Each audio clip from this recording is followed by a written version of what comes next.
Oh yeah, this Red Bull got me hyped up. Yup, I'm going crazy up in the studio. Yo D, pass me some Red Bull. I got Red Bull in my cup, yeah. Red Bull in my cup, yeah. Red Bull in my cup, yeah. Red Bull in my cup. I got Red Bull in my cup, yeah. Red Bull in my cup, yeah. Red Bull in my cup. I got Red Bull in my cup. I got Red Bull in my cup, yeah. Red Bull in my cup, yeah. Red Bull in my cup. I got Red Bull in my cup. Red Bull in my cup, yeah. Red Bull in my cup. I got Red Bull in my cup, yeah. I got Red Bull in my cup.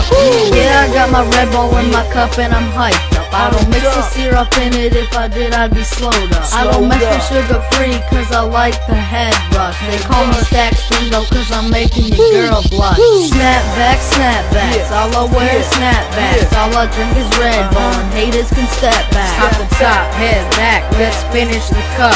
Got my red super cup filled to the top and that's what's up. You can throw away that monster and that rock stuff too. If you ain't drinking that Red Bull then you're looking like a fool. I'm colder than a freezer and I'm hot like the sun. I think I need some more Red Bull to cool off my lungs. I got Red Bull in my cup, yeah. Red Bull in my cup, yeah. Red Bull in my cup, yeah. Red Bull in my cup. I got Red Bull in my cup, yeah. Red Bull in my cup, yeah. Red Bull in my cup. I got Red Bull in my cup. I got Red Bull in my cup, yeah. Red Bull in my cup, yeah. Red Bull in my cup. I got Red Bull in my cup. Red Bull in my cup, yeah. Red Bull in my cup. I got Red Bull in my cup. I got Red Bull in my cup. Like a boss, yeah, I'm trippy, man, I'm drinking so much Red Bull, I think I might go insane. Yeah, I might go insane, I'm tripping on you haters. I got so much Red Bull like Baskin Robbins got flavors. I got work, my Red Bull look like that perp. I'm posted up at Seb's and I mix it with the slurp. I be drinking that Red Bull 24/7. Buy it at the gas station 7-Eleven. Got my gravy on and I got the Red Bull in my hand. I'm spitting fire on the microphone, you know that I'm the man. Yeah, you heard it right, cause I told you I'm the man. So do yourself a favor and pick up a Red Bull can. I got Red Bull in my cup, yeah. Red Bull in my cup, yeah. Red Bull in my cup, yeah. Red Bull in my cup. I got Red Bull in my cup, yeah. Red Bull in my cup, yeah. Red Bull in my cup. I got Red Bull in my cup. I got Red Bull in my cup, yeah. Red Bull in my cup, yeah. Red Bull in my cup. I got Red Bull in my cup. Red Bull in my cup, yeah. Red Bull in my cup. I got Red Bull in my cup. I got Red Bull in my cup, yeah.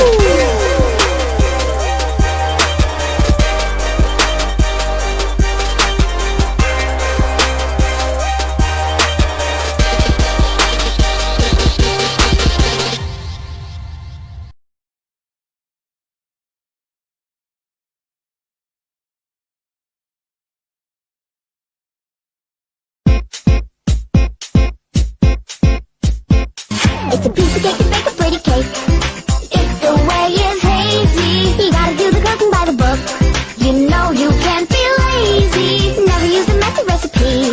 The cake will end up crazy. If you do the cooking by the book, then you'll have a break it down, bitch. Let me see you back it up. Drop that ass down, load it, pick that motherfucker up. Break it down, bitch. Let me see you back it up. Drop that ass down, load it, pick that motherfucker up. Yeah, back that pussy, she's a motherfucker. Hey, back that pussy, she's a motherfucker. Now back that pussy, she's a motherfucker. Hey, back that pussy, she's a motherfucker. It's a piece of cake to bake a pretty cake. What? If the way is hazy, you gotta do the cooking by the book. What? You know you can't be lazy. Yeah. Never use a messy recipe. What? The cake will end up crazy. If you do the cooking by the book, then you'll have a rub that shit, it's yours, bitch. Grab it, dick, it's yours, bitch. Rub that shit, it's yours, bitch. Grab it, dick, it's yours, bitch. Turn around, bitch. Put that ass on a nigga. Grind on the dick, make it get a little better. Turn around, bitch. Put that ass on a nigga. Grind on the dick, get take out his finger. You gotta do the cooking by the book. Yeah.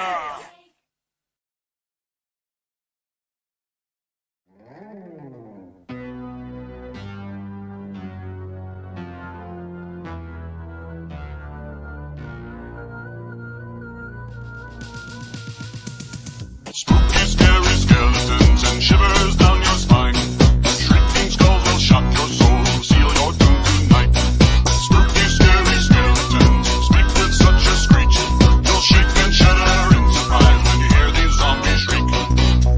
sorry skeletons, you're so misunderstood. You only want to socialize, but I don't think we should. A spooky, scary skeleton shout startling, shrilly screams. The sneak from their sarcophagus and just won't leave you be.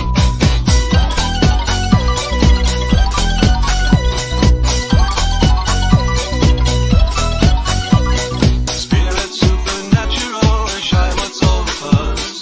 Bags of bones seem so unsafe, it's semi-serious. Spooky, scary skeletons are silly all the same. They'll smile and stab and slowly lie and drive you so insane. Sticks and stones will break your bones, they seldom let you stew. To get aggressive, they will put I handcuffs was on you. getting your attention. I did this. I was tapping your arm with my elbow. And you went like that. I had told you on more than one occasion that I wasn't putting the volume down. Well, you know what? I kept asking because it was driving me crazy.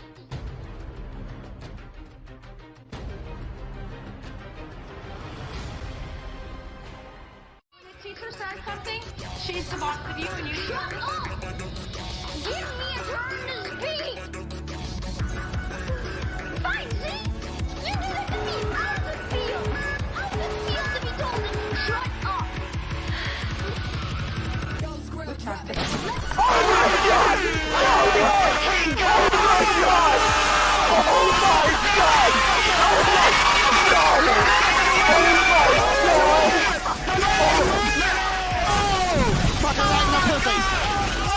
Are you recording, Crickshaw?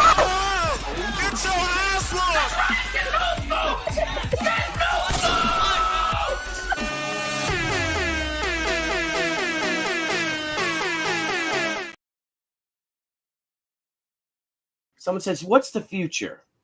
Vaughn Coleman. Ladies and gentlemen, welcome.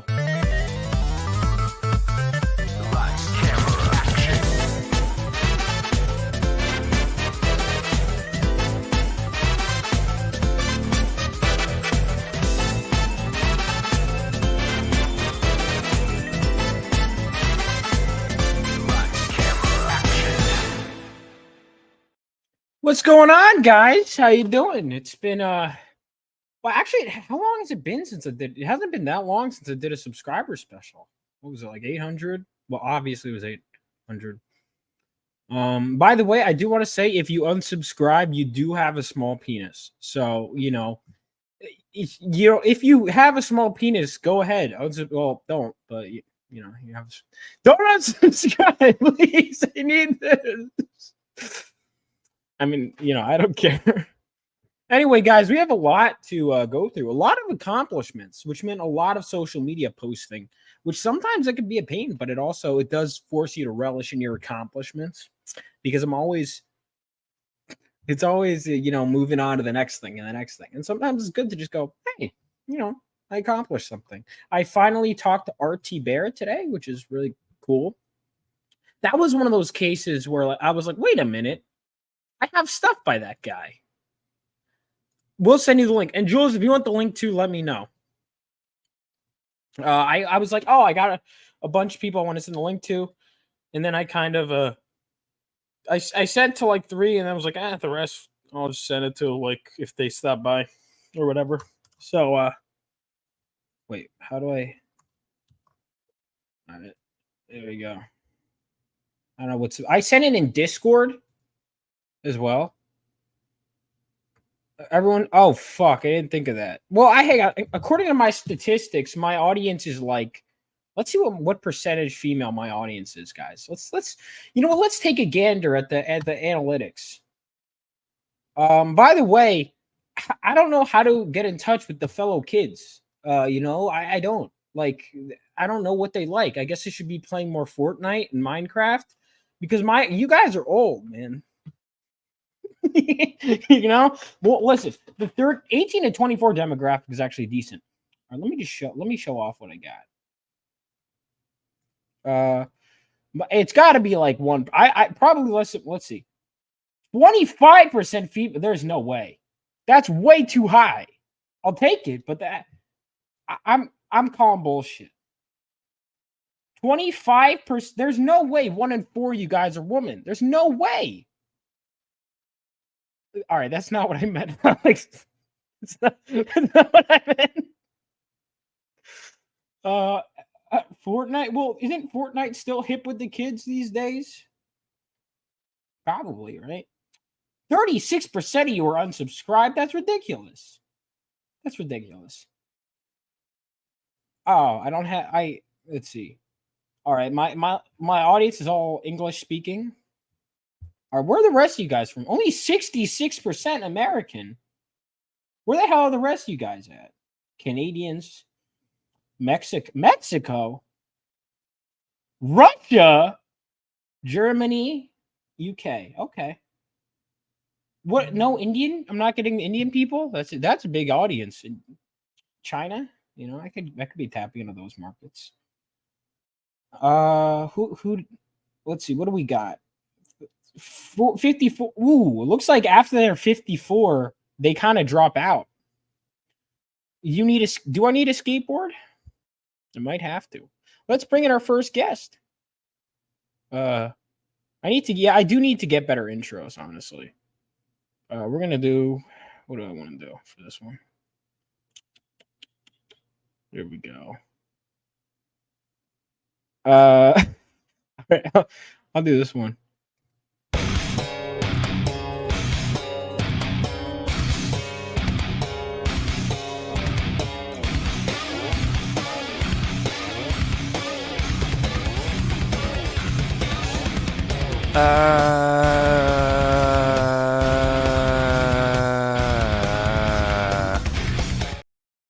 How's it going, John? Hey, how you doing? How's everything? It's good, man. How's it going with you? Looks like you're a fellow man of culture. You just launched your Kickstarter. Yes, I do. I just put the link in the private chat, if you would be so kind. Oh, I can be kind, John. Contrary to what, Contrary to whatever. I'm doing my first campaign, so I'm just seeing what's going on. I did fund my comic, did pretty well. Yeah. And now do a Kickstarter. The main difference between my Kickstarter and fund my comic is I have a different cover. I was gonna, Let's watch the video. So you want to watch the trailer? Watch the trailer and then we'll pull it up. Okay. This trailer, I must. Oh, are you doing that? Doing what? Oh, I thought you were starting. I was like, wow, that's pretty cool. I could unstop. I could stop. Well, I was going to say, I just got to give credit what credit is due. This was made by Phantasmagoria Gal. She just made it for me, so I got to give her credit every time this trailer is, Okay, she's going to do the right thing. She did. She gave me a promo video too. She's nice. So.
Looking good. It looks good, man. Yeah. All right.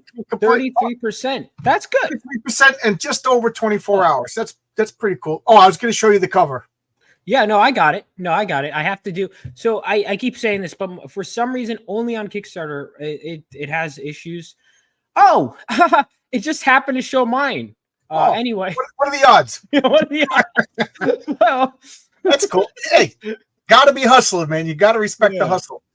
Yeah, but you have another cover. Is the back cover as the front cover? Yeah, a couple of people saying that they want the back cover as the front cover. So I got to give the people what they want. You know what I mean? So the back cover will have the regular black cover with the no dressing or anything, and then the front cover will have that. But I don't blame them. I love looking at that. That's my favorite piece of comic book art. So yeah, if that's what people want. That's what the people get. But this is Michael T. Gilbert. Michael T. Gilbert is legendary. He did Mr. Monster. I first discovered him doing Elric of Melnibone way before you were probably born. Yeah, I've never heard of that. Yeah, Elric of Melnibone is a fantasy novel series by Michael Moorcock, and then it was put into comic books. But if you play Dungeons and Dragons and the Dungeons and Dragons deities and demigods, they had a whole big series of Melnibone, as it's really pronounced, but I always say Melnibone. So I followed Michael T. Gilbert into Mr. Monster, and when my whole comic is supposed to be it's old fashioned Bronze Age superheroic, so I was like, I got to get Bronze Age artists. Nice. So I got Pat Broderick, who's on Fund My Comic, Yeah. Michael T. Gilbert, who's on Kickstarter, and then down the line I have Michael Gustovich, who'll be on Indiegogo. I didn't show that cover yet, but Nice. so there's a reason to go to every different campaign. That's awesome. That's my thinking. 2 reasons. Well, is the back cover going to be available as a cover for all of them? This will go to Fund My Comic is going to be the home base one, because this is 2 months done. Indiegogo will be 2 months done, and then everything will be imported over to Fund My Comic. So I don't say that this is exclusive to Kickstarter. I say this is on Kickstarter now, but the Pat Broderick cover is only on Fund My Comic. That'll be nowhere else. And what? So is the when you get the back cover as the front, is it going to be just this, and then you turn it around and it's this? Yes. Oh, Yeah. cool. That's interesting. Yeah. And then people asking for a black and white cover, so I'll give them a black and white cover. Nobody ordered it yet, but people asked for it. So, and if you want to go in the same places with your Kickstarter, because I'm having a lot of people, shockingly, that it seems like Indiegogo is not that popular anymore, man. Because a lot of the people there, I mean, if you give it its own cover, people will go there. But it's like, for example, I've had people that have active Indiegogo campaigns that backed not Fund My Comic or Indiegogo, but Kickstarter. I was surprised. I was like, oh, okay. Seems like a lot of people are going over to Kickstarter, but Kickstarter has its own audience, so definitely. Yeah, well, Kickstarter is the most popular in general, because Kickstarter has I've been using Kickstarter for years for board games. Yeah. So I'm the most familiar with it. The thing I don't like on Kickstarter is they don't collect your money right away. You know what I mean? Yeah, I hate that. So people could, 3 weeks from now, 6 weeks from now, people could be like, oh, I don't want to, I changed my mind. But Fund My Comic is the best, like Master Hobo says, Alex says, let the great unsubathon of 2024 begin. All right, so let me explain this, John. So this is before I met you. So, when I had a 600 subscriber special, I started my stream only to my horror to see that people had decided that they were going to unsubscribe in mass to my channel to mess with me. So I start my celebration to find myself under 600 subscribers. Now, of course, my fans would never do something like that to me again. That would be horrible of them. It just wouldn't happen, John. They would never do that to me. Do you find that YouTube is like getting rid of people for no, whatever? they did it just to screw with me. Oh, okay. Okay. It was let's see, where are we at now? I hope we're 903. All right. Master Hobo says, John, unsub from Vaughn. Well, I would have to sub to him first. Oh, that's cool. So everyone make sure to check out John's book. Looks great, man. How far along is it in terms of the interiors? It's completely drawn. It would have been done coloring, but Daniel de la Silva Rodriguez, his father had a massive heart attack, and they had to go to a special hospital. He lives in Brazil, so they had to go to Brasilia, which he said was 200 miles away. So he's living 200 miles away while his father's recovering. His father's doing well, but he doesn't have access to all his materials. So we would be 100%, but what are you going to do? Get mad? The guy's father had a heart attack. He's doing well. He promised me when he gets back home, he's going to bang it out. But we're still ahead of schedule. And then all I got to do is letter it, because once everything's colored, we got to letter it. And Bill Williams is really quick with lettering. And then all I got to do is the pre-press and printing. So even with this tragic heart attack of Daniel's father, we're still ahead of schedule. That's good to hear that it's ahead of schedule, man. It's tough. and Renzo is on page 7 of issue 2. So we are ahead of schedule on issue 2. Yeah, I started as soon as my artist is done. I'm having him start stuff with issue 2. He's currently drawing the cover, but I'm having my colorist finish off the last couple pages. Hopefully, he said they should be in tonight. And then, so my letterer, meanwhile, is adding the logos and stuff to my Rini cover. But I'll show you guys that in a second. But we have someone new joining us, ladies and gentlemen. And by new, I mean you've seen plenty of them. Ladies and gentlemen, please welcome.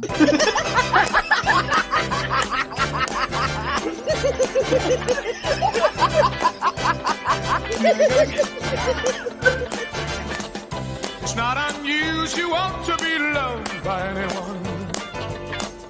It's not unusual to have fun with anyone. But when I see you hanging about with anyone. What's going on, Zach? What's up, man? Hey, what's up, guys? Man, just busy going at it, grind. You know how it is. Yeah, Zach just did an art auction. Zach, how many pieces did you sell?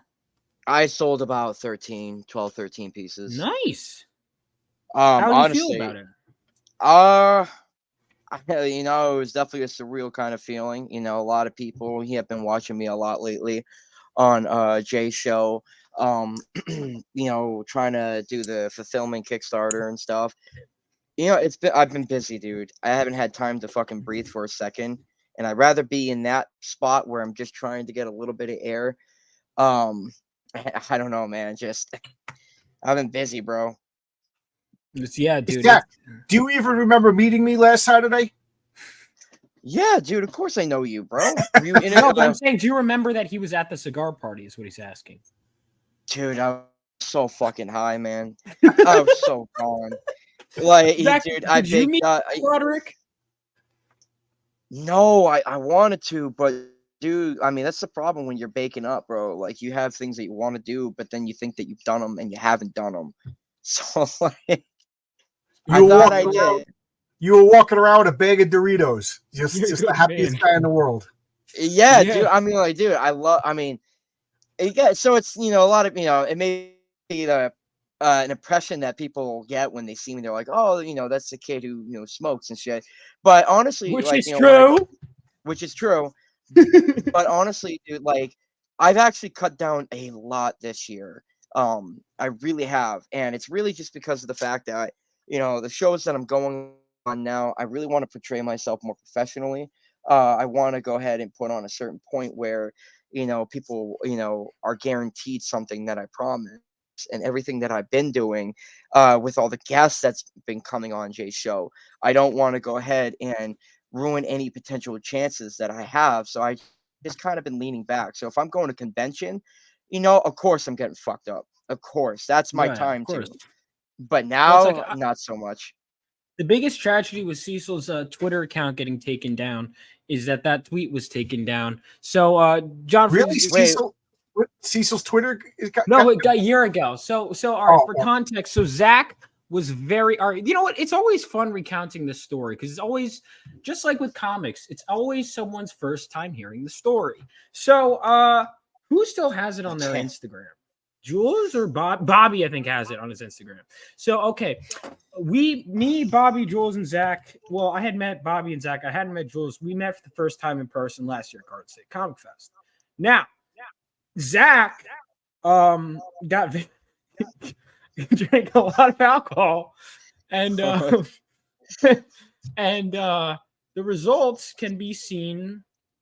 Hang on. In that one picture, dude. Well, here's one picture. So Zach just was like this the whole second half of the night. And so Cecil, where is it? Took a picture of this and just said, it's so sad that Zach got AIDS. And that and people were in the comment. I think some people genuinely thought Zach had AIDS. Dude, yeah, they really thought I got a minor threat, like the minor threat. Oh yeah, no, someone added that because they thought it was funny. That is awesome. And yeah, Jules, if you want the link, you're more than welcome. But yeah, Zach. So then this year, So that's why I laughed my ass off when I saw. So Zach, this year, this year we when I saw Zach, I ran over and we took this picture. Zach's eyes are closed. you know, it's funny because, like, dude, I know bits. So, you know, it's funny. I remember some motherfuckers over there. They're like, "Oh, he's sleeping. He's sleeping." You And I'm like, were. but I was like, "I'm not sleeping. I can hear you." But I guess I was. You know, Zach, I guess you the were as weed was close just too as good. You were sleeping. If you The weren't weed was- sleeping, you were as close as a conscious man can be to sleeping. the You said weed was Zach really was on good. another planet. I Yeah. underestimated the fucking weed. I really did. I was like, "Oh, damn, dude." You like, I guess- always do. I mean, like, Every yeah. time. Like, well, I'll Zach tell you though. Marco said Zach was on a voyage. Oh, dude. Honestly, man, I wouldn't like. Man, it's. I kind of want. You know, I can step away from that. But like, dude, there's so much. I thought about, you know, after I finished up the issue, I thought I was like, dude, should I take another acid trip? And I was like, nah, my you know, I think I'll hold off on that a little bit more. And Thank you for yeah, and dude, there's so much. Man, I'm thinking of all the good times. Like, if you think I'm keep getting, you know, that's the last time I'm getting fucked up, you dead wrong. Why would I think that? Yeah, when we What, link on up, what bro, plane of reality would I think that would be the last time? Zach, it won't. do you remember meeting me? Yeah, I remember. I definitely remember. It's just Do you? having- What if I told you John wasn't there? Would you believe me? Because I mean, I I didn't guess. know. I mean, dude, it's Was hard he there to- or not, Zach? Now you don't know. Dude, you're confusing the fuck out of me because everybody's got fucking beards. Like, you know, everybody got beards. Wow. The only person I was there. I went. No, The you only were at the actually booth. there. You were definitely I at the didn't. booth. Paul Thayer was there, and I just missed him. That was the only Ah. person. Did you say he was at the booth? I think he stopped by the booth. No, he didn't. No? Okay. I So guess I'm you retarded don't then. remember. John, I mean, John is let's not pretend I got him.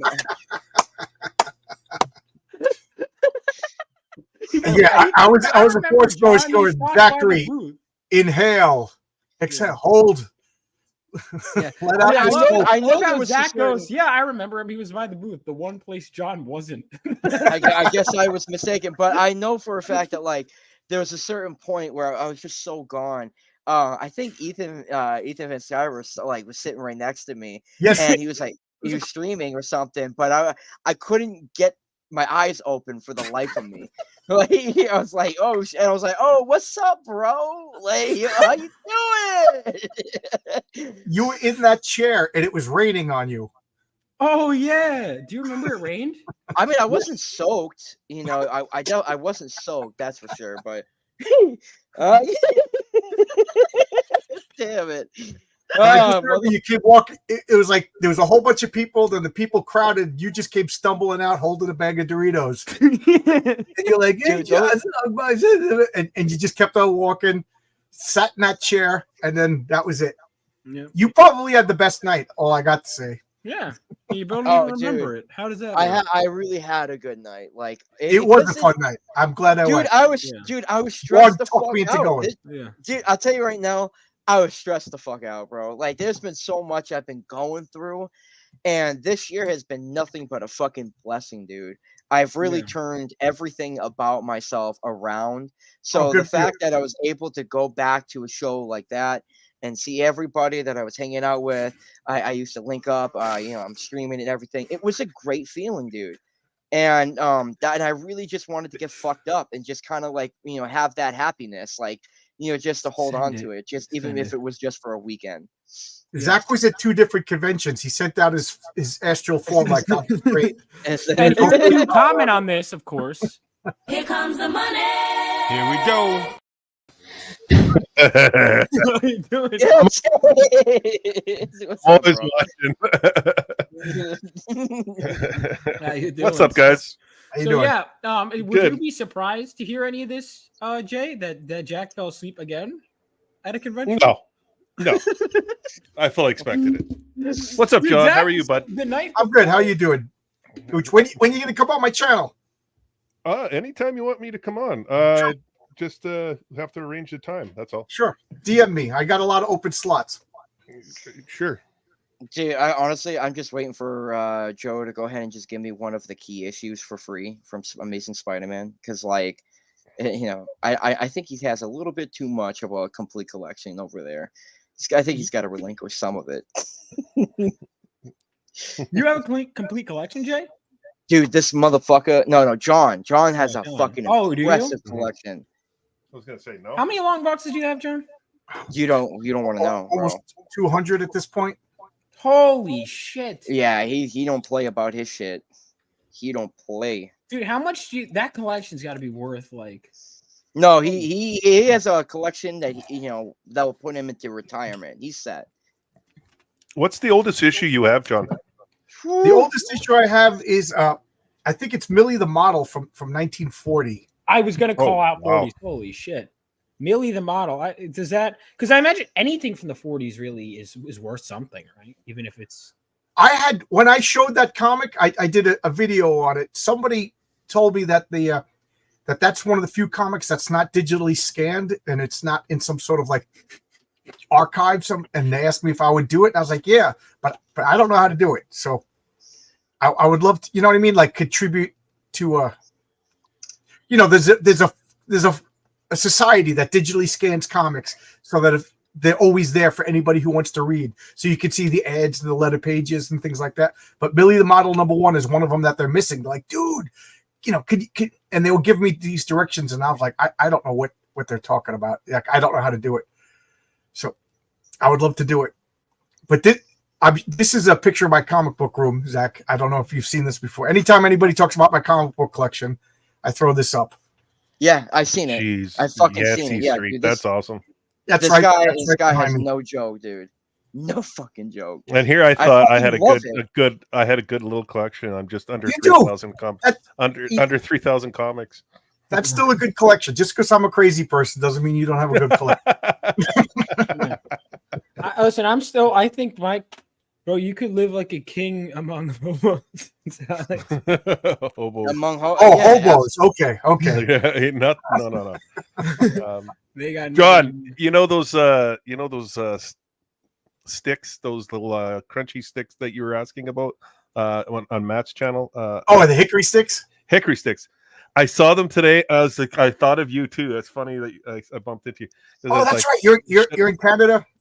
Yeah, I was just like, should I pick some up and just message them and say, hey, Yeah. I'll eventually send some down to you. But where in Canada are you? What's your address, Jay? My exact address is Go Fuck Yourself Boulevard. I'll set her for GPS coordinates. That's right. You're Winnipeg. My wife is from Winnipeg. Yeah, that's the old Diamond used to be here. Diamond Distributors used to be here back in the day. It's Brad funny, Anderson. I was reading back issues of Captain Canuck like a couple of months ago. Oh yeah, and it said Portage Avenue, Winnipeg. So I went upstairs and asked my wife. She's like, I used to live right there, So apparently Portage Avenue is like the big street in Winnipeg. Yes. Yeah, the intersection of Portage and Main is like one of the windiest Yep, that's what she said. intersections in the world, yeah. Yeah. And Winnipeg got like a little music scene going in the past couple of years. It's always been a music scene. It's just one of those hidden music scenes. Yeah. Yeah, so that's awesome. I gotta check out. I've never been to Canada, gotta confess. Canada? What are you retarded? Are you? I've been to Toronto, which I love, and I've been to that's my hometown. Toronto's my hometown. That's where I'm from. I've been to Toronto, Montreal, and Vancouver, and I gotta say they each were beautiful in their own way. I was born in Toronto. I live in Winnipeg. Okay, I didn't You're allowed to understand. do that, Vaughn. I don't know if you know. I don't know how you Canadians work. How we work. You have to live and die on the same block in which they were born. Listen, it all looks the same to me because I don't know what it looks like. Oh shit, dude! You just said that. Toronto. Put it this way: the Toronto Fan Expo. When I went in 2018, when I was hanging out with Capullo, Snyder, Jim Lee, Finch, Dan DiDio, all those guys, it was awesome. that day they had over 1.5 million people in the Fan Expo con. Mhm. So that's the numbers that Toronto pulls. It's like New York basically. Yeah, but clean. Yeah. Wow. Well, Toronto is so clean. yeah. Man, or what do you think? Like, because I feel like what's surprisingly interesting is like I thought Chicago was going to be just like gross when I went there. It was nice when I finally visited. It was nice. Oh, Haldir says he's in Winnipeg too. Yeah, fellow Winnipegger, Haldir. Yep, Haldir. I mailed him a pint glass, and it got there completely intact. Oh, nice. Oh, you shipped those out already? I should. When I first got them, I started shipping them out. And then I stopped kind of advertising because I'm afraid if people buy them in my campaign that I won't have enough. to what, for yourself or? Well, somebody pays for it and then I don't have one. That would just start. Oh, this guy can't deliver. You know what I mean? Yeah. So, last time I was in Canada was when I was a kid in '86 for the Vancouver World's Fair. What happens there? It's a World Fair. Right, but like stupid. What Fucking stupid. Like, what do they do? Celebrate the world. but what does that mean? It's a fair about the world. Well, but what is that? But like, what? That's very broad, though. No, it's not. It is because that's the it's world. Not. No, it's not. They can't talk about it. Fucking Yeah, but I mean, what I meant is like, okay, you know how like Epcot like celebrates the world, right? Oh, I thought you were going to say Epstein for a second. I would have been like, it's yo, a yo. small world. No, why would all. I say Epstein celebrates the world? it's a small island. It's a small island. They have Yeah. Doesn't celebrate. Epstein doesn't celebrate the world. He was known for something else, Zach. Anyway, that was Well, let's just, it's not the only island existing. Let's just put it that way. What? What are you talking about? What are you talking about?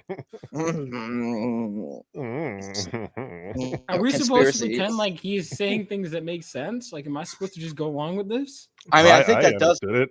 I mean, yeah, he totally got it. Like, everybody. What does Jeffrey Epstein have to do with world fairs?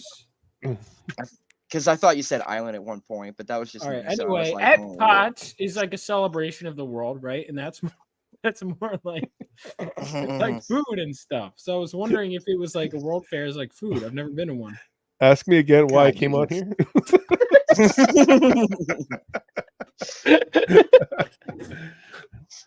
John, who's your next guest?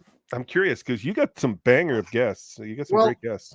The big news that everybody is, and when I say everybody, I mean me, is talking about is Mark Millar followed me on Twitter and said he wanted to come on my channel. Nice. And I found out that Valerie Diozario, I can never say her name. Yeah. They already recorded this segment. She's a guest with Mark Millar, and she said, you got to go on John's Long Box. So I got to give her a shout out for really, really helping me out. Valerie and I have been dancing around trying to get a schedule, but it has been working out. But she did the best thing and got Mark Millar. So I'm awaiting for him to tell me when he could come on. When Mark Millar says he could come on, I'm making myself available that particular time. That's awesome, bro. That's awesome. But who else is coming on? I always have a full schedule. I've just get my calendar. I got Jesse Blaze Snyder's coming on Tuesday. Oh yeah, he reached out to me. I got to schedule him at some point. Yeah, I've had him on. He's a good guy. He's a really good guy.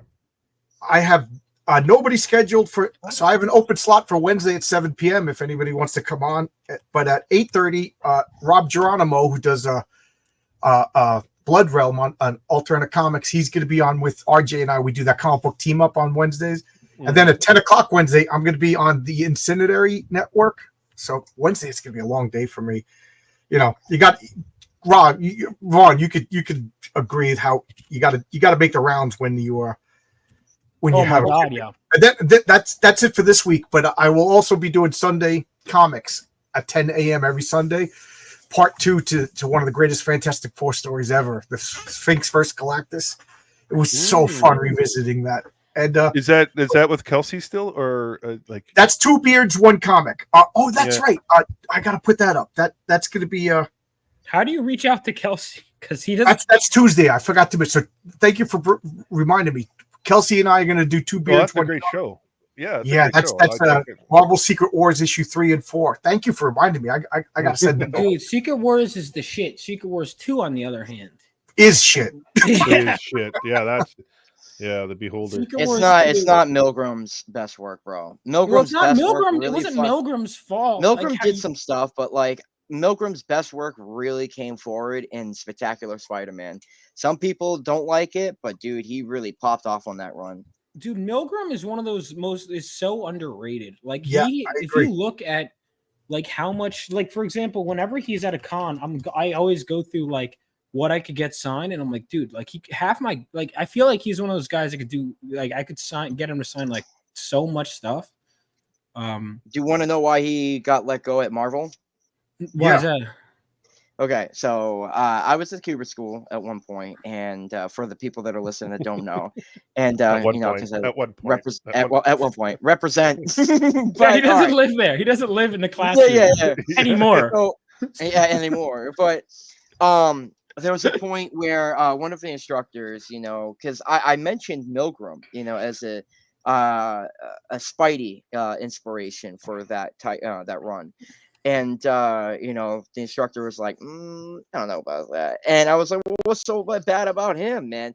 And then he's, you know, because he is, because he's a professional, he's worked in the industry, he knows all that kind of shit. He was telling me, well, there was in one of the titles he was working on, he had some strong political views or whatever, and he decided to write some opinionated words on a background. So like, you know, in a panel in a random book that went to print, the editor just missed it. They didn't catch it, and they caught it too late after it went to print. So there was like these characters, they're in the foreground or whatever in a room, and in the background there's like a bookcase or something like that. And on the binding of the book covers and the edge is the words that he was etching in.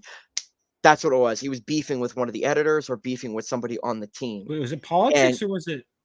Yeah, it was politics about like the way the comic books are being done. That he disagreed. He was having issues with the editor or something like that. And he decided to take it out by etching it into the actual artwork itself. And due to that, you know, they caught it too late. But when they did, they let him go. Oh, wow. I didn't know And that's why he What hasn't was worked the for Marvel opinion since. that he discussed? I don't know. I mean, that part I don't know the specificities of what he was saying, but he was definitely beefing with specificities. I like Did that. anyone catch that? Yeah. Fuck you. I like that. It's not a real word. Zach. No, but I like using it. It's Specificity, the Thucydides of what he said, the Greek historian of what he said. specificity. But no, that was actually the reason why he was let go, though. That's why you haven't seen any Marvel work after that point. That's interesting. Secret Wars 2 is when I first discovered comics from a local convenience store, so it holds a special place in my heart. Dude, Secret Wars 2 got you to stay in the comics? That's questionable, shocking. dude.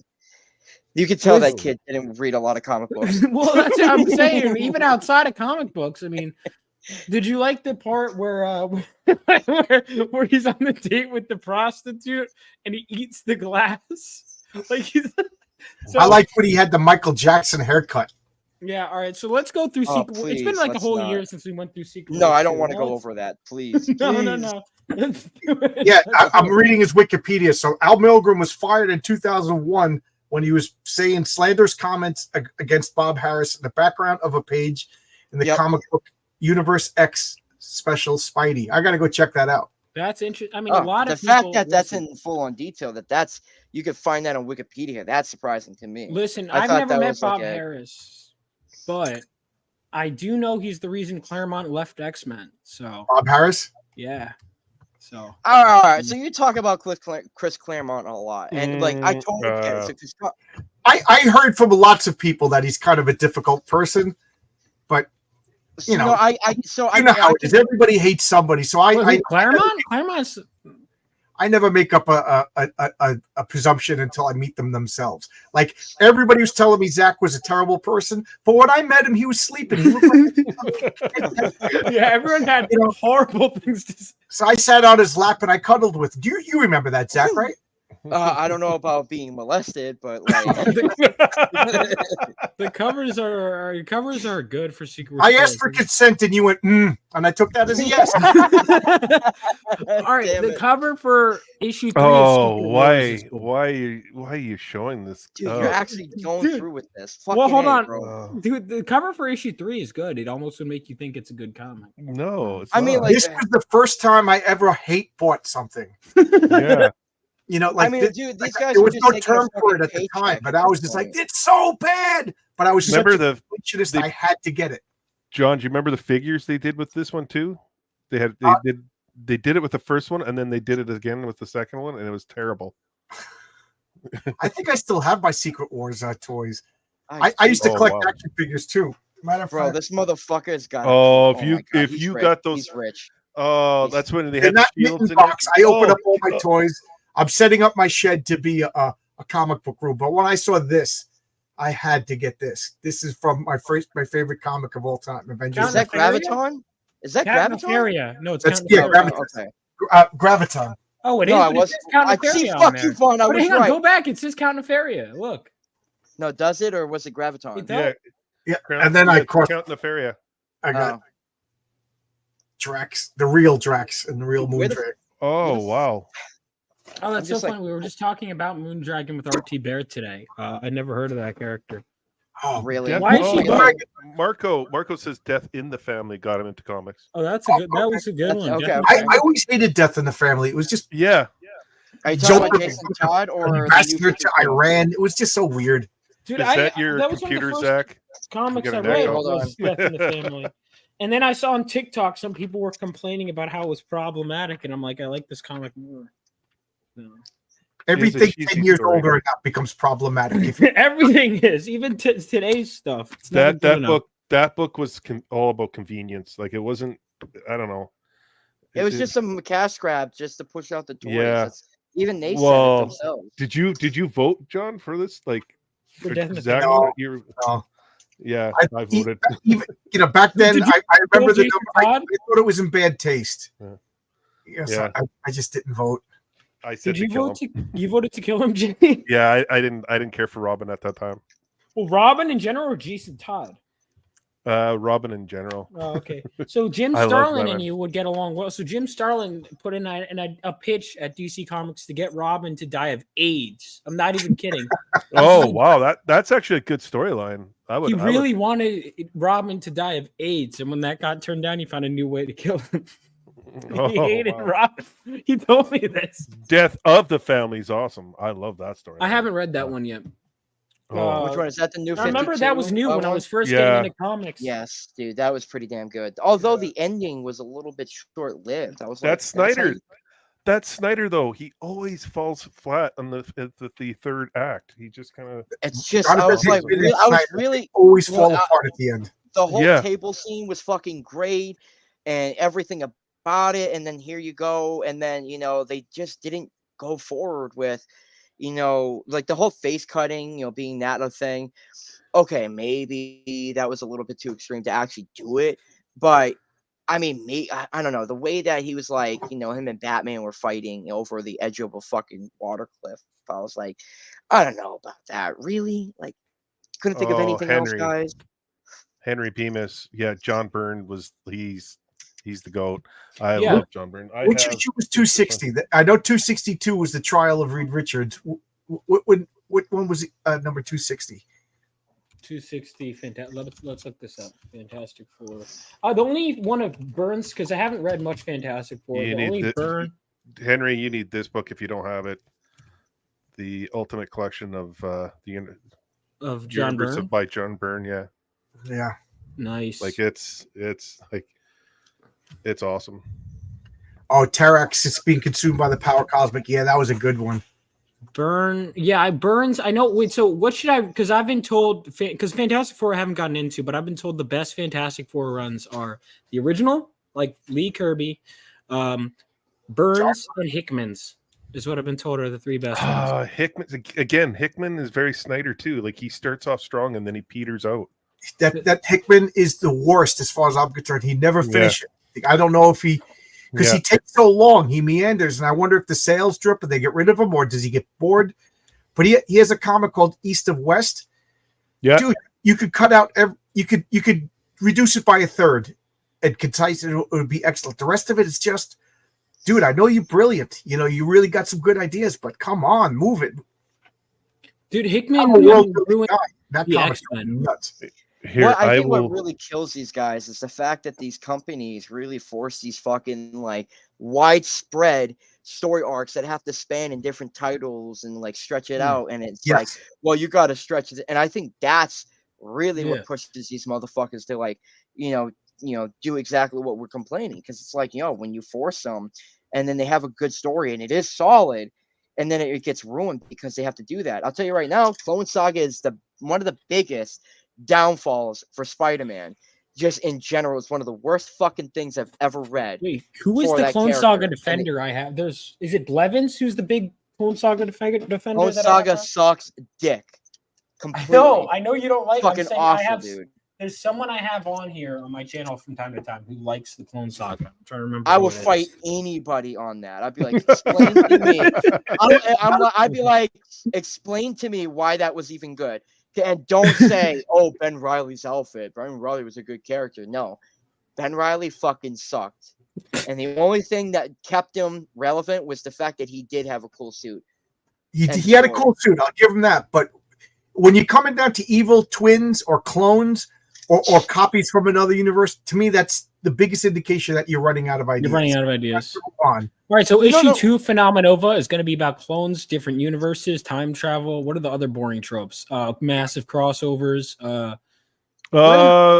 don't know. X-Men and Titans was a good one. Oh, that crossover was so good. That was the best. The Teen Titans, X-Men, Chris Claremont writing it. That was Simonson drew it. Yeah. That is one of the best crossovers of all time. And one of the biggest tragedies is that there was an Avengers Justice League one that was going to be drawn by Perez. That's the reason why Perez didn't do that one, is because he was going to be doing the Justice League one. Apparently, a lot of it was drawn, right, and then it fell through. Yeah, you could see pages of it. I forget where I saw the pages of it, but I mean, he eventually did it around like 2001 with Kurt Busiek. Oh, really? The 4-issue JLA Avengers crossover. And then they had the fight between Captain America and Batman that everybody was upset about because Captain America threw a punch at Batman. Batman ducked and said, "We're not going to fight." Batman recognized that he wasn't going to win, so why fight? What? That's fucking. I always thought Batman would take out Captain America. I think it's because in my mind, Batman would take out Captain America easy, man. Nope. Oh, okay. Yeah. All right. Are we talking? No. All right, we're at the channel. No, because like both characters are tacticians, and they're both team leaders. So you're pitting wit against wit. Now, Batman, obviously, he's a detective, but if you have these characters squaring off right then and there, and that's how they met. It's like, boom, fight. Batman can't prepare. He's got what he's got. Same thing with Captain America. And I don't know, man, dude. Like, no, I subscribe to the John Byrne method. The specialist is the best at what they do. So Batman is the world's greatest detective. He's not the greatest fighter. Captain America is combat. He's combat personified. You know what I mean? But you don't want Captain America to solve your crimes. That's what, Batman, I think, works best to old fogies like me. Batman's the best when he's a detective. When he's solving crimes, Batman doesn't jump into a crowd of people and take out 35 people. Batman takes them out one at a time. But Captain America will jump into a crowd of soldiers blocking bullets and fight everybody. That's what Cap does. He fights. Batman is supposed to be a brain guy, So Captain America can't beat Batman, then there's no purpose to Captain America. I mean, no, there is a purpose to Captain America, but it's just like Captain America has stamina for days. Batman's will only run out. So that's why, like, I could do this all day. Like, dude, that quote hits Right. Because he can. Right. He's a fucking That's a good super point too. soldier, bro. Oh, here's a good point. 40% in, is Bane stronger than Cap? Yes, and Batman beat Bane. Right. Oh, And excuse me Superman. for the Captain fucking, America would do it excuse me faster. for the fucking tubes that come out of his head. You know, all right. Captain America would beat Bane faster, and he wouldn't have had his back broken. But Batman beat Batman had to. Bane I mean, had Captain to wear America would be Bane. Batman down to get him to that point. With At other the end of the villains. day, it's all about the creative team that's willing to go ahead and figure out what Right. side. I mean, to yes. go. If we're going to talk about at this point, I should push. I'm doing a series called "It's Clobbering Time." It's I might do it Fridays, and we just pick 2 characters and just have fun going out. We did a Captain America. I mean, we did a Batman versus Moon Knight, and the next one that we're going to do is going to be Nightwing versus Daredevil. So I'm not going to put out my opinions yet, but maybe Friday night we'll do the second It's Clobbering Time. And I got 2 lined up that are going to just blow everybody away. I can't wait to do them. But Yeah, anyway, I'd love to do that. Hold on, So, let's. maybe I'll make the chat and I'll send out the links tomorrow on Twitter for It's Clobbering Time. Let's go. Oh, you met John Byrne? Oh, yeah. That's an awesome shirt. Get him on my channel. Are you kidding me? Well, it'll get How on did you- Jay's first, if anyone's. How did you get to? You're not allowed to man? be. You're like he actually came around the table. He was signing some books first, and then came around, hugged me, and I got another photo. I got to find it, but you weren't allowed. Like they had stipulations. They give you a card when you're in line, and there's like 10 or 11 rules that you can and cannot do with John Byrne, and you had to stand. You're literally like 10 feet from him, about 10 feet from him. There's like I'm on the podium. He actually asked me to come on the podium. Said, "Come on up." And the guy to the right there, I'm pointing, but you can't see. The guy to the right says he will take your comics and hand it to John Byrne. But John Byrne says, no, let him come up. Because when I went up there, I said, John Byrne, you're the reason why I got into comics. Like, I'm from Winnipeg, and you're my ultimate favorite, artist. I put you on Mount Rushmore Comics. And he's like, come on up here. I was just like, what? And the guy's like, come on up.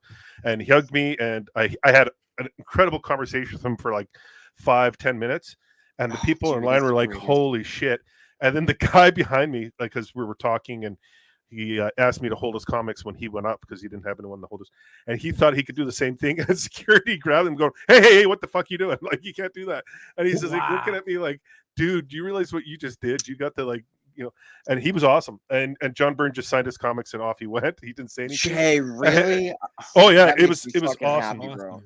It was Dude, awesome. It's the same thing with fucking Tom McFarlane for me, bro. Here, Same fucking thing. I'll put up the pictures of me with Capullo and Snyder, and I met John Byrne once when I was a little kid when he first started doing the Fantastic Four, and he was nice. He was great. He was pleasant. I mean, I was a little kid. What was he going to do? I think it's funny, given that I'm the old man now, thinking I was a little kid when I met him, but he looks exactly the same. That's awesome. Yeah, John Byrne. He's had the same beard for his whole life. Yeah. Even there's cartoon drawings of him in like the 70s where he has the same beard. He signed all my X-Men and my Alpha Flight #1. He signed. No fucking way, bro. Oh yeah. Damn. Oh yeah. He signed my Fantastic Four with yeah. When he comes to Earth and he's getting small and all the superheroes team up to fight Galactus. So, and I forgot. I opened it up. I'm like, oh yeah, that's right. John Byrne signed this. There were some choices that he did with Spidey I wasn't really too like crazy about. I really wasn't, but I tell you, he definitely had a unique way about drawing that character. It's crazy because John Byrne is so versatile. Like, you could throw any character at him and he really knocks it out of the park. He puts his stamp of style to it that you just can't mistake it. And when you see his stuff, you're like, boom, that's his work, and I gotta get it. I say this, John Byrne and George Perez are the 2 best comic book superhero artists. Yeah. That's good. That's a great take. I would put, let me ask you a question, because I think, who I don't think gets enough credit, I think because people, look, I love John Byrne, but I don't think Cockrum gets enough credit. Oh, Dave Cockrum is probably the best costume designer. Absolutely. Like, I think and I love John Byrne, don't get me wrong, but who's the better character designer, I would say Cockrum. Dude, I mean, John Romita Sr. too, dude. Oh, wow, he's good fantastic. too. Senior.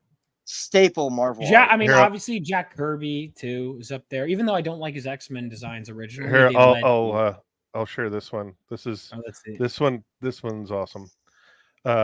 We Burns spit on me and told me he would never sign my Hellboy.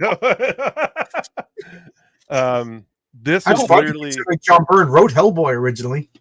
I spent an hour with these guys before they went out and signed books because like the Scott year Snyder. before they signed books for me, and I told them like I work on an at-risk school and I was doing a comic book club, and Scott said, you're with us for the day tomorrow, like you just show up, you're gonna be with us. So I spent the day with Snyder, Capullo, Jacques, Jim Lee, Finch, That's awesome. Dan DiDio, who else am I Fabic, who else, and then we went for a beer after, but yeah, it was awesome. This is in the back room, like we were back here for about an hour and just shooting the shit and having some laughs, and then yeah, and then they went out and they're like, okay, come, you're following us out, and I'm like, what? And they're like, yeah, walk with us out. So I started walking with people, were walking up to me and asking me if I was an artist, and I'm like, no, I'm not. So that was fun. And then this is me and Art Adams. No, I never saw what Art Adams looks like. He looks like one of the guys I work with. That's funny. Yeah, there's me and Jim Lee. Me hanging with the boys. We were getting ready to go out. Still, one of my biggest regrets is that Scott Snyder, and I started reading comics right when New 52 Batman 1 came out. And I didn't read it because I wanted to read the old stuff instead of just jumping into it. And I should have just jumped into New 52 Batman. That is my biggest regret. It was me and Dan DiDio. Yeah, they were awesome. It was just a freaking awesome time. It was just, I was amazed like how welcoming they were. They were just cool freaking dudes, man. DiDio I've met. I haven't met Scott Snyder and Snyder is legit a really nice guy. He is like one of the nicest guys. Like that's good. Yeah. I set that is awesome. Cockrum as first as an artist. That's dope. Let's see. I found New 52 too off-putting again. That's what I because Thomas and I got into comics around the same time, and that's what I felt. I felt like New 52. Some of the titles are like easy to jump into. Like Aquaman was easy to jump into, but a lot of them were really off-putting and like.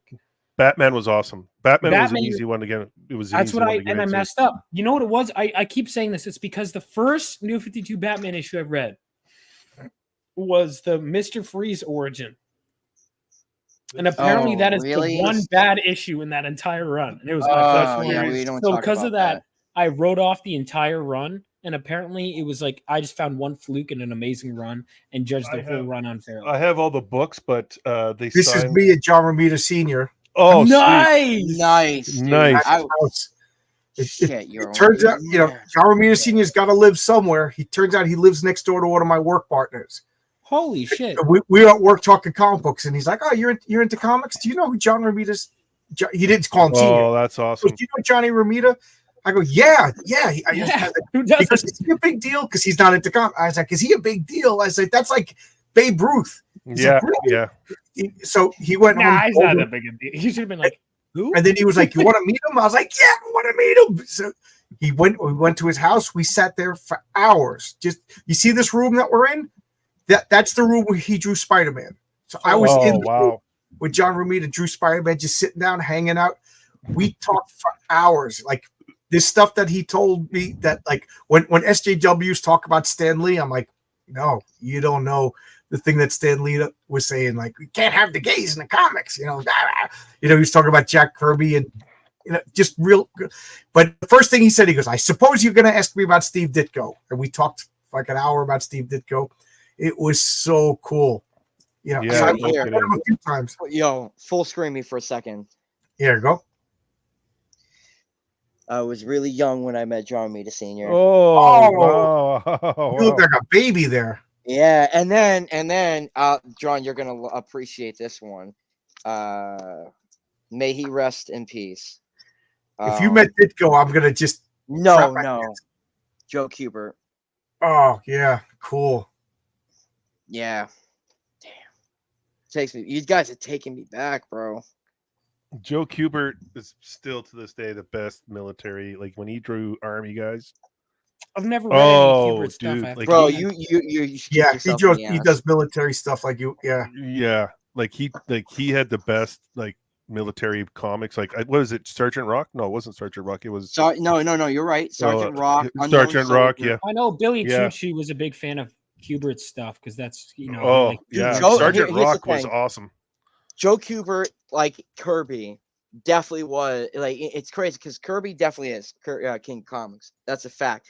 But Joe Kubert is like into some respective in some respects is equal to Jack Kirby to some, and because his storytelling is always on fucking point.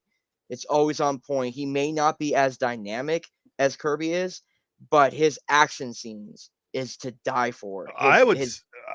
Zach, I would say the way he can bring out just the emptiness of these soldiers, like they felt like they've gone through war. The way he drew them, their and his faces, draftsmanship is untouched. yeah. Like when you read those books, you're like, oh, these guys are actually going through war. Like there's drawing military books, like comics, and then there's Joe Kubert where you just felt it, like there was an emotion to it. Like, yeah. Just keep spitting, Jay. Don't stop. Keep going. Keep going. You're well, on he the did. money, He dude. did. Yeah. He knew how to, like, his penciling, and like it was phenomenal. I think he was way before his time. You know how old he was when he started working in comics? Well, I think he was like a kid, wasn't he? He was like He was 17, like 18. fucking 10, 11 years old. What? Wow. He was Yeah. really fucking young. Holy Yeah. shit. Yeah, and here's the thing. Joe Kubert's like, yeah, like he said, his pencils, bro. You study, like you looking for anybody to study storytelling, dude. You go to, you buy a masterwork Yeah. collection of Joe Kubert. Just read the energy, follow the flow of like the anatomy that these characters really have. The figures, the fucking, his tech, man. His tech is great. He really was a man that could draw anything. He was. Anybody know who I'm hanging out with there? Hold on. It's Let me too small. see, you Can you gotta- bring it up, but can you make it bigger? Can I make it bigger? I don't even know. Yeah, there you go. Who's? Hold on. Oh, I know who that is. That's I don't know if I know. Dan Slott. Yeah. Oh, okay. When Dan Slott, I started noticing him when he wrote The Thing.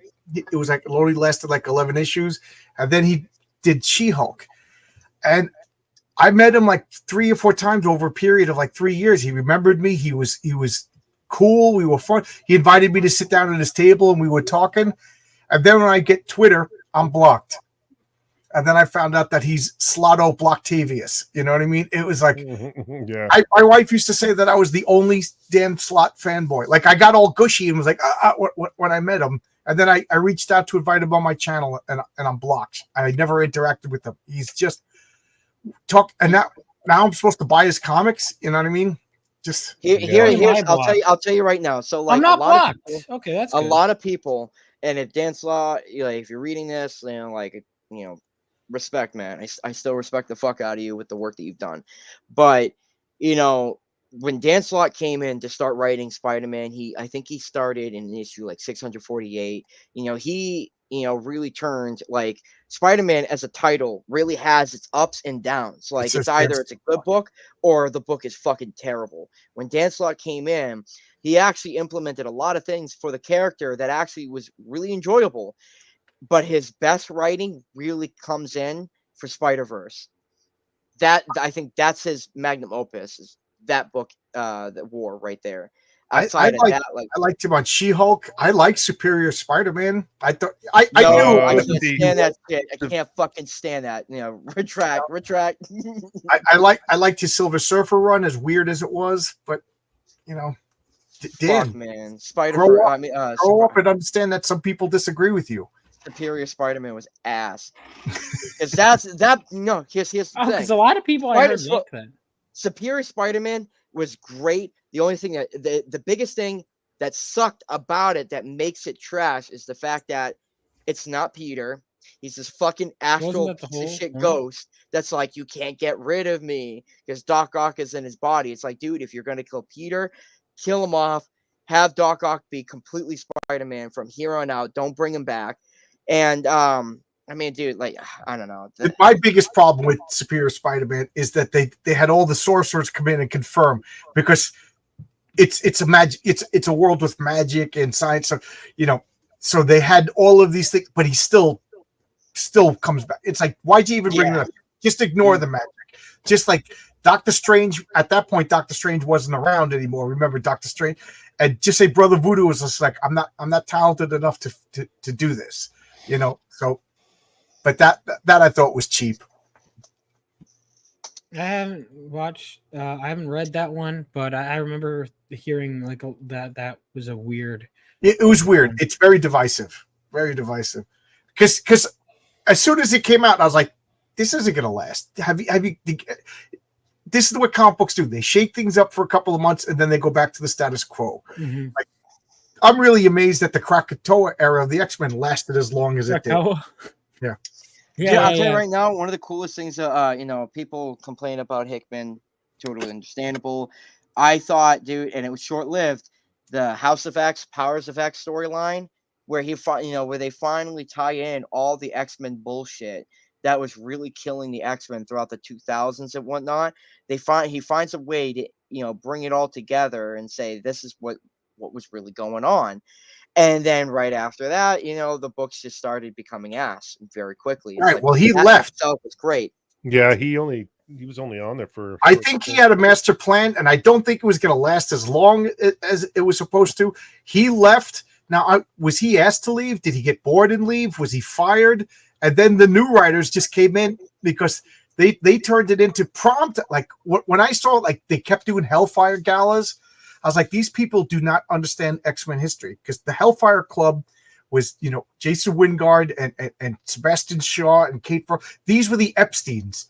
You know, they were sex traffickers. The Hellfire Club was the first thing they did was enslave Jean Grey and abuse her. Preach. And Karen Frost was the groomer. And when she went into that school to teach kids, I was like, this is very, very dark. She was the Ghislaine Maxwell of the Marvel Universe. And then to have all the X-Men go into the gala, that's like going to that island with that Baphomet temple that's on that island and up. I was like, you guys fundamentally don't get the X-Men villains. And it was, I was like offended. I don't get offended easily, but that really bothered. That to me showed that any of this new batch of writers should not be writing comics because they're not comic book fans. Like I say with Matt Barr, me and Matt Barr have this joke. Oh, you want to write comic books? Show me a collection. Like if Vaughn wants to hire me to write his comic, I just show that picture of my comic book room. You know what I mean? Here's my credentials. You know, if you can't provide a picture of your comic book collection, and I don't want to see some bullshit Kindle, you know, Comixology thing that you just downloaded. I want to see well-drawn, you know, comic books old with dog ears and plastic bags that you boarded in alphabetical order. Then you could write the X-Men. But when you're, you know, rant over, end scene. Yeah, no, I get it. You know, it's funny. I wish that these they may do it. They may have done it in the very beginning. But I think that, you know, I feel like, you know, if you're bringing a team to take on a title, right, and just start, you know, something, you know, really good just to, you know, get the fans on board, I feel like the creative team should hold a panel and invite ordinary people like you and me to sit down that knows the materials to talk about, you know, the history of these characters and ask, you know, what are some things that we should be aware about when we are approaching the series. They don't do that anymore. What? We listen to fans. Yeah, ridiculous. Yeah, Who would do that? I love that. I love that when you talk to Shelby and he starts talking about the Days in Image where they're in the pit and they were just like, it's almost like a competition, like when they're drawing and everything like that. And then Shelby the artists Shelby Robertson when they're and he's talking about the writers and they're talking about the storylines and bouncing things off of each other. Those, like, I love hearing those stories. I could sit there for weeks and listen to those stories. because I miss that. I would love to be a part of that, just hanging with the guys or whoever, and doing something we truly love, and just like, you know, writing and drawing comics. Vaughn told me about Free Comic Book Day. He's like, you got to go. Billy Tucci's going to be in there. Yeah, it was Billy Tucci. So we went. And Billy Tucci's like, John, we're going to go to a bar afterwards. Let's all hang out. Vaughn, you sat directly across from me, so you can see how much I like to talk. At one point, I was just sitting there. Billy Tucci's talking. And they're just telling comic book stories. I was just sitting there listening. It was so cool. Oh, yeah. Billy's got a lot of stories like from the 90s and stuff.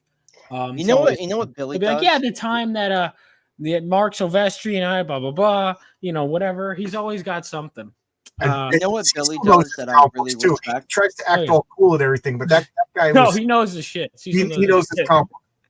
You know what Billy Tucci does that I can really respect from him is that when you're going to, you know, people, you know, like you, John, you, Vaughn, we can go ahead and meet up with him, talk to him, pick at his brain, but the motherfucker can go off and talk about stories that at the time were supposed to be like, you know, nobody knows about this shit. This is kind of like shit that we went crazy. We were going off the top, you know, nobody else needs to know this, but he's telling it to like you, to me, and that's it. Like he confides in us as like, you know, fans of his, that like, let me into a little bit of my life. So, and let you know, as I'm telling you this stuff, you know, in a way, entrusting us to kind of be like, I respect you to kind of keep that stuff to yourself and not reiterate somewhere else.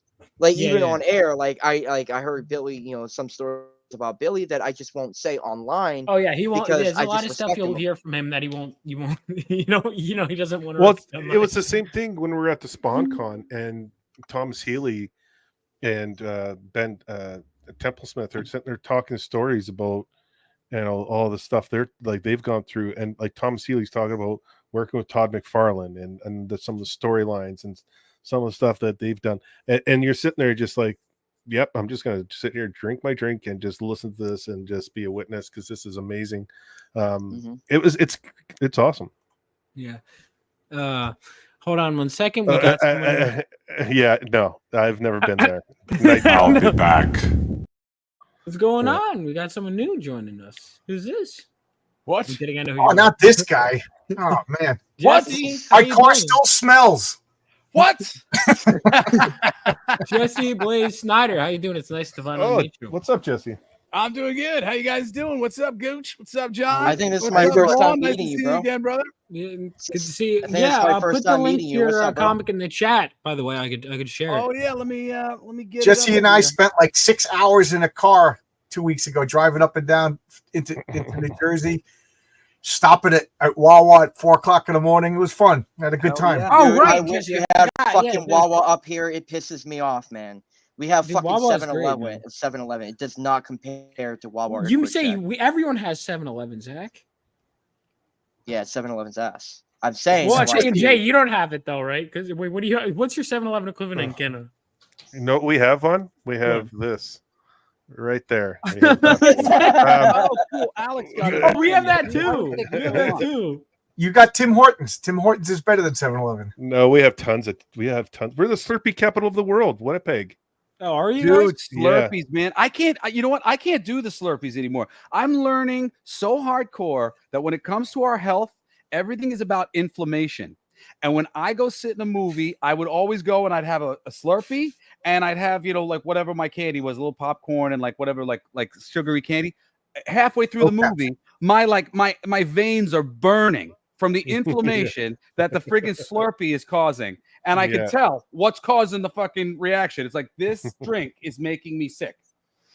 Damn. Oh, yeah. I love Slurpees. I don't touch them. I don't touch them. So wait, the Slurpees Diaz are really brothers that bad? The Diaz brothers hate seed oils. Are they like that bad for you? Oh, they're very right. They're very so like we have a real fundamental misunderstanding of like how all of our health works. And at the tippy top of things, they've been using some oils that should not be going in our bodies that are fucking gunking up our systems majorly. And that's why one of the main things, like people are trying to get you to use coconut oil, or organic oils. And then they'll try to direct you to actually get really good coconut oil, because there's a lot of different ways that all this shit gets screwed up in the processing that it gets made. I just found out that the freaking, what is it? The vinegar, the apple cider vinegar company, that is like one of the most mind-blowing, good, healthy things you could do for yourself dealing with this apple cider vinegar. It can be used for all sorts of things. It got bought up by Katy Perry and Orlando Bloom, and they freaking have Bill Gates's apples in the fucking apple cider. Bill Gates is not our friend. Do not drink, eat anything that Bill Gates has put his hands on. That guy's a nightmare person. Go read Steve Jobs' biography. I read it 30 years ago, and I know he's a terrible man. Don't trust him. Okay. But so seed oils are okay, because a lot of stuff has seed oils. If we're not supposed to eat sugar, why is it so tasty? Exactly. Pro sugar. Well, there's a lot of things with the sugar. They say that the sugar, they brown our whole insides. Our bodies attach the sugars, and they start getting brown. All of our like tendons and shit. It's crazy, man. There's so much information to learn about your health and your nutrition, and we're not taught any of it in school. Doctors aren't taught any of it at friggin' colleges when they go to learn about the stuff. They're taught how to prescribe medicine, how to do surgeries, all this shit. When really, as simple as it is, all these old wives' tales about different things that you can eat or different things that you can use, that's usually better than going to the freaking doctor and getting the pharmaceutical shit that they're pumping into us these days. It's so fucked up. I've actually been wanting to buy that book on TikTok, where it's like herbals. It's like, all the herbals and shit that they they're some of the people are just advertising like this is the book that you want to get, and just to like kind of like just where it like you said, like you guys are saying, like remedies for like if you're sick, you want to do this, get these things instead, like cinnamon or whatever the fuck. Maybe you know who you get that information from? The ladies, what do you call it? My brain's not working tonight. It's the ladies, the gynecologists.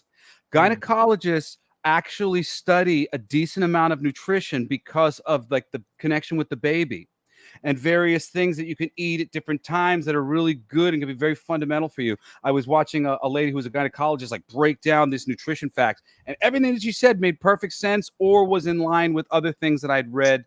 My gynecologist told me that I was a hypochondriac.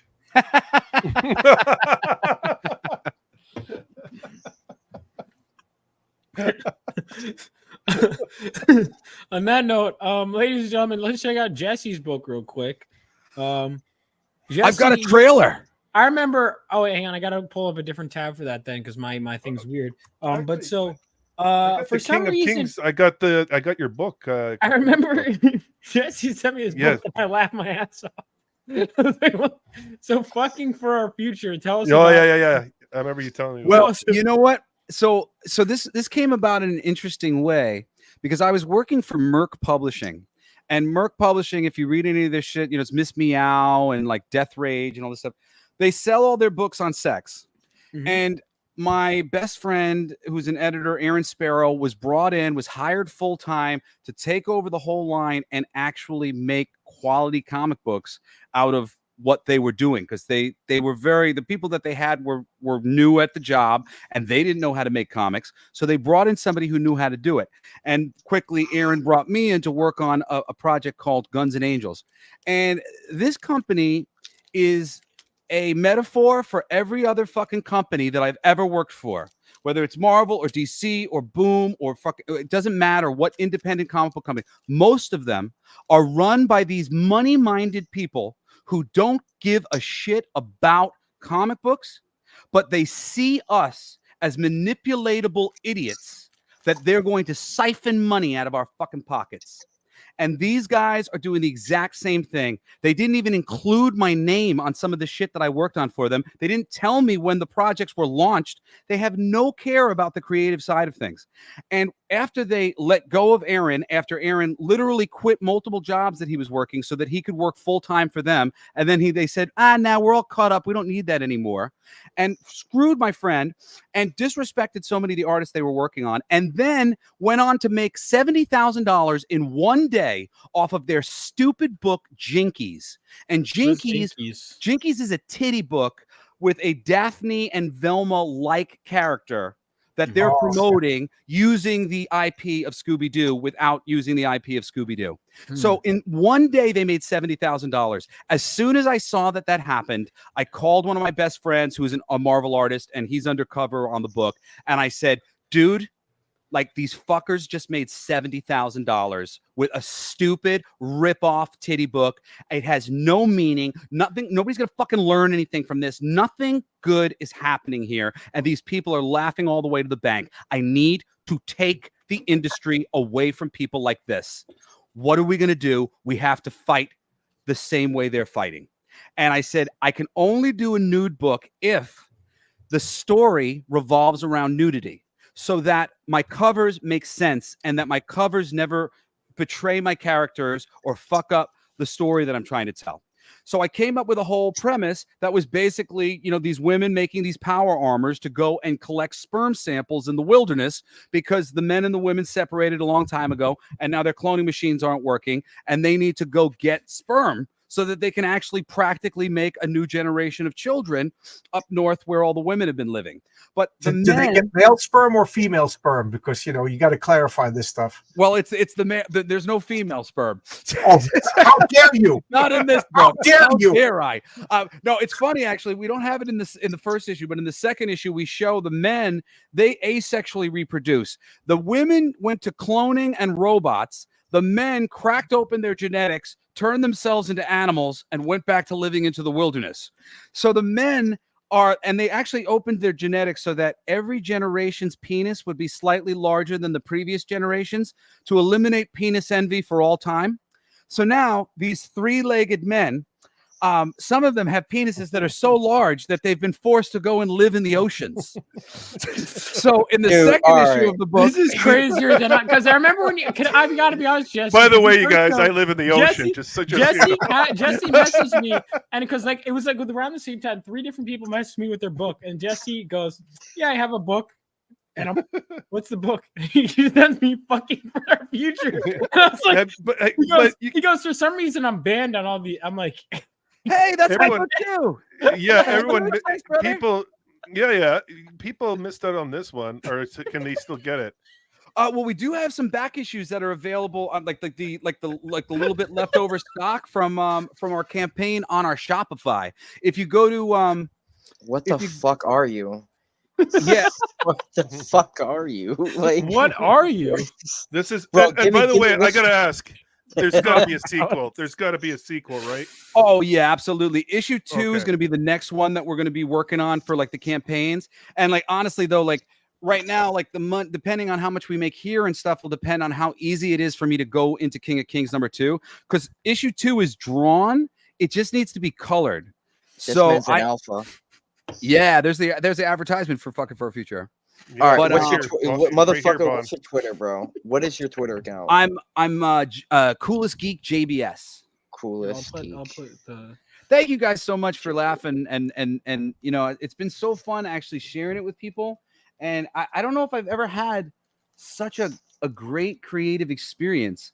Even though like I never wanted to make anything like this, like a nude book, like nudity, like I'm a Marvel writer, I'm a DC writer. I studied for fucking 20 years so that I could be the best person for the job of writing Batman, Wolverine, the X-Men, any fucking mainstream. That's what I'm here to do. That was what I was here to do, and I got fed up with the mainstream industry after freaking 20 years being the best person for the job.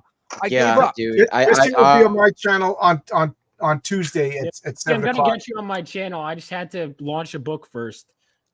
Oh, whenever you want, man. Yeah, I'm going on to hang out with John on Tuesday. Listen, and I'm not. I gotta go. I gotta get to bed. I gotta wake up at 4:30 for work. So see you, everybody. Later, John. Great seeing you, John. See you on Tuesday, brother. Thanks again. You fogey. I know. Jesse, I know you reached out to me. I'm gonna reach out. I'm gonna get back to you. Things for me have just been crazy wild. So, I totally understand. Yeah. But we'll get something going, bro. Thank you, brother. I really appreciate it. Yeah, it's funny. I've had so many people come to like try to help, but at the same time, it's been like it's been like it keeps getting pushed down the road. So like I'm doing a lot of press, hopefully like these next few days, and like I really need it because I haven't been able to do like any press leading up to the thing, even though we've been promised that we were going to get on a couple different shows. You'll get on mine. This is, and you still got 203 backers. That's crazy, dude. Like, for supposedly what you said, not a lot of press. Let's go ahead and watch this video now that I've heard you describe. Well, wait a it. second. Wait a second. Not a lot of yeah. press. I'm paying to advertise the book. Unlike most no. people, every single day, money is being put into getting this in front of people. So, I mean, it's like this isn't just some fly-by-night whatever. I am here to take over independent comics and pave the way for other people. Most of the people making these comics, they don't know how to make comics. I've been making comics for 30 fucking years. I know how to do this at a very high level. And my goal is to make enough money so that I can get my friends fucking working. There are too many people that I know who are sitting there twiddling their thumbs. They don't have any freaking bread coming in. They don't have any work coming in. There's so many good things that could be being made. But the system that we have in place right now is just making shit. And it's going to keep making shit for forever and paying people shit and treating people like shit. And something needs to change. And it has to be somebody strong enough to not try to take everything for themselves, and somebody who's willing to start building fucking community and making this thing something that will last, and not some selfish person here and some selfish person there. That shit's not going to last. The industry needs to form like Voltron, man. Absolutely. So Jesse for president, 2024. I will lead benevolently. I promise you. Just so you like, do you guys? This is your first time meeting Jesse, or yeah? Well, me and Phil got to meet briefly at the comic show with John the other day. Okay, yeah, but the guy's awesome. Yeah, Jesse's awesome. Like, oh, thanks, man. I really appreciate it. Well, you were on my show. We had that awesome interview. You know, we talked about your dad. We talked about a lot of things, and you talked. We had a really in-depth conversation. I usually can't help myself. No, it was a great conversation. It was like one of my favorite conversations. Thank you, brother. Yeah. That means so much to me. Yeah, there's like Pete Samedi was another one. There's a few that I like that really in depth, really hits the mark. I like those conversations. Yeah, man. You know what? For me, especially like on every level, I feel like all the conversations that we're having are the wrong conversations. You know, like I've been doing my podcast for like, a year and a half now. And I realized just the other day, I finally just changed the conversation, but I've been having the conversation that they want to have. I've been defending sexism. I've been defending racism. It's the most absurd thing ever. I know what's happening here. This is a cultural terraforming that's going on by financial interests at the tippy top. It's the same thing they did in Russia. This is what they do. They use their money to control things. And I am like the most liberal person on the planet. Every single thing that they have done to get us to the point that we're at, I helped them. I helped them get us here. And then they took it too far. They took it past balance. They took it past, hey, you guys telling me that I'm going to hell. I'm not going to hell. I should be able to do whatever I want and, live and let live and mutual respect. And then they took it to this place where the fucking people are waving their freedom in all of the faces of the people who can't handle that freedom. And they're literally pushing us up against the idea of civil war. We can't live together. We're just going to kill each other. No. Well, that's BlackRock. That's BlackRock and Vanguard having so much money, and I mean like literally so much money that they're just having fun time with this ESG movement, and seeing if they can like crumble Disney, if they can crumble all these big name production companies just for shits and giggles as they buy up the stock. Like those things are happening, and people don't even realize it. That this is what's happening. Like, it's like you people talk about the Illuminati. That's what BlackRock and Vanguard are like. They are the Illuminati. Yeah. See, but it doesn't even matter because like the moment like you go into there, like I mean, look, I'm Jesse Blaze Snyder. I'm D. Snyder's son. I've been invited into the fucking Illuminati multiple times. I've been invited to play their fucking parties, and I'm here to destroy them. I'm here to destroy anything that looks like that. This place isn't functioning right, and it's not functioning right because of organizations like that are keeping us all fucking cut off at the knees. So I just completely changed everything. I'm talking. I'm D. Snyder's son. Yes. Yeah. I didn't know that until Oh, honestly. I didn't want to, but say that until now. You I mean literally Twisted just looked it up. Sister? You said Yes. Twisted Sister? Look, Yes. Oh, Well, shit. Jesse was in a band. Jesse was in a band as well. Yeah, I've got a band called he's- Dilf USA that's Yeah. actually Yeah. that's out right now, and we're coming up. We just released a video the other day. We're like a comedy band, kind of like a punk rock Steel Panther. Oh, I fucking love Twisted Sister, bro. Oh, dude, you'll love I my music, man. fucking I'm a love- writer. I'm very good at what I do, but I don't like the system, so I won't sign. They've tried to sign me many times. They always want to turn me into Bon Jovi. I won't be Bon Jovi. I'm not a fucking pretty face. I'm an intellect, and they try to freaking shortchange me, and I don't go for it. So I've stayed independent. I make music for ESPN and behind the scenes, TVs, commercials, whatever else, and I get paid that way for music. And then comic books, it's kind of the same thing. I mean, like I've worked for every single company under the sun, but they don't care about their creative people. And they would just have me twisting in the wind for years on end. And eventually I'd go, fuck this, I'm going somewhere else. And I would go to another company. I'd do great work for them. They'd have me twisting in the wind in another way, shape, or form, or they'd be paying me shit or treating me badly. And I'd be like, all right, fuck this company. I'm going to go to another one. And I mean, that's why I've worked for every single company, because I would get in there. I'd go, this is awful. This isn't how it should be. Let's try another. And they're all like that. There's nobody really doing it well. That Damn, the sucks. fact Until that you're into comic books is like until me, I am really doing it well. We've been doing it very Wow. small, but part of the reason why I do it so well is because it's not just me. Aaron Sparrow is one of the most brilliant creative people on planet Earth. He's so brilliant. He's such a great editor. He works on every single thing that I work with. As soon as I get money, and I'm about to raise money because I'm gonna do some licensing. I'm gonna license a couple things. I already know what I'm gonna license, but I'm not gonna tell people because I don't want them to go and do what I was gonna do. But I'm gonna be doing some licensing, and the main thing that I'm getting the money for is for the license and to hire Aaron full time, which is what he was doing for Merck until he got fucking dropped. And he could have turned Merck Publishing into a company that could have really been something. And they freaking dropped that ball. And you know what? I'm going to pick it up and I'm going to demonstrate what happens when you support creative people who deserve their fucking support. You know, Jesse, I mean, it's like it's you're not blowing, just you're blowing me. Zach's mind. You're blowing Zach's mind right now. I could tell he's just like his feet are probably just hitting the floor like a mile a minute. Like Oh, I love that. Good, dude. You don't understand, man. Like, I fucking love Twisted Sister. I'm a huge rock and roll fan, and like, all We that got old school the shit. right to choose it. Oh my There god! ain't no way we're losing. This is our life. This is our song. We're not gonna take this shit, motherfucker. You see, I am the living embodiment of not taking it. I don't take Wait it. a minute. Were you at the after party? The one at for At the Garden the- State? the Garden Jersey, State, yeah. yes. Yeah, I was there. Dude, I was so fucking high. I didn't process You were high. I was high too. Well, I was kept going so into the corner. You were getting high, like in the other part of the room. I was in the other area. Damn, bro. Cause like I remember fucking. EBS That's why said some John was shit- making fun of me. He said my car still smells. No, because like EBS said some shit like he goes, "Everybody, this is Dee Snider's son," and I thought Oh he yeah, was just fucking Ethan was joking. trying to make me uncomfortable, and I fucking turned the tables on him by not allowing him to make me feel uncomfortable. And then he was uncomfortable, and then he had to acknowledge that I was Dee Snider's son, and he's just some comic book artist. Like all these comic book artists think they're just some comic book artist. It's so fucked up, man. Because at the end of the day, I think these comic book artists are fucking rock stars, but they think that they're like most of them. They all like, I mean, it's the reason why all of these writers on social media and whatnot, it's the reason why they play the Hollywood game and they parrot whatever Hollywood says. Hollywood says, oh, yes, because they want to be one of the pretty people. I am one of the pretty people.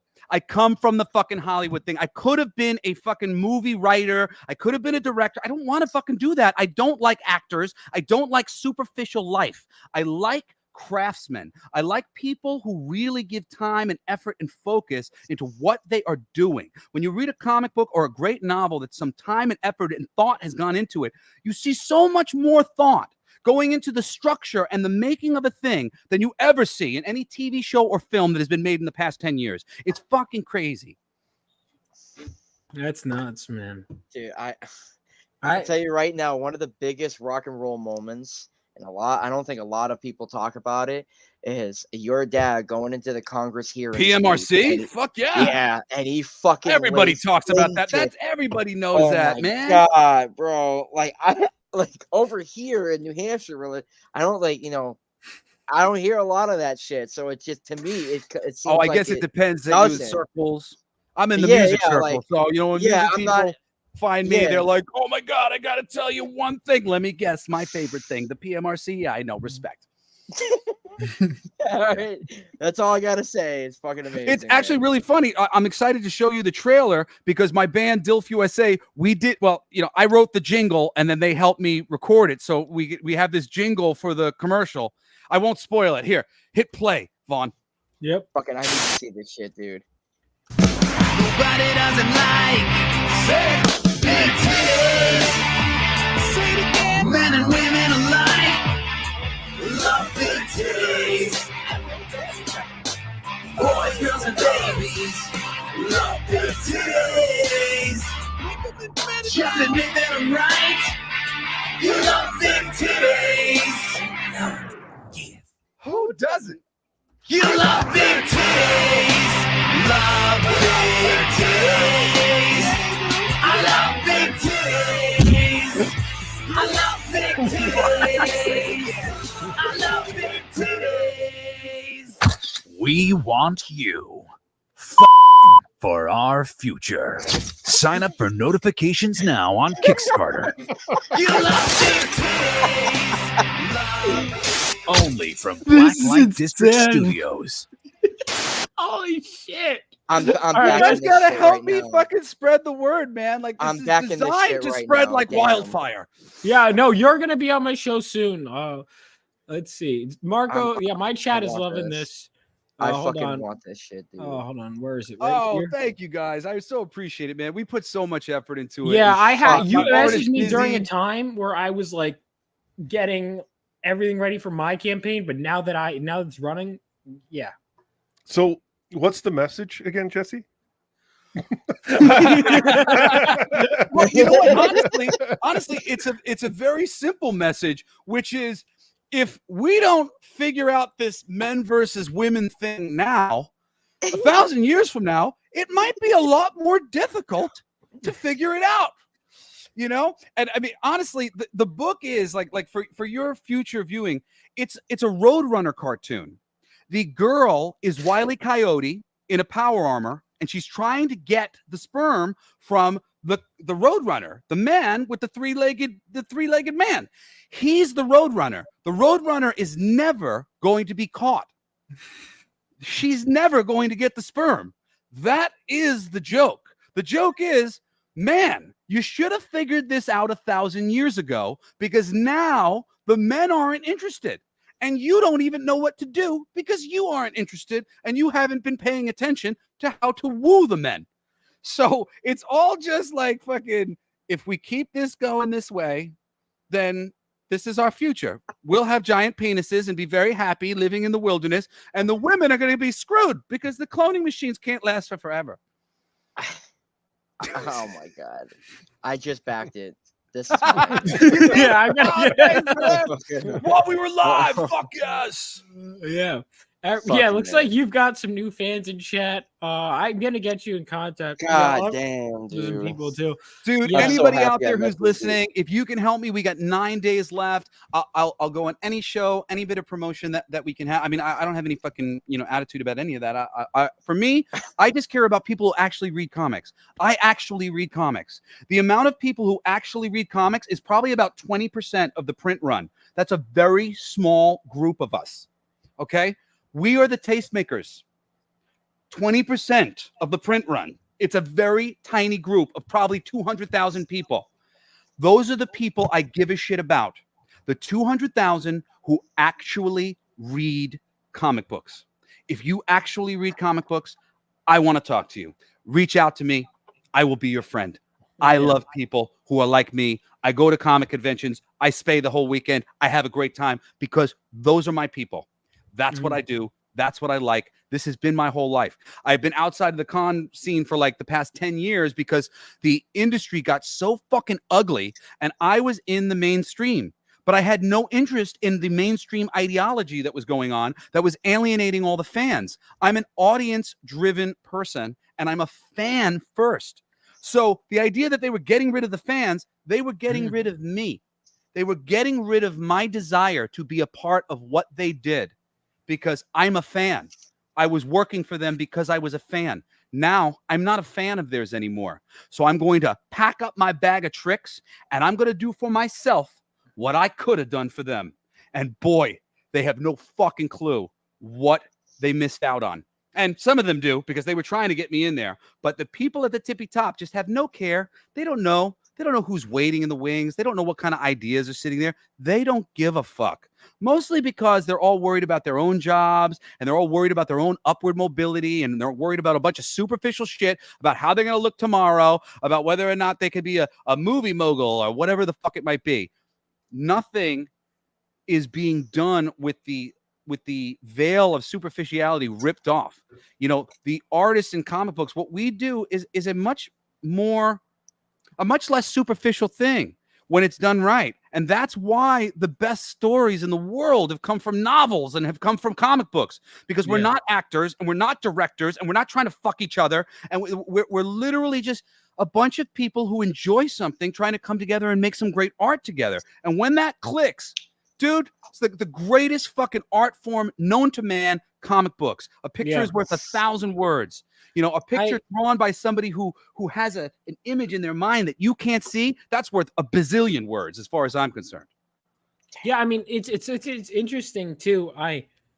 Because I grew up so I went to film school and I made the pivot while I was in college because I was reading all these comics and I was like, holy shit, these guys were able to just have a vision and just have it go through. There's no studio system. Yeah. And I love film so as an art form. Don't get me wrong. Oh, sure, but still it's so simple. It like really at the end of the day, this comic, Fucking for Our Future, dude, it is literally just me and one of my best friends, Dizzy Arnold.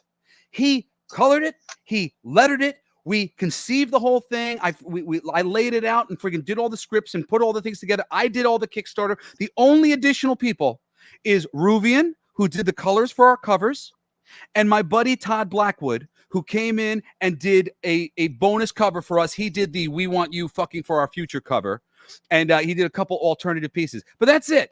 One friend of his who did some coloring, one friend of mine who did a cover. And every single other thing, every piece of graphic design on that Kickstarter was done by me. Every single piece of art and everything arrangement and the price points. And I did this. I built this with my best friend so that we could make fucking money and feed our families and friggin' help to continue to perpetuate a business that is not there anymore. But this shit is easy and it can happen with the business model that exists on Kickstarter, and even better when people really start to get a little bit of legs underneath them. Because right now it's just too much of a risk every single time you're doing these things. But if I have $100,000 success here, I can take my portion of that money and I can start playing it a lot riskier with every Kickstarter I do after this, because I can put more money into the front of it, knowing that I'm going to make more money on the back end and it will continue to perpetuate itself. It's a really difficult thing when you're just, everything is risk and everything is risk. But once you get a little bit of a base going, this can really be a sustainable thing. And it doesn't have to be just for my company. You know, there are so many little companies that can come up doing this right and change the entire marketplace. And I promise you, overnight, these books that we make will be household names, because once people realize that there is a consistent quality coming out of the independent world of comic books, people will start to come to look to see what we're talking about, to see what great stuff is happening. And a lot of that, though, is going to take somebody like me having enough money so that I can go hire all of the people from Marvel and DC. They're not getting paid well. All I need is money. And then I can go hire them and I can put them in charge of drawing things that are worth their time and talent. Right now, they're fucking drawing shit that isn't worth their time, isn't worth their talent. But I could go hire them. You know what fucking Eric July just did? I was doing that. I took a meeting with Chuck Dixon and was talking to Scott McDaniel fucking a decade ago when I first started my publishing company, before I went through my divorce and before I went through all the different things that have fucking fucked up the industry and fucked up the country that we're living in over the past bunch of years. I reached out to Chuck Dixon. I know that there's a market for freaking great, consistent writers who write great stories. There's so many more than just Chuck. Then I was going to go after Alan Grant. There's so many people. I've worked with Alan Grant. That would have been great. Yeah, Alan Grant's great. There's so many. I got the pleasure of working. I never got to meet either of them, but I've had the pleasure of working on comics with Chuck Dixon's Hunter Ninja Bear, and Dixon's then amazing. And then what was the Scott Snyder? Not Scott Snyder. I'm sorry, Scott McDaniel. The one I worked on was called Star Riders. Scott, I haven't gotten to talk to Scott McDaniel, but we had only talked to Scott because I was talking to Chuck. So my process for what I was going to be doing at the time was I was going to Chuck and I said, Chuck, you are the most consistent comic book writer that I have ever experienced. What would you most like to make? What would be worth it? That if I put money into this project so that you had the time to sculpt whatever the fuck it was that could be truly wonderful, that you could care about, that you could love, that you could be glad that you were a part of, what would it be? What does it look like? What is that book? Help me figure out what it is, and I will fucking generate the money that you need to make that book so that you can make that book. That's what we need in a creative industry like this. We need people who understand the creative people, what their talents are, to be able to go, hey, I have money to help take pressure off of you so that you can do the great work that I know you're capable of doing. Mm-hmm. Absolutely. It's the money really is what it boils down to when it comes to the quality. Is there's the money's people. You give an artist a good amount of time and direction, they can do it. Yeah. A lot of people, they don't have the money, right? Yeah, for a long time, I wanted to create a charitable organization. I was looking into this for a minute. I was trying to get money to make a charity organization that was literally basically a publishing company that was designed to pay the biggest writers and artists in the business the top wage to do their dream projects that the company would co-own with them, and the profit sharing would go into the next big artist and big writer who would come in to do their dream project, and it would be about them. It would be about, what do you two want to do together? We will do this as a public service to the nation, to the world, so that you two get to work at the highest level, doing your work the way you want to do it, and that this art can exist. That, as far as I'm concerned, is a fucking social service. Mm-hmm. Yeah, absolutely. I mean, it's tough, you know, it's tough, but there's so much people can do. And it looks like with your goals, so we got the first goal is 25K. Then you've got all these variants right here. How many variants do we got? I think there's a ton by the end of it. So, because we have a whole bunch of things that have been added, so we just added the foil cover and we added an extra shirt, an extra sticker. And for the people who do the all-in value is insane. If we actually clear the 100,000 with all the things that we've added by the last week, we'll be adding one more thing this week.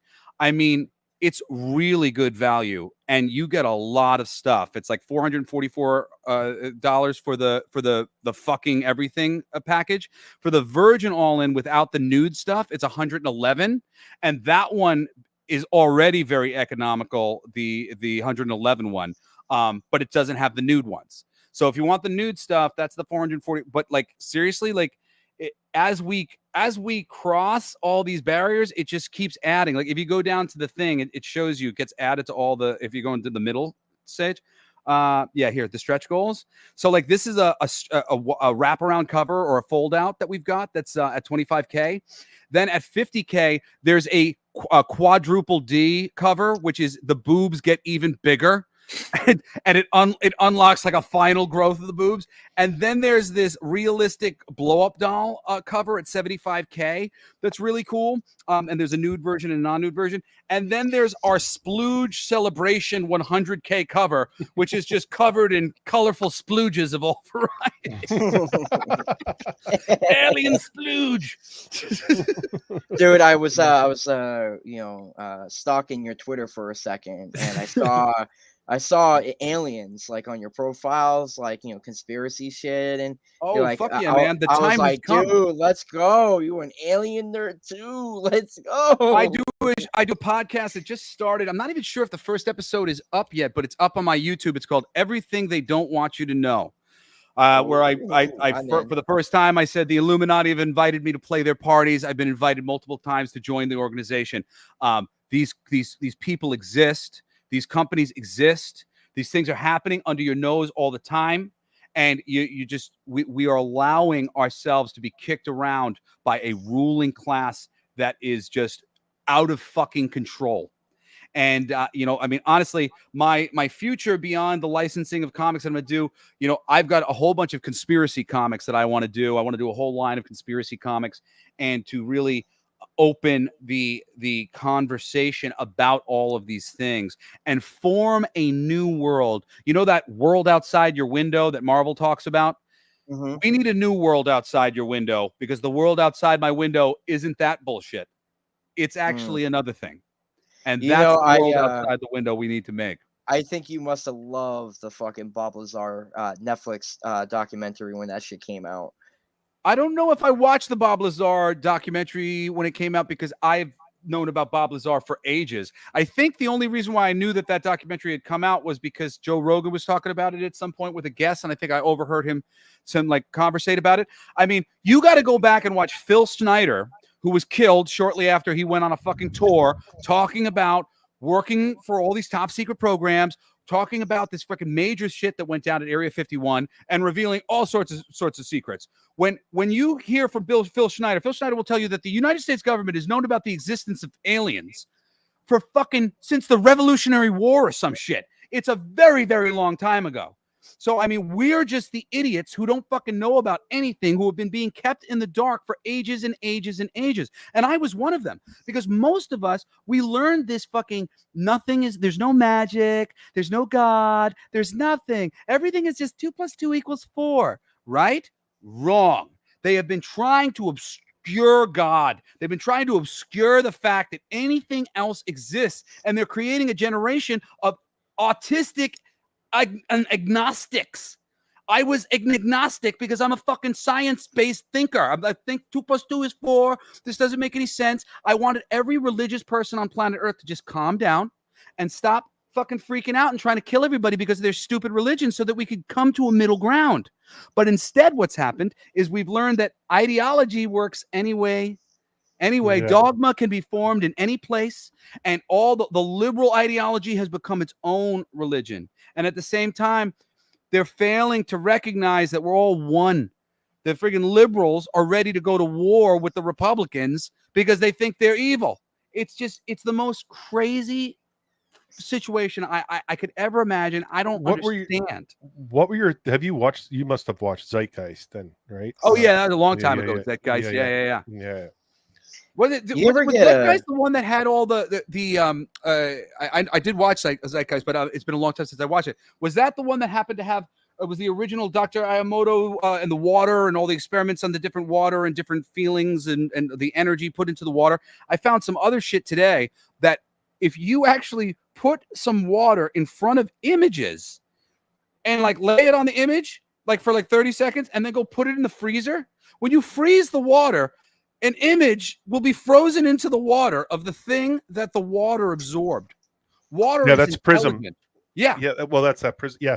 Well, yeah. Zeitgeist is the one where they break down religion, all based on the solar solstice and the winter solstice, and all that one. And then they break down. I think I'm thinking of What the Fuck Did We Know was the one where they showed the water. Yeah. Or What the Bleep Do We Know? I feel like you know people personally, like Kay Reno. and shit like that. That like when they go ahead and they rap about like the conspiracy shit or like the truth basically, and they they're just trying they implement it into the music. I feel like these guys already. Well, Like, look what happens, man. I mean, really, at the end of the day, I don't know these guys, and they don't know me. And you want to know why? Because that's the way the industry wants it. They don't want you to know me. They don't want you to hear my uplifting, inspiring, empowering music. They don't want me whispering in your ear that you're not some limited little itty bitty being, that you're fucking big and you're powerful and you can do shit. They don't want people like me talking. So those people, especially in the rap community, because rap has been hit the worst.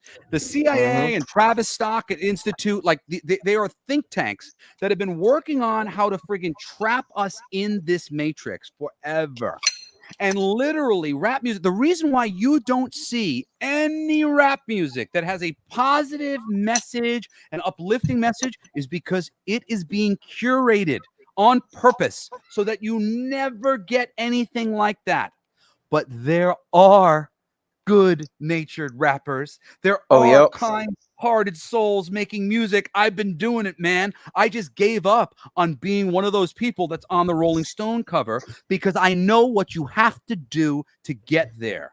I know what Lady Gaga did. I know what David Grohl did. And I'm telling you, man, they are sacrificing members of their family. They are killing members of their bands. They are doing whatever it takes to be rock stars. And these people have ghostwriters and people working on them who work within the system. So they're not even genuine artists. The Beatles, the Beatles are the first boy band. They are manufactured. All of these bands that are being front and center. There it is. There's Lady Gaga. She's so big and important all of a sudden. Or Taylor Swift. Taylor Swift is nothing. She has millions and millions of dollars going into pumping her to every single little person under the sun because they're trying to affect the Democratic vote. They're trying to affect the process. They're trying to get more people to vote for an idiot who can't think, who's in office right now, because they don't want to give us a proper choice. They don't want to give you an RFK as a choice because RFK would be somebody who would change the system that they like very much the way it works right now. Who's they? Like, are you talking? Are you talking CIA? Because like the CIA did that in the 70s and 80s with the cocaine and the weapons. The CIA are responsible for so many fucking fucked up things going on right now. Yeah. Every single time somebody would complain about freaking, the people coming in our borders, I'd be like, yeah, well, maybe if the U.S. government would stop destabilizing the Mexican government, that wouldn't be such a problem. Or how about all the shit going on in the black communities and whatnot? Maybe if we weren't stirring the fucking pot in these communities in various ways with rap music and with other things that we are doing to make the situation worse, it wouldn't be like it is. But it is like it is, and then we address symptoms instead of foundational problems. There are foundational problems. I'm too smart. You can't sit here and make me fucking act like these other people anymore. You tell me about all this bullshit symptoms that you're going to fix, and I'm going to say, no, no, no. That's a symptom. That is not a foundational problem. The foundation is what needs to be fixed. That's what needs to be fixed in comics. It would need to be fixed across the board with everything. Until the foundations are right, we can't have good things. There's a couple things I want to say. A couple things. It's like you are going off so quick that I'm like trying to keep up. Right?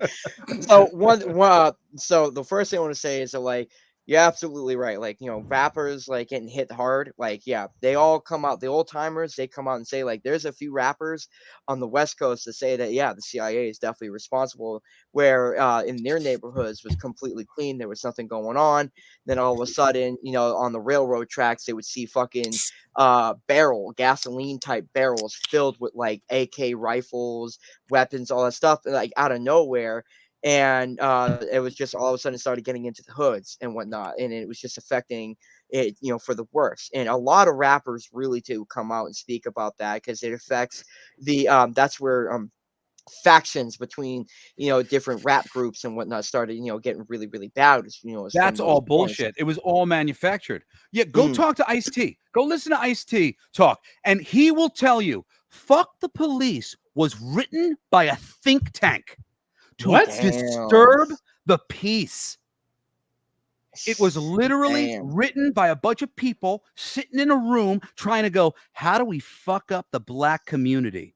How do we fuck up society in America so that 20 years from now, people like Jesse, who are not quite so peaceful, are ready to tear down the establishment? And like I said, Damn. I'm responsible. I fucking help these people propagate these anti-establishment ideas. I am anti-establishment. The establishment fucking sucks. That doesn't mean that we have a violent revolution where we punch our friends and our brothers in the face because we don't like the way our government's going down. We have voices and we have brains and we can talk and conversate and we can bring things to a better place without violence. And this notion that, oh no, that's the only thing, it's always going to come down to it. You're wrong. You're wrong. There's a Fortunately. second thing I want to say. It's a question towards you.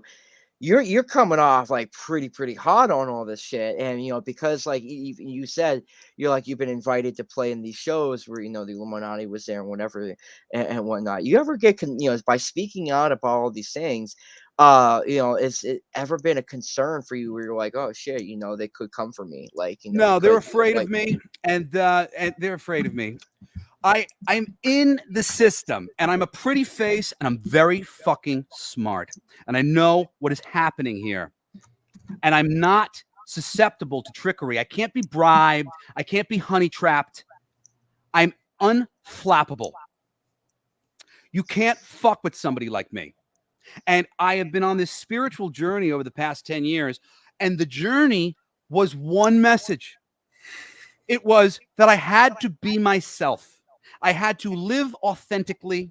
I had to speak my truth. I couldn't sit here anymore on planet Earth knowing what I fucking know because my dad doesn't agree or my dad or my mom is a little, well, that's a little extreme. I don't fucking give a shit. I don't care what they think. I have been studying this fucking place. I know what I know. Shit is rotten across the fucking board. And it's the damn baby boomers and the generations before them that let this shit happen in the first place, that let all these little micro slides backwards, little micro slide back. Well, it's okay. It's okay because it's my friends who are in charge. My father trusts this system because it's a bunch of baby boomers who are fans of his who they like me and they listen to my music. So they must be like me. No, they are bribable. They are honey trappable. If you are honey trappable or if you are bribable, fuck.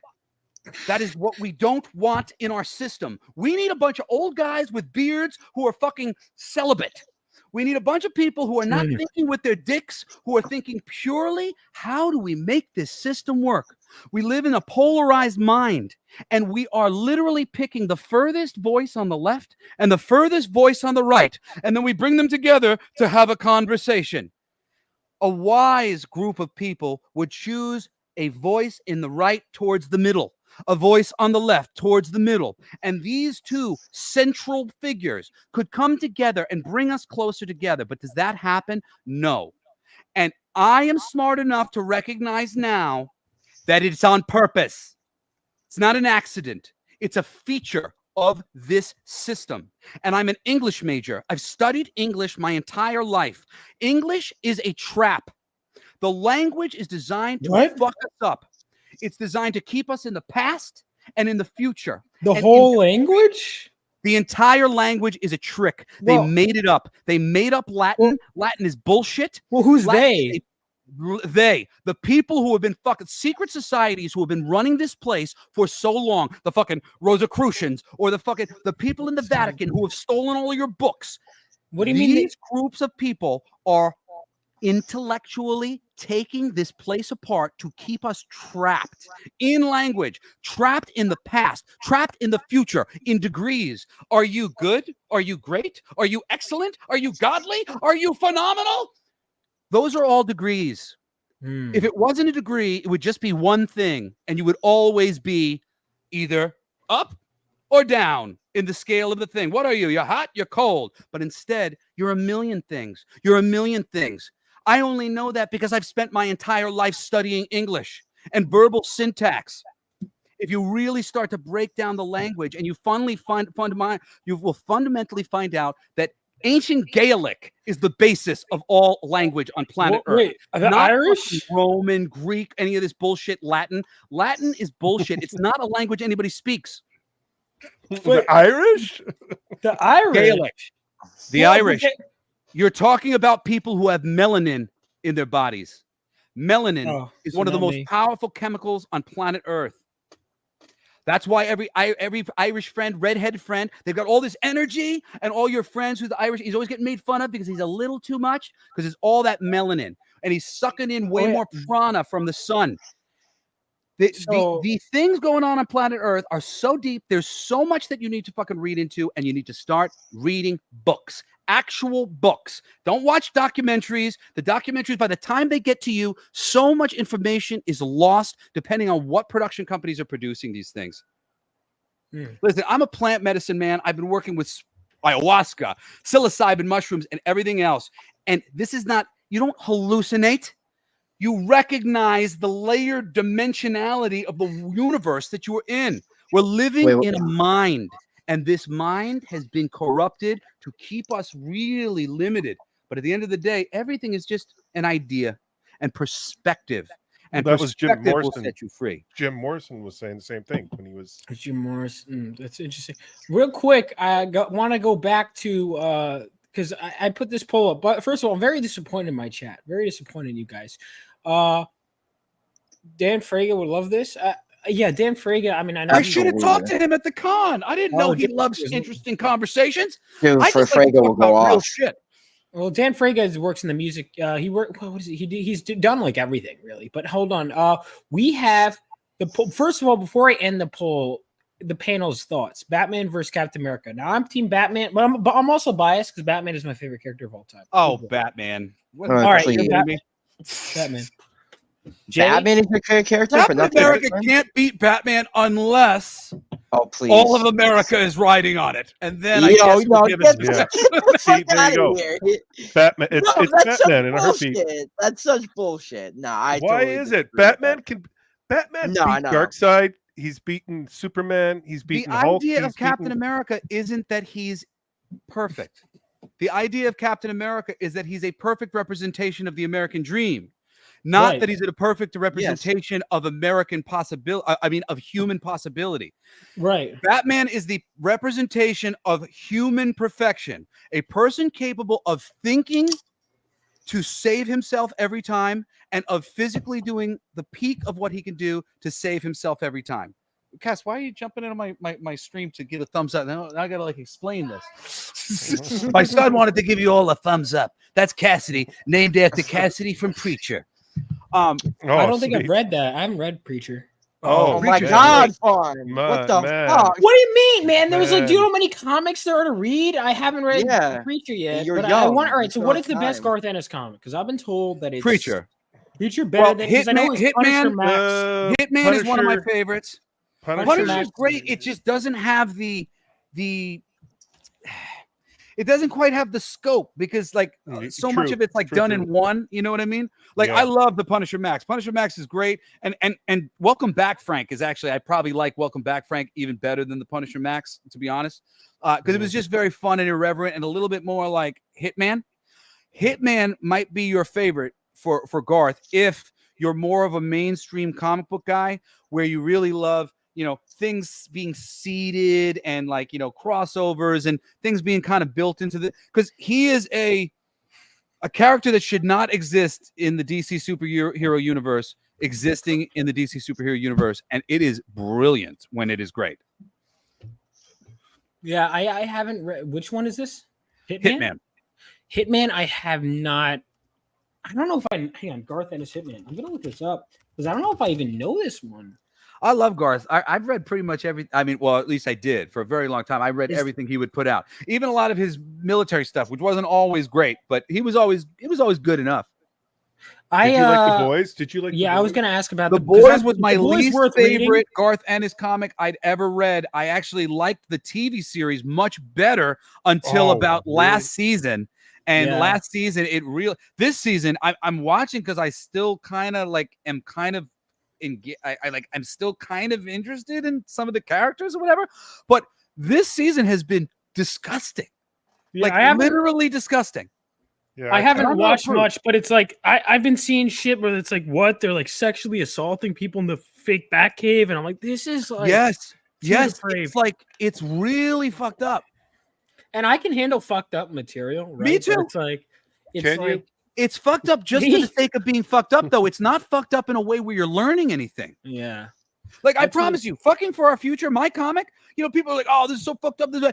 Dude, you read Fucking for Our Future, you will come away smarter, not dumber. for Alex having read my BRB. book. Alex is totally right. They want to normalize that shit, and I totally agree. Yeah. Oh, they yes. With the fucked up. Because it's like it's like my comic, for example. I want to be a very idealistic superhero story, like the ones I used to read. Because even when they get dark, there was always like something to learn from it, right?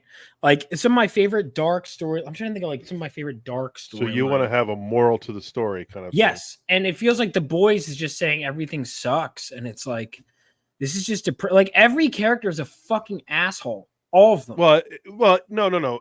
The Boys is in a nutshell is don't judge a book by its cover, basically. So like you're seeing these heroes, but behind the scenes they're doing awful shit. So they're being promoted as these almighty, or they're save the day, Hollywood type characters, but like behind the scenes they're the complete opposite of that. So it's like basically when you read the book, it's don't always judge a book by its cover, kind of. So is the book worth? So what are the best? Is The Boys? I comic like the worth books. reading? I like the book book. is very heavy-handed. It gets Yes. heavier and heavier-handed as you read it. The Ah. first 12 issues are awesome. Then, like the third story arc is the first story arc where you start to go, dude, you're kind of getting a little preachy here. And then by the time he gets into he introduces this character who's supposed to be like Stan Lee, and oh my god, it's literally just him doing Stan's soapbox, and he just always talks in like fucking Silver Surfer dialogue, and it's a bit much, but conceptually it is interesting, and it was interesting from the ground up. I think initially they did some better things with it on the TV show. They made it. They really kind of got more out of it than what I was getting from the comic. But what do you like? What the TV show like? But what are you getting out of the TV show? Because there's no arc to it. It's just all over the place. It's more. I think it's getting worse with every season. The show. I think it's getting just worse shock, with every season. I think it's more shock initially- porn. Yeah, Like, it's- initially I felt like it was a little bit. It had something. I felt like it had humanized the characters more than they felt humanized in the book. To me, when I read that book, they never felt human to me.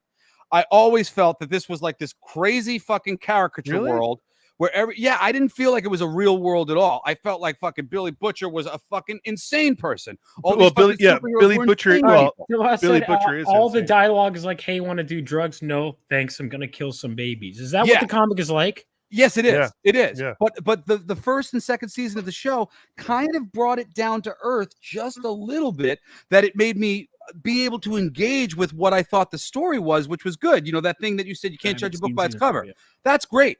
The Boys was good on that level, and some of the the over the top shit was fun in the context of the book, because the tone was the tone.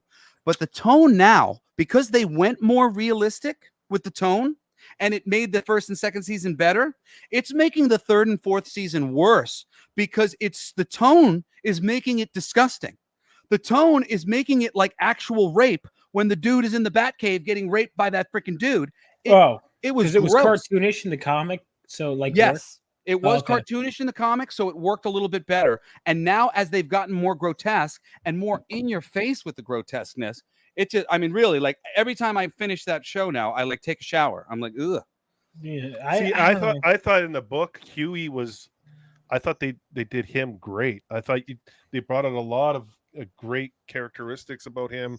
Huey was the best thing about the most grounded part of the Boys, Yeah. and he isn't as good in the show as he is in the comic. I felt like my problem with the show was also that like, because I liked Huey a lot, and I feel like each season he gets more and more irrelevant in his own show.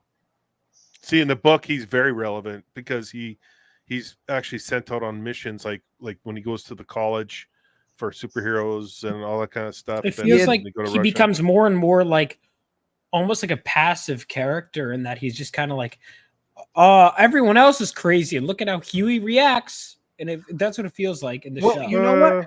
That's another part of why the show is falling apart now, because in the comic book, they're not a part of a government organization. Well, They are basically these fucking crazy people who have taken it upon themselves, powered by the V, to go and be the police to this world. Yeah. So very quickly, they're not a bunch of human cops who are like really having a hard time with Homelander forever. At a certain point, they are the counter Justice League who are quietly keeping this shit in line. And I would say every X-Force. crazy, and every crazy thing that they do is sort of sensical because they're autonomous.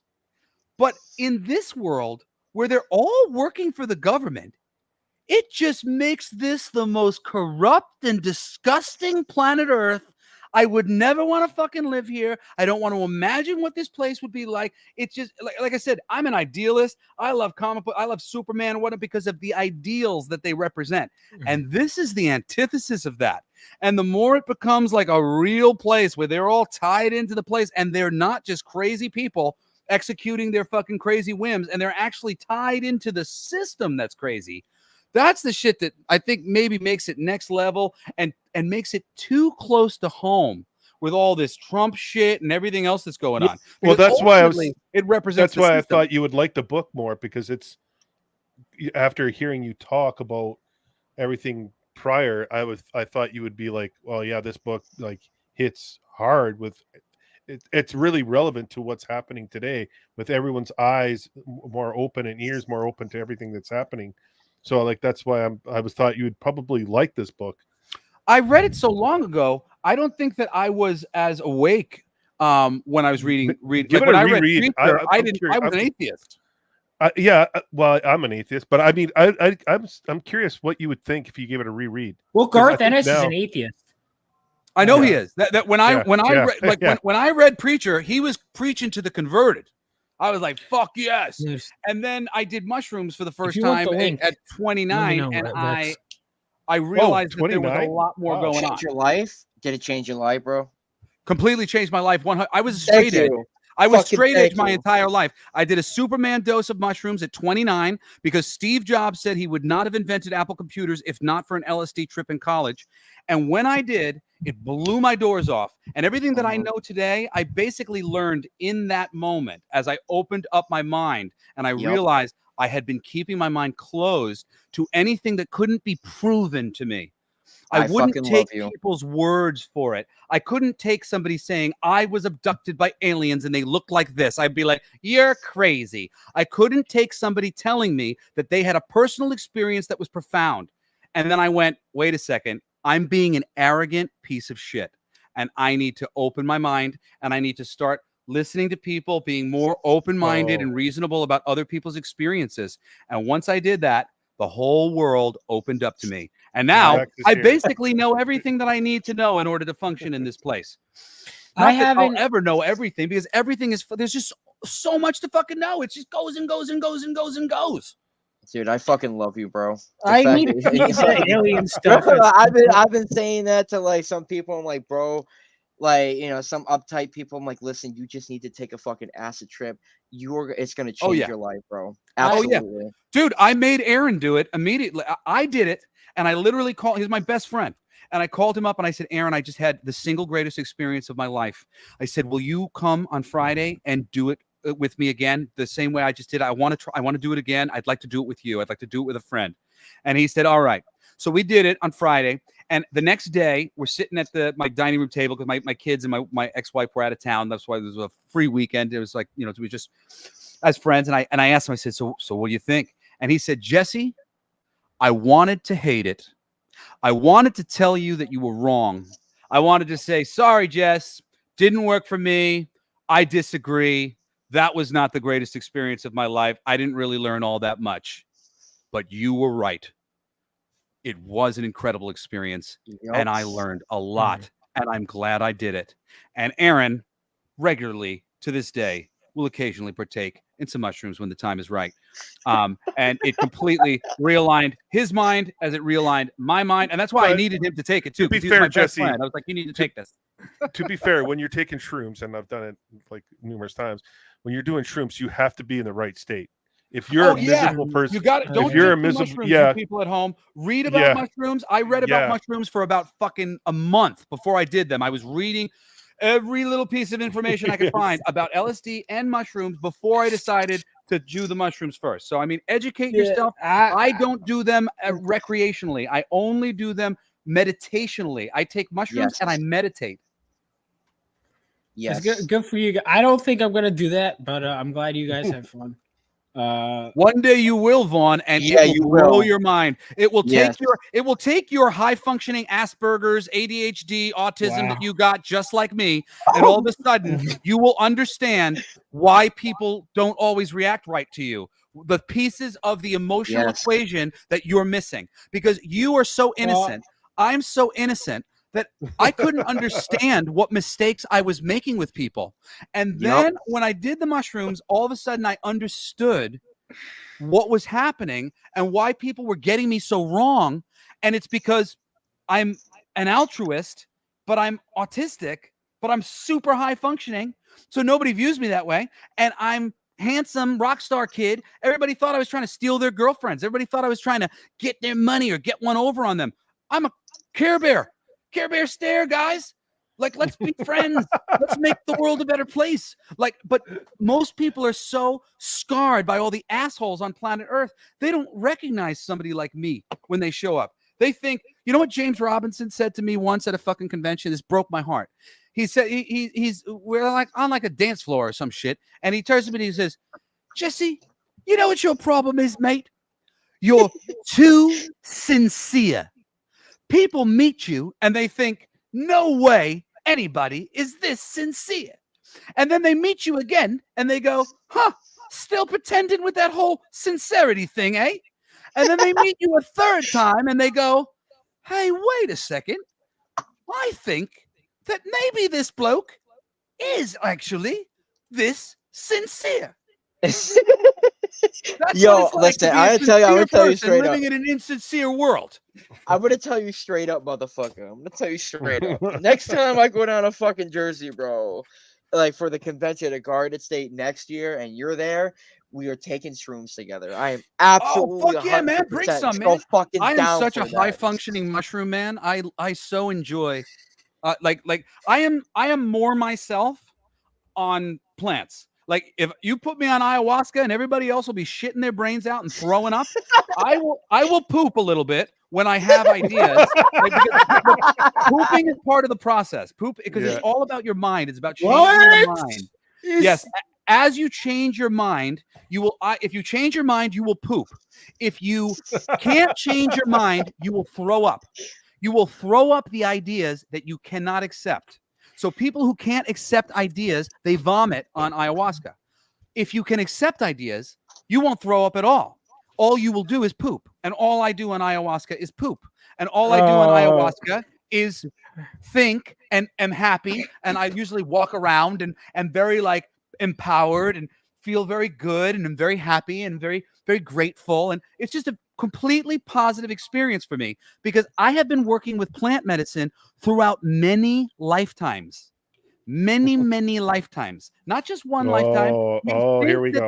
We're talking about lifetimes. Yeah. Oh, it's lifetimes, Yeah. baby. And it's Yeah. and it just all you have to do is have a couple experiences where you go, fuck, I can't deny that just happened, and I can't deny how important it is. That I just realized that. Well, that's why with deja vu, when it comes to You deja guys vu, can have fun with this. I'm gonna.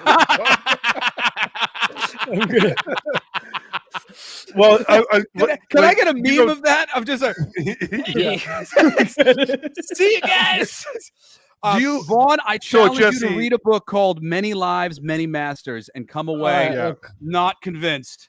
Look, I'll read that after I read Chris Claremont's X-Men run, Marv Wolfman's Teen Titans, Peter David's Hulk. There's so much to read. Yeah, after I read my entire reading list. You know, maybe I'll Read Peter David's Captain Marvel. Oh, That's is a his Captain favorite. Marvel good? His Captain Marvel's Who was incredible. Captain Marvel when he did And- Captain Marvel? Genus Vell, and Chris Who the hell Cross is is one of my that? favorite artists. Chris Cross, he was one of the artists who was on the Milestone books. He's got a really unique style. He also was known for Slingers, which was a little indie but cool Spider-Man related comic that Marvel put out. But Peter David's Captain Marvel book, which was on the verge of cancellation, similar to Deadpool for a very long time. That book is a wonderful monthly comic that, you know, kind of kept getting saved by the bell and lasting longer and longer. I think there's a good 40 issues of that book that came out. It's quite good. Highly recommend it. This 90s color, the 90s coloring got That's Chris weird, Cross. man. I think Chris that's Cross. Sotomayor doing the colors. So Chris Sotomayor, he's great. But I it's love like the Chris coloring Sotomayor. technology more so. Oh yeah. Well, that was when the technology had first Yeah. changed, and there was Yes. definitely like an There was an overcorrection adjusting for a while. period. Yeah. Yeah. Yeah. Like there's some of those X-Men covers I look at and they just look garish to me, honestly. But like the early, like Yeah. A lot of all right, them. Maestro. So I want to read Peter David's Hulk. His X Factor, I've heard, is great. Right? Is that X Factor's great. I love his Madrox, and because it starts with his Madrox mini. I like Peter David a lot. I never read Peter David's original. Well, that's not true. I've read a lot of it, but not Hulk the whole the thing. End? Like I haven't read it. Is I haven't a read it from the beginning. masterpiece. Hulk the End. Have you guys? Well, read I Hulk love the Dale End? Keown, so I've read a lot of the Dale Keown issues. Yeah, Hulk the End. I had never really because I had talked to Dale on stream, whatever, and I Hulk never the End's read great. any of his stuff. And I was like, Yeah. I want to talk to I've talked to Dale. I know he's a legend, and Hulk the End is like a fucking masterpiece. Like I was like ready to tear up by the end of it. It's the most like perfect encapsulation of what the Hulk is. And Dale, I mean, I think Dale. It's not a hot take to say Dale's probably the greatest Hulk artist ever, right? Like, Oh yeah, Dale Keown. I mean, Dale Keown's probably Herb one of the Trimpe, I greatest know artists people love ever. him. Period. I mean, you see that picture of the Hulk right there? That picture of the corner or the center? That's one of one? the best pictures of the Hulk he's ever drawn. Which That one, one? the one where he's facing to the oh, right. this double page Yeah. spread. Oh my Yes. god, dude! That's Also, one the of Hulk, nice the Hulk cover, pieces. the Hulk cover. This, yeah. I mean, Dale. I think just like when I think of okay, that's a good topic. So, who's everyone's favorite artist for each character? So let's start Hulk. I'd say Dale Keown is Oh, yeah. my favorite Hulk artist. Zach, you said Herb Trimpe's your favorite, right? I'd say Herb Trim for me. Herb Trimpe. Oh Okay. yeah, Dale- Dale. I think Dale- that's Dale- Dale's Dale- favorite is Dale. Herb Trimpe, if I remember correctly. Even It's Dale Dale. said he learned from Herb. Herb Trimpe. Okay, let me look up. Herb's probably my dad's favorite. He's a big Hulk guy. Oh, When is I your did my dad a Hulk Hulk? one-shot- Was your dad a comic book fan? Yeah, that's how I got into comics. When I did my Oh. Hulk one shot, and they removed it from the trade paperback dress, which really pissed me off. But Why'd if they you do get that? if you get the physical copy of the one shot that I wrote for Marvel, it's dedicated to my dad because he was a huge Hulk fan, and they basically gave me like a choice of some characters to do like an inventory story, and I picked the Hulk because my dad's favorite character was the Hulk, and I wanted to write something that I knew he would be really excited to read. So I That's fucking dedicated it to him. amazing. That's awesome. Yeah, I'll have to check that out. The Hulk. Yeah, but you won't see it. It's not in the if you get the Savage Hulk trade paperback that it's in, it's not in it. They took it out. But if you find the individual issue, it's got a tribute to him. That's Of course cool. they took it out. What the fuck? Yeah, I thought it was so stupid. I'm like, why did you just collected it to trade? Why do you have to remove? You literally took all the trouble to just go in there and remove a dedication. Like, Yeah, it's it so was fucking dedicated dumb. to my dad. Why'd you have to undedicate it? That's weird. And it's That's like, weird. and he's a celebrity. It was Yeah. dedicated to a rock star. That's You weird. know, who inspired his son to get into comics. You know, ultimately, I inherited my dad's comic collection. He wasn't as big of a comic guy as I was. You know, he was like, he would go to the newsstands at odd times, and he had a very like broken collection, and he would always be missing certain issues and things. When I was the religious, there every Wednesday. Like, I mean, I used to read 150 comics a month between monthlies, miniseries, and trade paperbacks when I was at the height of my reading, because I was studying to do this for a living. And as far as I was concerned, I needed to read every major story that had ever concerned itself in comics so that I could be referential and able to basically honor the industry that I was writing for. That's awesome. Yeah, man. I wish more artists would, like, if I was asked to write a series, I don't know that I could write current X-Men, honestly, because I feel like they strayed so far away from Claremont's vision. that I it's like, wouldn't I want don't to even read the books recognize that it. I would have to read to do a good job. That's what I'm saying. That's the sad part about writing. Yeah. And that's why I think they just ultimately don't. And they go, okay, that's fine. Well, I think it's ultimately why everything's fucked. Why, like I was starting to realize, like, shit, this is dead because people like me aren't going to care enough to keep the ball rolling. Yeah. The reason why this has lasted as long as it has is because, and it's a generation before mine. I'm like generation number 2 or 3 that did the same thing. We read the books. We went, this is incredible. I think I could do even more. Let me get in there. And then a new generation of people who grew up reading came into comics and they started making better comics because they were fans. And then another generation came in just like that, and they started making better comics. And that generation included Alan Moore and freaking Frank Miller. And they were reading these lame-ass comics, all these silly comics. But they were like, but there's some interesting ideas. Maybe we could do something more interesting here.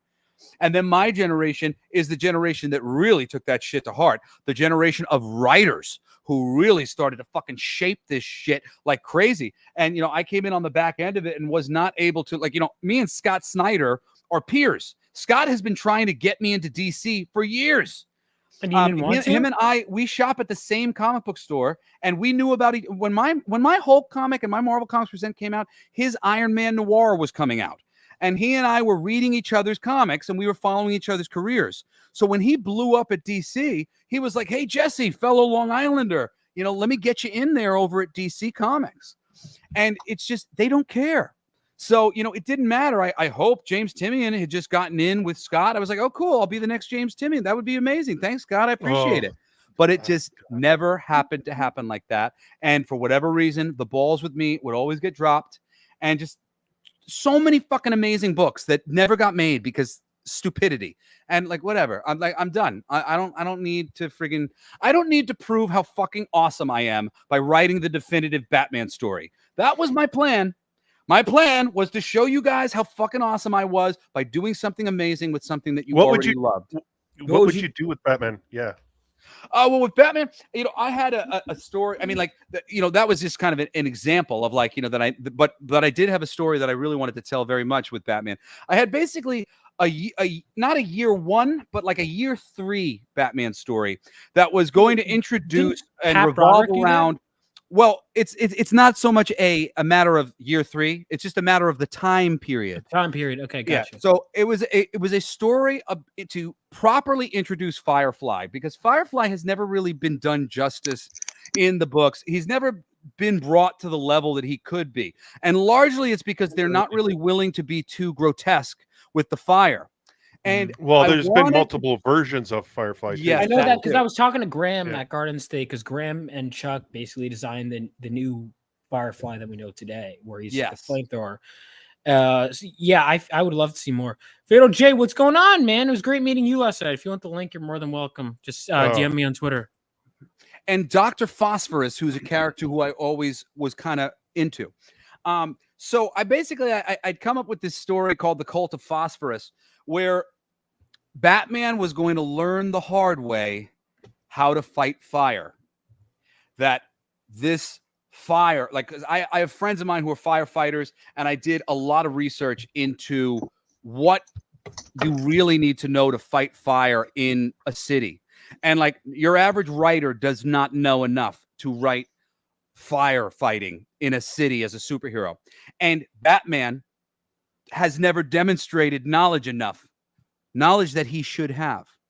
And the whole book was basically designed to put him through some paces and really have some difficult things happen, not where people were dying, but where people were getting maimed, people were getting hurt very badly. And he couldn't walk that back. He couldn't do anything about how badly they'd been hurt. And that he had to basically train himself and learn this whole thing so that he could, you know, get it up. In the end, I had Ethan Van Sciver wanted to do something with me. He wanted to do a Batman thing with me. And I had that idea. And I was like, would you be willing to do like a year 1 story? And he said, no. So I tried to rewrite it to make it a modern day Batman story. and it didn't work as a modern day Batman story. And when Ethan read it, he was like, "This isn't Batman. Batman knows how to fight fire." I'm like, "I told you it was supposed to be a year one story. It was supposed to be an early days story." But that's what I wanted to do with Phosphorus Batman. is a villain I want to do. I mean, I want to learn about. He's one of those few Batman because I'm a huge Batman fan. Never read anything with Dr. Phosphorus. I know like nothing. Walt Simonson created him, right? Wasn't it? Yes, I think Walt Simonson did. You know, the main bits for me with Batman that I really wanted to get to eventually, and I had two basic approaches to this. One was I wanted Batman to come up against somebody who was kidnapping drug addicts and forcing them, imprisoning them so that they could go through withdrawal. And then he would let them out once he'd helped them. But ultimately, Batman was coming up against not approving of these people being forced against their will to succumb to this. And it was a story about free will and about morality and about whether or not this shade of gray, he's imprisoning people, but he's helping them. He's just helping them get away from the drugs, right? And then this would, there was a couple other things in line with that I wanted to do too, which eventually basically would lead to them, Gotham City, abolishing the insanity plea so that no more insanity.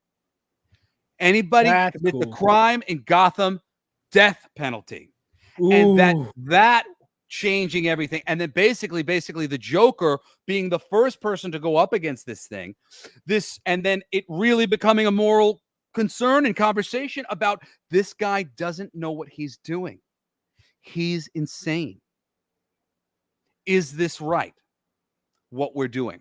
So things like that about the morality of what Batman does, really taking it to its proper conclusion and digging deeper into that, and not like thinking, oh, Batman's crazy, but thinking Batman's sane, and let's keep thinking in line of this is sanity.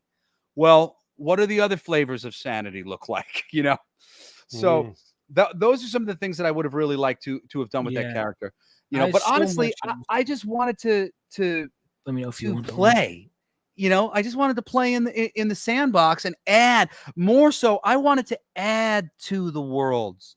You know, it's a little bit less about doing that definitive Batman thing so much as it's about bringing the world forward. You know, keeping it going, keeping that ball up in the air, adding more villains that actually, like, it gets harder to add villains into Batman's world. It gets harder to add villains once they've already been established. But it gets easier if you're really smart, because then you start filling in the gaps that are there. And that's the type of thinking that really needed to go into the next stage of Marvel and DC Universe world building in order to bring us to that next level where Batman could eventually retire. And we would want to see what that next generation would be, because it was handled correctly and it was so honest and earnest and earned that nobody wants you to walk backwards. It's too that's good to go forward. That's what Chuck and Graham did so well, is they brought in Bane. They did do that correctly. Bloodhaven, Nightwing, one of my favorite series of all time. Yeah, I need to read. I want to read one of my plans. So after Claremont's run and finishing New Teen Titans, I want to read all '90s Batman, like Chuck's whole run, Alan Grant. Who else wrote in the '90s? Like Jim Ballant, Catwoman, like all the Batman adjacent titles. I never read any of the Catwoman. I haven't either. I read the later stuff. Robin. I want to read the Chuck Dixon Robin. The Chuck Dixon Robin stuff's good. I read some of the early Darwin issues Cook Catwoman. later. I just haven't read yet. The Darwin It's Cook not Catwoman as good as Nightwing. You want to read honestly? The Chuck Jeff Dixon Loeb stuff. Robin sucked because of spoiler, and because of the way that You don't character, like spoiler? she makes Tim Drake's life miserable. Yes. After a short period of time, you will want her to die, because literally she is the source of all of his fucking problems. The problem with Tim Drake is he's so smart and he's so reasonable, and he doesn't have a lot of flaws. So his flaws become the people he loves and how flawed they are.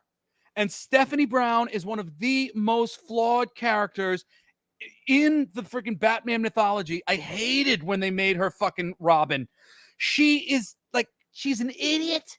She makes the worst choices. Like her life choices are so terrible. She ruined Tim Drake's life over and over and over. Yep. The idea that she would be made into Robin was like, what are you doing? Why? What? How? In what way has she earned this? Well, she became the Mary Jane of DC Comics. Why do you have to I go think Tim? she's something worse than that. Well, yeah, but like I mean, she's I haven't read basically- much with her, but I liked the idea. Oh, of her, but- she's annoying. You I don't like like her? Orphan. I like Orphan, but I don't- that's Cassandra Cain. You like Cassandra Cain yeah, better? yeah. Because Barbara insanely Gordon is awesome. my favorite Batgirl. Read the Batgirl series. The Batgirl series is awesome. She's the daughter of Shiva and David Kane. She doesn't speak because she's learned the language of fucking movement. Holy shit, that comic is fucking awesome. Yeah. Spoiler is just a fucking lame brain girl who you would expect to hang out at a fucking mall, fucking up a really intelligent person, Tim Drake's life constantly. Tim Drake is my favorite Robin, but I need to read more with him. I want to read that whole run. Jason Todd. Jason Todd's your favorite? Dick Grayson, because I relate to him because my dad's Batman and I'm in his shadow. I'm a Wally West fan because I want to honor Wally. the legacy of the Flash. I am Yeah. Wally. I will do honor to your name, Dad. That's cool. That's why I love those characters. I mean, but it's funny because those aren't necessarily my favorite characters, but they are my They're the ones you favorite relate to. characters. They're the ones that I feel the deepest connection to, Wally West and Dick Grayson. And they happen to be best friends, which is the best. Because like Yeah. whenever they're together, I'm like, yeah, it's my guys. They're fucking best See, friends. Jason Todd is like my favorite because it's just He's not that bad of it. When I was, because I was under the impression that he was insufferable as Robin. Wait, you voted to kill him off though, Jay? But he wasn't a good character like when he was Oh Robin. yeah, he wasn't a Oh. good character then. He wasn't a good character. Because I don't think he was that Afterwards- bad as Robin. though. Afterwards, he's a phenomenal character. The Red Hood and the Outlaws, great book. I love. Oh that yeah, book. I don't like Scott Lobdell. He has not updated his fucking writing style in 20 years. Him and Fabian Netches need to fucking update their damn writing style. I don't want to read any more comics where I have to hear all your stupid little fucking verbose narrative going like this is extraneous information constantly. They're overwriting every comic book that they write. I can't stand it. I haven't read that one. Yeah, I see. Tim Drake is mine because what I like is that he ties all the Robins together, and that he's the only Robin who was smart enough where Batman didn't want a Robin actively, and he convinced Batman. He proved Batman wrong, and earned that. Well, he kind of figured it out. Like he followed. Who was it? Did he follow? Was it Dick Grayson? Was it Dick Grayson? Yeah, and that was the Nightfall issues. Like he was. It was no. Hold on. Lonely Place of Dying. It was pre-Nightfall. Yeah, I've read Lonely Place of Dying. That's one of my favorites. Lonely Place No, of it Dying. was in the night. It was in the Nightfall series. No, it was pre that. It was right after. Hang on. No, because Batman had his back broken, and I've read all the Tim- Nightfall shit. I haven't read all of Nightfall, but it was before. No, because it was. By the Nightfall's great. time That's how my Nightfall buddy got me started, into Batman. Tim Drake was already Robin. Yeah. Tim Drake became Robin by it was. Where is it? Oh, right here. It was a bit before. It was like maybe 10 years before Nightfall. Maybe not even. It was. Hold on. Maybe sooner. Tim Drake was. When did Nightfall come out? Tim Drake. Yeah, Tim Drake was already Robin during Nightfall. By the way, Tomas asked a question. Here's my answer. Let me know everyone else's. What are good Hulk stories for me to dip my toes in without committing to an entire run? I'm gonna say I've heard Hulk Gray is good. I haven't read it, but I'm gonna say Hulk the End. What do you guys think? Oh, Exactly. like a little great Hulk thing. Let me think for a moment. I mean, my one shot is really kick ass. I don't mean to be a dick about it, but like I don't write this shit for me. I write it for the world, and it's a What was yours called backstory. again? It was called Hulk Let the Battle Begin. They changed the title because it was because of the thing at the time. But the story is about how Bruce Banner goes from being naked in the desert to being clothed, hitchhiking down the road again. And it's very funny and interesting, and it explains Hulk's, the Bruce Banner, it basically fills in a lot of blanks. It's really a well-liked story. It's held up the tale as a one shot, as a small story that you might like from the Hulk. That's kind of one of the better ones I could recommend. Future Imperfect. Hulk Future the End. Imperfect is Future Imperfect? I thought it was part of David's run, or is that not? Well, it was, but it's a trade self-contained. paperback that is like you can kind of read it out of context because it doesn't hugely tie into. So like I read that without reading the whole thing, and I enjoyed Future Imperfect. I don't recommend his Maestro miniseries, even though like I have one that I still have to finish, but I didn't think the first one was very good. I'm trying to think. I mean, Hulk by Jeff Loeb and Ed McGuinness is gorgeous. It's just a beautiful book. It's not always the greatest story-wise, but some of the stories are pretty good. And Ed McGuinness's work in that book, and like he's a great Hulk artist. I mean, it's a great look for the book. Is this the one with Red Hulk shows Yeah, up? yeah. Okay, because I know Red Hulk is considered controversial, right? Well, the People- thing of it is it was a mystery, and it's fucking Ross, and Ross has a mustache, and the fucking Hulk didn't have a mustache. So it's just sort of like this very that's the simple, biggest stupid thing where, in order to not trick us, like they would have had to have Ross there without a mustache, or have the Hulk have a mustache, or explain somehow previously how your hair falls out when the thing, like it didn't make any sense. Like, so for them to be like, oh, well, it was Ross the inside. No, it wasn't. Doesn't make any fucking sense. And then, of course, literally a couple storylines later, they have the Red Hulk showing up with the black mustache, you know, and you're sitting there going, like, seriously? Like, I mean, this is the whole reason why the mystery didn't work yesterday. Gotcha. 1 second. We got what? All right, there we go. I'll play this. What intro do you want to play? This one. Music make you lose control. Music make you lose control.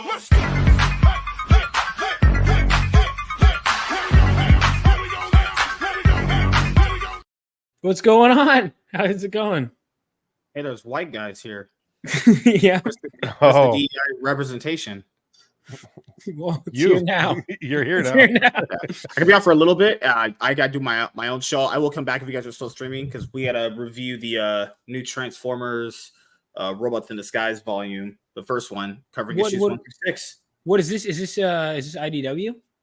No, this is the Skybound Image stuff that just started with Daniel Warren. Oh, Johnson. I've heard that Daniel Warren Johnson's Transformers run is one of the best. It's really great. Yeah, Daniel Warren Johnson is one of the most brilliant, creative people to show up in comics in the past 20 fucking years. His I've heard Beta that. Ray Bill miniseries is brilliant. It Yep. literally has kinetic energy that comes off the page. You get excited reading his books, and he's an artist / writer. There are so fucking few of those, Especially- so yeah. few artists who are as good at Yeah. art as they are at writing. He is fucking mind blowing. Yeah, I would say Yeah, the best like, ones. John Byrne is up there. Who else? Frank Miller. Gail Simone, Kelly Sue DeConnick. They're not artists. Kelly Sue DeConnick? Gail Simone, greatest comic book writer of all time. And if you disagree, you're a Oh, misogynist. you're making jokes. I was like, when Kelly, Yeah. you don't even understand because when Kelly Sue DeConnick fucking hit the scene, that was when I was at I had Marvel you, Matt. trying to burst into the fucking scene. And when I read her first work at Marvel, a rescue one shot, it was the shittiest piece of work I had ever fucking read in my life. And this girl was working at this company while I'm busting my ass, just waiting for all these editors to get back to me, waiting and waiting. And Kelly Sue gets this fucking rescue book handed to her, and it was such ass. I couldn't believe it. I've never read a single thing that she's written That's ever because since of her because husband. it was so bad. Who's her That's 'cause husband? What's his Matt name? Fraction, is it? Oh, I've Oh, heard of course. his Hawkeye Fra- run is Fraction's great. He's okay. the one that did he's the one that did Extremis for Iron Man. That's his No. most Warren that's a- Ellis did Extremis. Warren Matt Ellis did Fraction Extremis. came in later. Okay, His yeah. work on the book is not so great. Ellis's work is great. Fraction's work is okay. Didn't Fraction also did a Thor run? I remember that. Yes, his work's okay. Yeah. He's okay. He just did that series, that Godzilla series, that TV series. What was Monarch. it? Monarch. Oh, he wrote yes. that? Yeah, he wrote a he comic was- for that. Oh, He's shit. one of No, the no, no, people no. who got into comics No, because he he really wrote the wanted to get series. into Hollywood. Oh, okay. Oh, Yeah, okay. yeah, okay. he wanted to get. Yeah, Yeah. they're using it to leapfrog into. Oh, yeah. Okay, I get what you're saying. Yeah, this book was great. Honestly, it's one of the there hasn't been a comic that I've read in many years that where I just kept reading because I wanted to get to the next part. This book almost made me just unload. Which on book my is it? fucking bed. Also, the one we're gonna review tonight. Oh, the Daniel Warren Johnson. Yeah, yeah. Yeah, let me know. I really want want to it. check it out. I heard from It's so friends good. it's really good. It's. I would believe the hype. It's really good. I'm contemplating right now just getting the rest of the issues before the trade. The next trade doesn't come out until November 6th, actually. So, yeah. Honestly, Daniel Warren Johnson has a bunch of independent books, and I have not been able to read all of them. I've read like a couple single issues and the Beta Ray Bill miniseries, but that Beta Ray Bill miniseries convinced me like in a minute how great he was. And I was hanging out with him at his table, just sort of gushing and telling him how fucking awesome he was. But I saw some of his books, and he does like a wrestling book that looks really cool. There's a couple different things that he's been making. He's got some like hawk looking guy is a character more of a bunch of independent books. All of it looked awesome. So I highly recommend it if you guys are like looking for a cool independent artist to follow and fucking worship at their altar. Daniel Warren Johnson, he deserves your fucking time. Yeah, all right. Daniel Warren Johnson, I'll have to check out. Everyone's just no, I was looking at his stuff. Murder Falcon, I think Zach recommended highly. Wonder Woman Dead Earth, I think people really liked. Right? We should get Zeb Wells on the show. I heard he writes a really good Spider-Man run right now. I actually really like Zeb. Zeb's really capable of a lot of fucking good work, but I hear the current Spider-Man run is not going well. Zach, I know has thoughts galore. The only thing that I know from it, because I'm planning on getting all of the traits to review on my comic channel. Apparently, coming up or recently, he did something where like Mary Jane is married to someone else with kids while he's Yes, he's literally repeating the mistakes of Sin's past. Have you read Sin's past? Oh, God. No. Oh gosh, I don't want to. I don't even want to read One More Bad Day. Whoever thought One Bad Day was a good idea. One More Day, right? I know which one you're talking about. Yeah. The one where he does the Mephisto. Yeah, good. The Mephisto thing. Yeah, dude. He's been on a downward spiral for decades. Right? Like, do people like his stuff? Well, Zeb and Spider-Man. Oh yeah, Spider-Man. I mean, it's gotten fucking crazy. It's so nuts. The way they've slowly just destroyed all of it. Sorry, and Ramita's art is Ramita Jr.'s art is John Romita Jr. Oh, yeah. I like his. See, I like his art, but not in the Spider-Man series. Like it's not like, Ramita. His X-Men stuff is underrated. The run that what's the guy's name? Danny Wacker was the editor, and they were doing 3 issues of Spider-Man a month. That's a great run of Spider-Man. Joe Kelly's in there, along with a whole bunch of other writers who are all pretty solid, doing some really good work. Joe Kelly's one of my favorites, and he does. They do so much good work on the Spider-Man villains in that whole run, and there's a lot of books to read. And I mean, Craven and any Spider-Man villain you might like, there's a cool version of that character. And some of the biggest artists at Marvel were working on the various arcs. Like every arc is some new major league artist working on the thing. That's a good place to go for like Spider-Man. Usually I recommend those books for people who want to like get into Spider-Man or Craven's Last Hunt. I got to bounce those guys.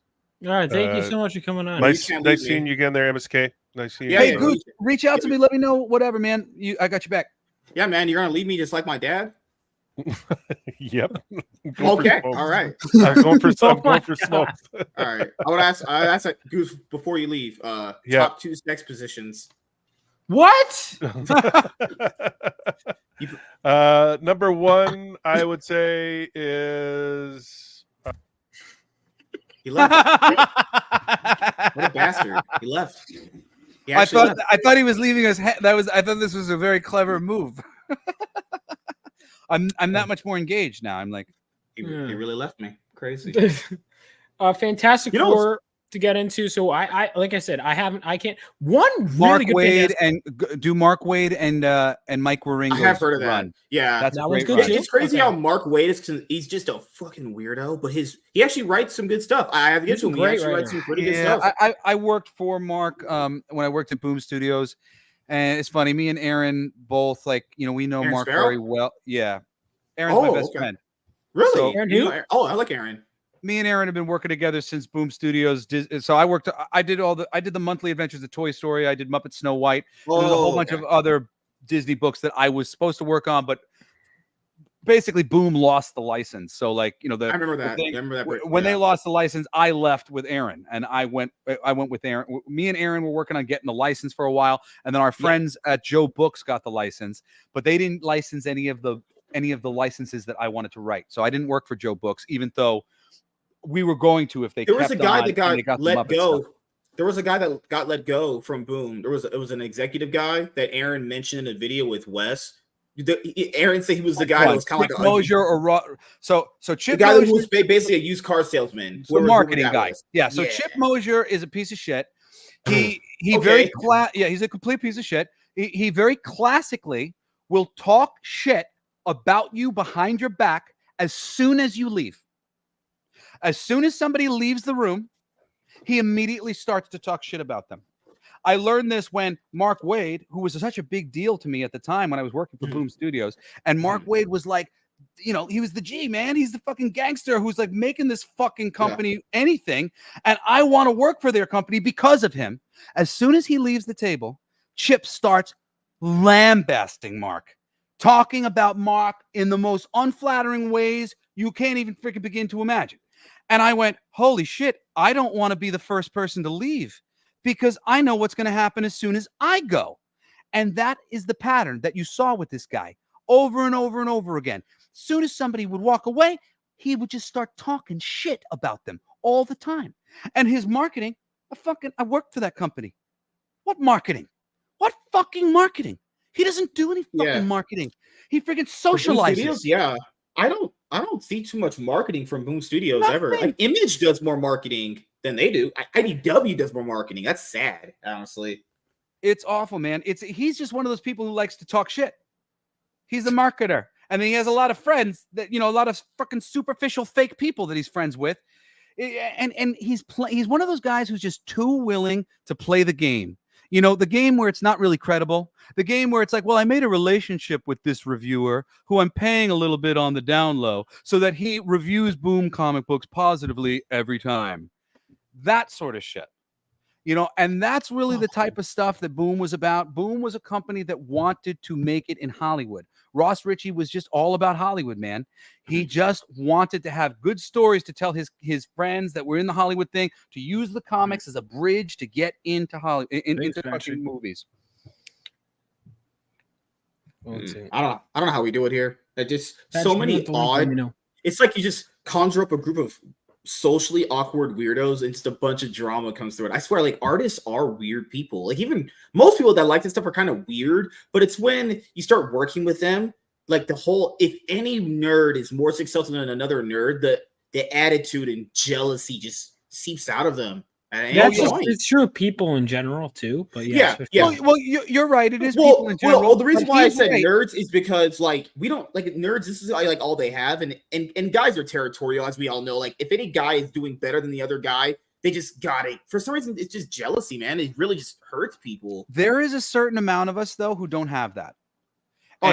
There are plenty of us in the community who don't. And I think it's because there's so many of us who aren't like that it's so noticeable when an artist is like that. Generally speaking, it tends to be the artists I see more so than the writers. The writers are more likely to be nerdy in a sweet and self-deprecating way that prevents them from kind of going, I'm not being recognized enough. But there's all sorts of versions of I'm not being recognized enough, including one of my idols, and I was friendly with Jason Pearson, who literally is no longer with us because of his fucking depression. And I mean, that's why I had him work on my 6 issues comic book for Blacklight District Studios, because it was about my depression. And I had him come in to draw the story because we were sharing that experience. But a lot of Jason's depression was coming from a really big ego. And that's not to say that Jason did not deserve and earn that fucking ego. He was one of the most talented artists on planet Earth. If anybody deserved to have a little bit of an ego about the fact that he wasn't exactly being respected the way he should have been by the industry, it was Jay.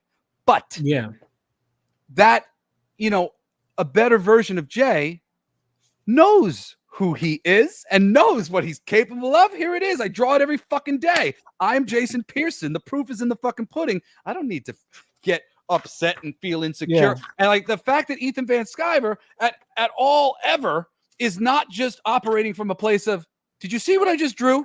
I mean, like, he is one of the artisans of the business. He is one of the greatest living artists on planet Earth right now at this moment. You know, it's like he doesn't really have to fucking open his mouth and defend himself. And to a certain degree, it makes them all look weak and egocentric every time they do. Every time they make it a big deal about how great they are, they make themselves look less great than they are. And Chris Claremont, one of the writers who is one of these guys, yeah, one of my he's one of favorites. those people where if you freaking go and do a panel with Chris Claremont, and I've done a bunch, where you take some of these creative people and fucking Chris Claremont will make you hate his work because of how he talks to you and how he talks to the audience and how he talks about himself and how he talks about his work. I'll be right back. I gotta get my show done. I'll be right back if you're still going. I checked out your campaign. What's it called? Effing for our future. You got a lot of there's a lot of ass in this. There's a lot of ass. I was looking at the tits, but it feels ass too. Yeah, I was looking at. We there was went just a lot of tit. full Monty. I remember, if you're on Kickstarter, I can't promote you. I'm just kidding. I don't care. Yeah. Hey, you shouldn't care anymore because I got shadow banned by Indiegogo and I got Indiegogo is censored by worse. Fund My Comics. Really? Kickstarter's the only company that didn't shadow ban me and didn't censor. Oh, my is that book. true? Yep, I got shadow banned by Fund My Comics. I had to censor every single bit and put a censor everywhere it said fuck. I had to put a censor. And then that's a CG joke about the Kickstarter thing. Yeah. No, you're all good. And then Indiegogo, like I actually was super depressed. My first comic that I raised on Kickstarter, we got shadow banned on Indiegogo like 3 years ago. And I thought I failed, right? Like I thought like it just went badly. Here's the truth. I had a conversation about health insurance interviews. Yeah, Chris Claremont has. I mean, I can't speak to your experience, but I've had long conversations with Chris, and he's earned the. Listen, I'm not saying that other artists haven't earned, but like Chris, he's been nothing but nice to me. Oh, Jason, here's what I was scrolling to: Jason Pearson's art and She. Do you have this omnibus? No. Get it. Oh, how many pages did he do? So he just did the double page. So the She Senryaku, it was that's so beautiful. I've gotten so Jimmy Palmiotti drew this one, Ray Lagos signed it, JC Vaughn, Amanda Connor, Joe Jusko, Adam Hughes, Coley Hamner, Terry Moore, and Billy Chris Cruz. Claremont, I can only speak to you from my experience hosting one of the Hall A panels for Wizard, and he was the guy, and he was just such a fucking blowhard. And there was people, and like whenever there was people around, he had to be holding court. He wasn't a human being. He was Chris Claremont, person who is underappreciated by mainstream society, and he shall right this wrong. And personally, I did not care for it. I did not care for spending any time with him. It was not fun. See, I mean, listen, maybe it's just because I'm fully in his camp that he's underappreciated. Well, that's true too, because I actually am not. The only Chris Claremont I have ever read was everything that he did in the fucking 90s and 2000s, and I think that shit was shit. Well, that shit was shit, and he was going around talking about himself like he was still the best in the business, and he was clearly not. So anybody going around the business going, the great, like, how about have some respect for the new people coming up and some gratitude for the fact that all of these people are deifying you and lifting you up to such a degree. When you're already being deified, there's no need to deify yourself. Yeah, no, listen, his best. So you haven't read his original X-Men run then? No, oh my god! My only X-Men experience of that run is basically through the X-Men '97 series, which adapts in a lot of ways his run his fairly, heavily. Yeah, very heavily. And so, I mean, like, I felt like I kind of knew a lot of those stories pretty good from there. But really, like, my relationship with the X-Men didn't officially start until Joe Kelly joined up because I was a big Deadpool fan, and Steve Siegel were writing in like the fucking 2000s. And then I went back, I think, as far as I went back to where I had been picking up books in the 90s when Jim Lee and all of those people, Walsh Portacia. So I went back and I picked up all the back issues basically from that run, and Mark Silvestri and some of like those easy things. So Silvestri came and Lee came towards the end of Chris's run, especially. Yeah, so I've read some of the end of Chris's run. So Chris's run is like, all right, so it's everything. Do you know when it starts?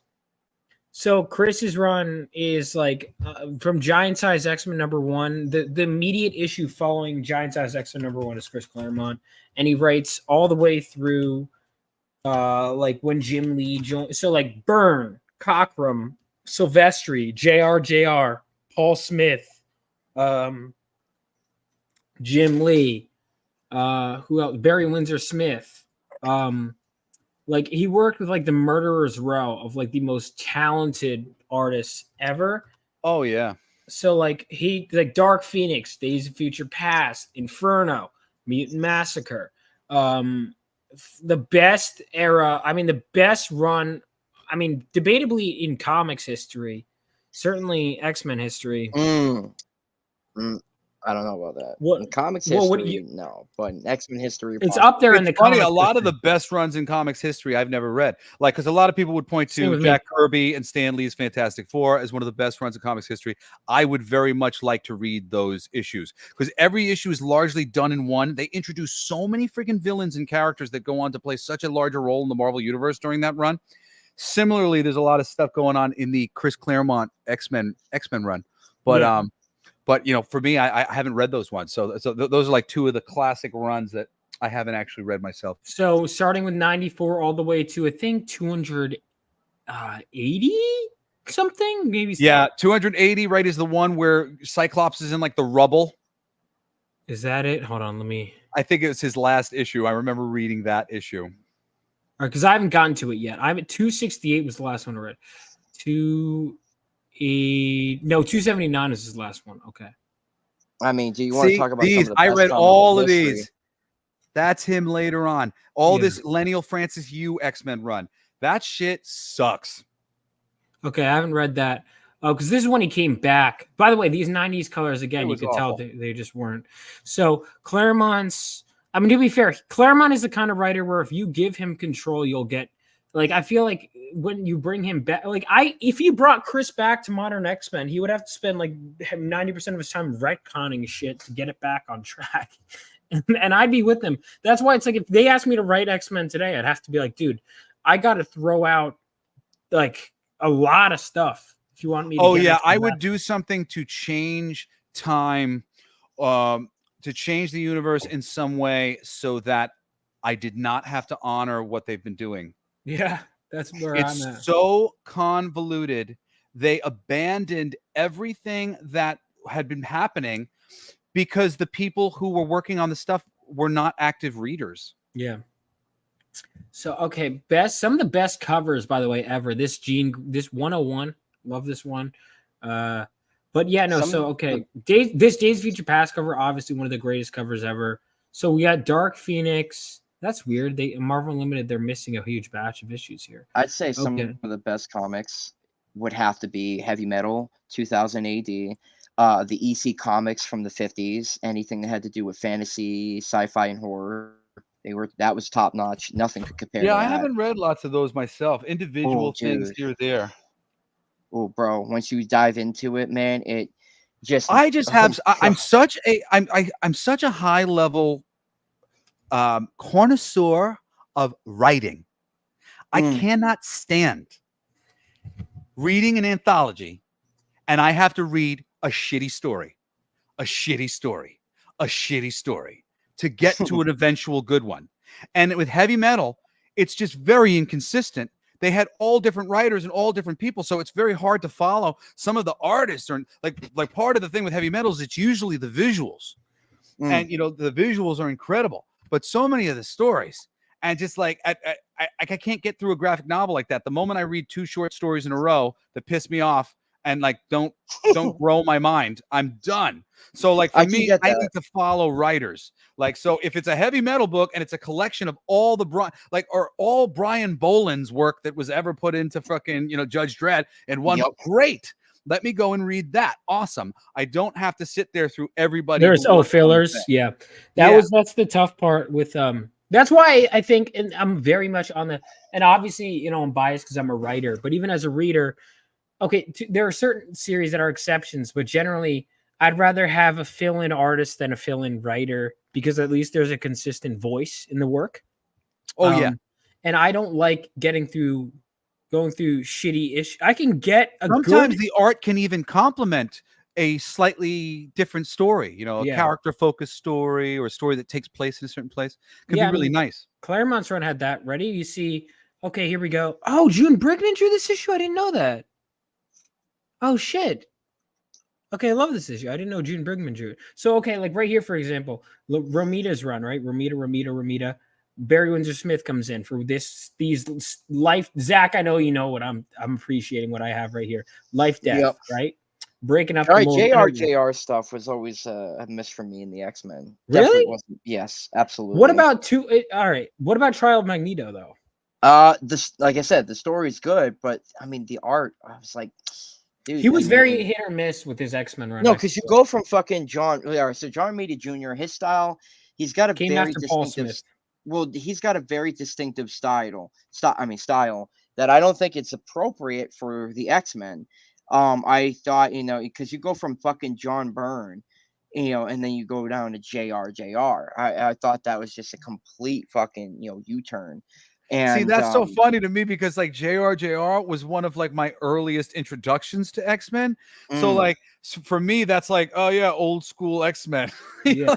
Yeah, he no, did a I get massive run. No, he did. Like, I'll tell you But right you know, now, I so agree. his- His art was spotty. Like, there's this one issue that 203. You could tell he was on the deadline with this issue. Well, here it's so Spider-Man. He's good. He's solid. Early Spider-Man shit was solid from him because he was doing it during the introduction of the Hobgoblin, so that was really good. Then he did Daredevil for a second, so 50% of the Daredevil issues he was doing was actually pretty good.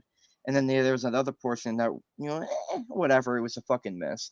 And I mean, obviously you could tell, with him, you could definitely tell when one's a deadline and one isn't.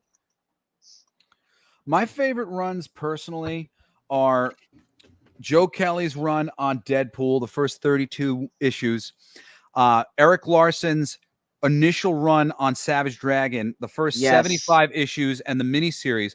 After that, he literally threw the baby out with the bathwater. He fucked up his whole book, and it's been fucked up ever since. It's gotten a little better over time, but it was really, really good. And if you want to study the art form of comic books, the first 75 issues with the miniseries and the extra shit of Eric Larson's Savage Dragon, fucking A. It's a masterclass, Yes, especially if fucking you right. get the comics themselves, because the letter section is filled with Eric Larson gushing about how much he fucking loves comic books to anyone who will listen.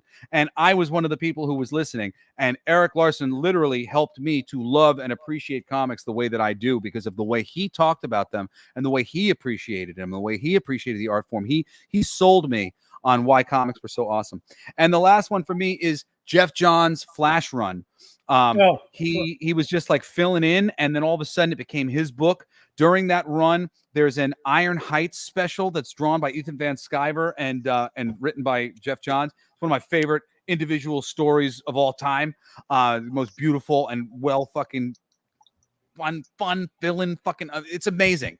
Jeff Johns' Flash run is just insane, and just stop before you get to Flash Rebirth. Just stop. Okay, because that's the only one I've read is Flash Nope. Rebirth. Stop before you get to Flash Rebirth. Just don't fucking read Flash Rebirth. Because I read it when I was in middle school. They made Barry Allen. There was no reason to bring Barry Allen back. It made Wally redundant. Wally was integral to the DC universe on so many levels. Barry's death was integral to the DC universe on so many levels. That Flash Rebirth, as far as I'm concerned, that was the beginning of the deluge of Marvel and DC, the beginning of them destroying the properties by forcing mandated things. The first one actually, but it worked, was Hold on, Hal I'm sorry. I Jordan. just want to introduce this. Oh, First yep, time on the channel, we got Parallax. a new because the Rebirth stuff is interesting to me because that by the time it was into comics, this was in effect. So it's really interesting hearing how people have different interpretations of it. I'm trying to think of what intro I want to play. Let's play something short. I need to get new intros, man. Ramita. All right, you know what? That's good. There we go. That's good enough. How's it going, Kevin? Hey, how you doing? Good to Doing see good. you, Vaughn. Good to see Good you to see you, too. Jesse, and the artist, Zach. There we go. What's up, motherfucker? Yeah. So we got Flash Rebirth and Green Lantern Rebirth. I haven't read Flash Rebirth since I was in middle school, and I remember being confused because it felt like a story. I'm glad I put off. It was planning on reading Green Lantern Rebirth right after Flash Rebirth. I'm glad I put off Green Lantern Rebirth because by the time I read it, I was much older and I understood the continuity and why it was so important. But Flash Rebirth, I remember it being advertised, and I assumed Rebirth meant it was new reader friendly, and it really wasn't. It 'Cause I was like, not. who the It's not fuck reader friendly. are at these all. people? I It was like, convolutes everything. It makes the Flash convoluted. because I remember reading it expecting it to be new reader friendly because Flashpoint was new reader friendly, and I was Yeah. like, well, Jeff Johns did that, and it. No. I had When no you idea go what the when you fuck go was to going the on. initial run and you see Wally West and Wally West, you can go back, you can read Mark Waid's thing. The very simple premise of the Flash is about legacy, honoring the legacy of the person who came before you, living up to a standard that has been set. Holy shit, does that play in the DC universe, which is the standard maker for all of comics, period? Superman is the standard for which every other fucking character is met. The Flash, Wally West, was a character that was all about living up to the legacy and standard that had previously been set. It was such a great and universal concept. He works on the Justice League so much better than Barry Allen works on the Justice League. Barry Allen is such a useless character because he's essentially a little bit Batman and a little bit Superman. And Wally West was a different animal entirely. And Hey, Jesse. he really worked. Yeah. Why is that a bad thing that Barry is sort of a little Superman, a little Batman? Here's the funny part. It's a redundancy. Now it's funny. A lot of the comics you describe, huge runs of new books. And I started reading very early, like 74. So for me, having that balance is a good thing. I liked Rebirth because Barry was back. I liked having Wally in there. It lends some poignancy to it. But it's cool because you and I are coming from a bit of a different place. I'd love to hear what you think. Well, so I'm a really big picture thinker. And when it came to Green Lantern, there were big picture things that you could do, bringing back Hal. There was mistakes that were made that could be fixed.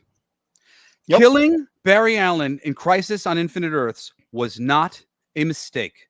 It was the most powerful sacrifice ever. I do have a question about that because I'm sorry. Sure, go ahead. But everything was built on that. I'll get into it in a second, but ask.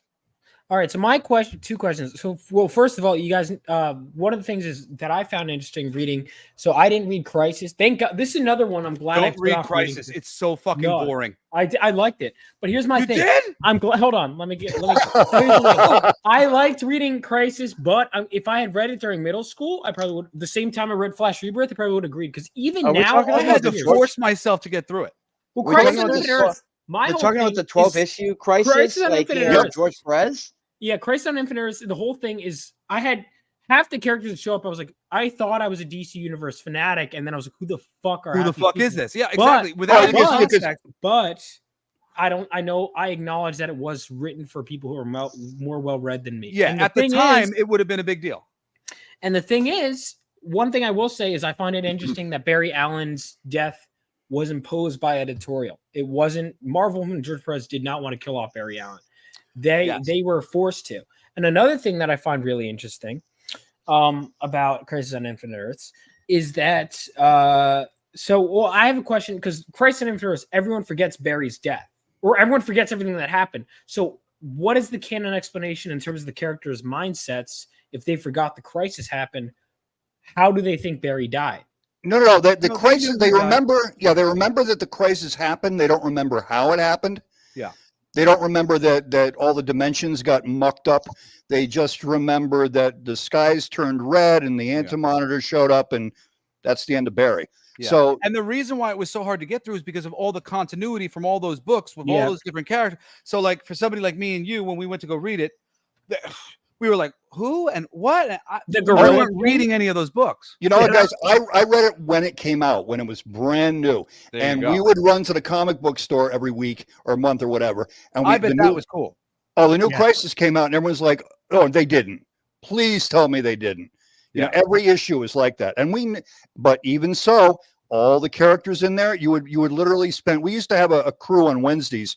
They were called the Vulching Squad because the new comics come in, the UPS truck comes in, the box gets opened, and everybody would follow the owner into the back room to open the box to vulch the new books. And then we would spend 90 minutes trying to figure out who all the characters in each issue of Crisis was. Oh, that's awesome. That's Well- I wish I grew up with that kind of stuff. But I guess that's the problem with like the internet. People look it up. You know? Back in my day, Vaughn, before color was invented, yeah. Go ahead. Well, You know what was I was a just going to great say moment? that intellectually, go ahead. because of that Crisis on Infinite Earths moment, they built the structure of the universe on that moment. They built many classic stories and classic narratives around that moment, including very major things like Kid Flash being the first hero to graduate to be the replacement hero. Real progress was made there. And it all was about a sacrifice that Barry made that made Wally that much more dedicated to the thing. Barry Allen was not dead.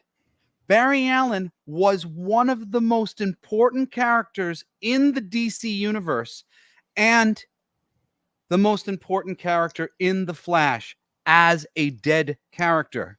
Jesse, He you know what? didn't need to be brought back. You know what went wrong with the Flash, unfortunately? And have you read any of the pre-Crisis Flash or some of it, or some? Some sniping. pieces, parts. Yeah. Because Okay. I like Flash, so occasionally there'll be things that I'll read. In the early days, he was a fine character. He was written by Gardner Fox, who was amazing with plots, terrible with character. So he was kind of a nerdy version of Batman. He was a police scientist. He understood chemistry, the whole thing. And you could always sell the editor, Julie Schwartz, a plot by throwing in a science fiction twist. And Neil Adams would be the first one to tell you he would always sucker Julie into buying his stories by throwing in some kind of science twist. And that's where we get that line, and that's a Flash fact. You ever seen that? That's a Flash fact, yeah. Right.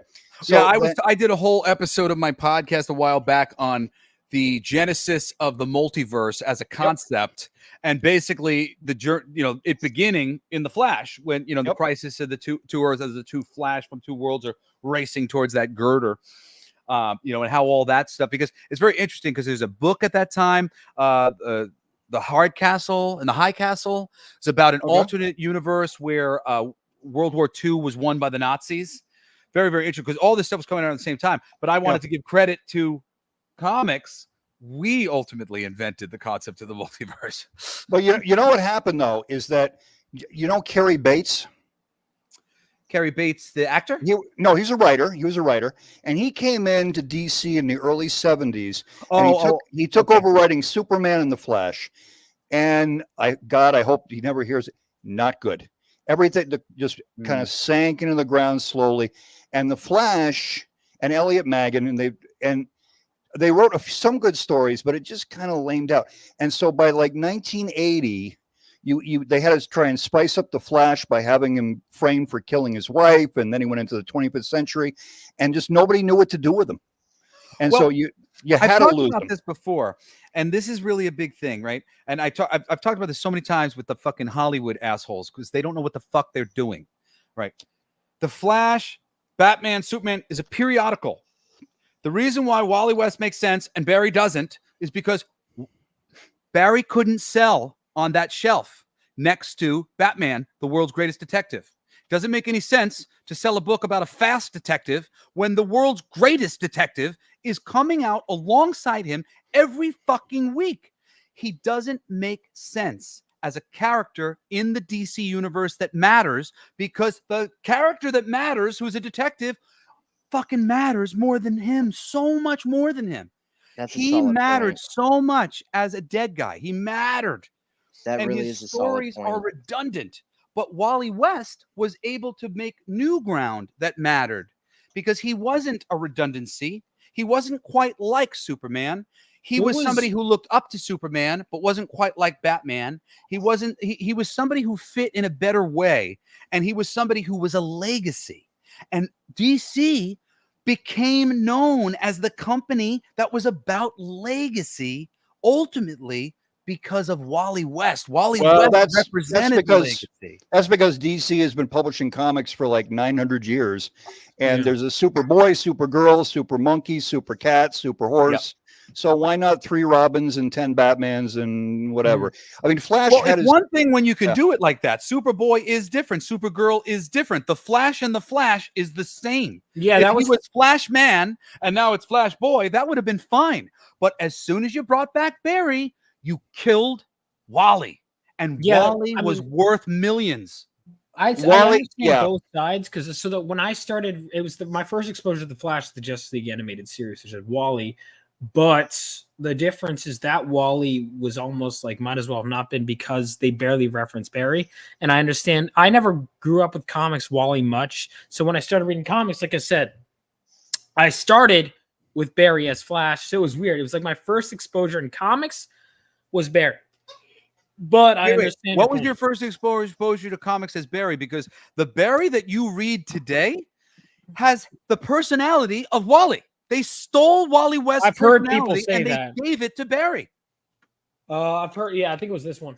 So it was Jeff Johns. Yes, they literally. Wally West is one of my favorite characters. They took his personality because they wanted to use the Barry Allen name, because older people like Kevin knew the Barry Allen name. And I hate when you refer to me like that. Well, I apologize, but like the older audience, they guys who were are almost dead think that. Well, but it's the thing. I mean, they literally did it for the name, but the functional character didn't work. So Ezra Miller in the Flash movie, he is a hybrid. He is Wally West Flash, but his name's Barry, and his job is Barry's job. So fucking bad, bro. I didn't watch the Flash fucking movie. bad, I dude. was at a comic convention the weekend that movie came out, and no one was. The only people talking about it were like, "Dude, it was so bad." Like no one cared. Like, it's just the Flash movie was horrific.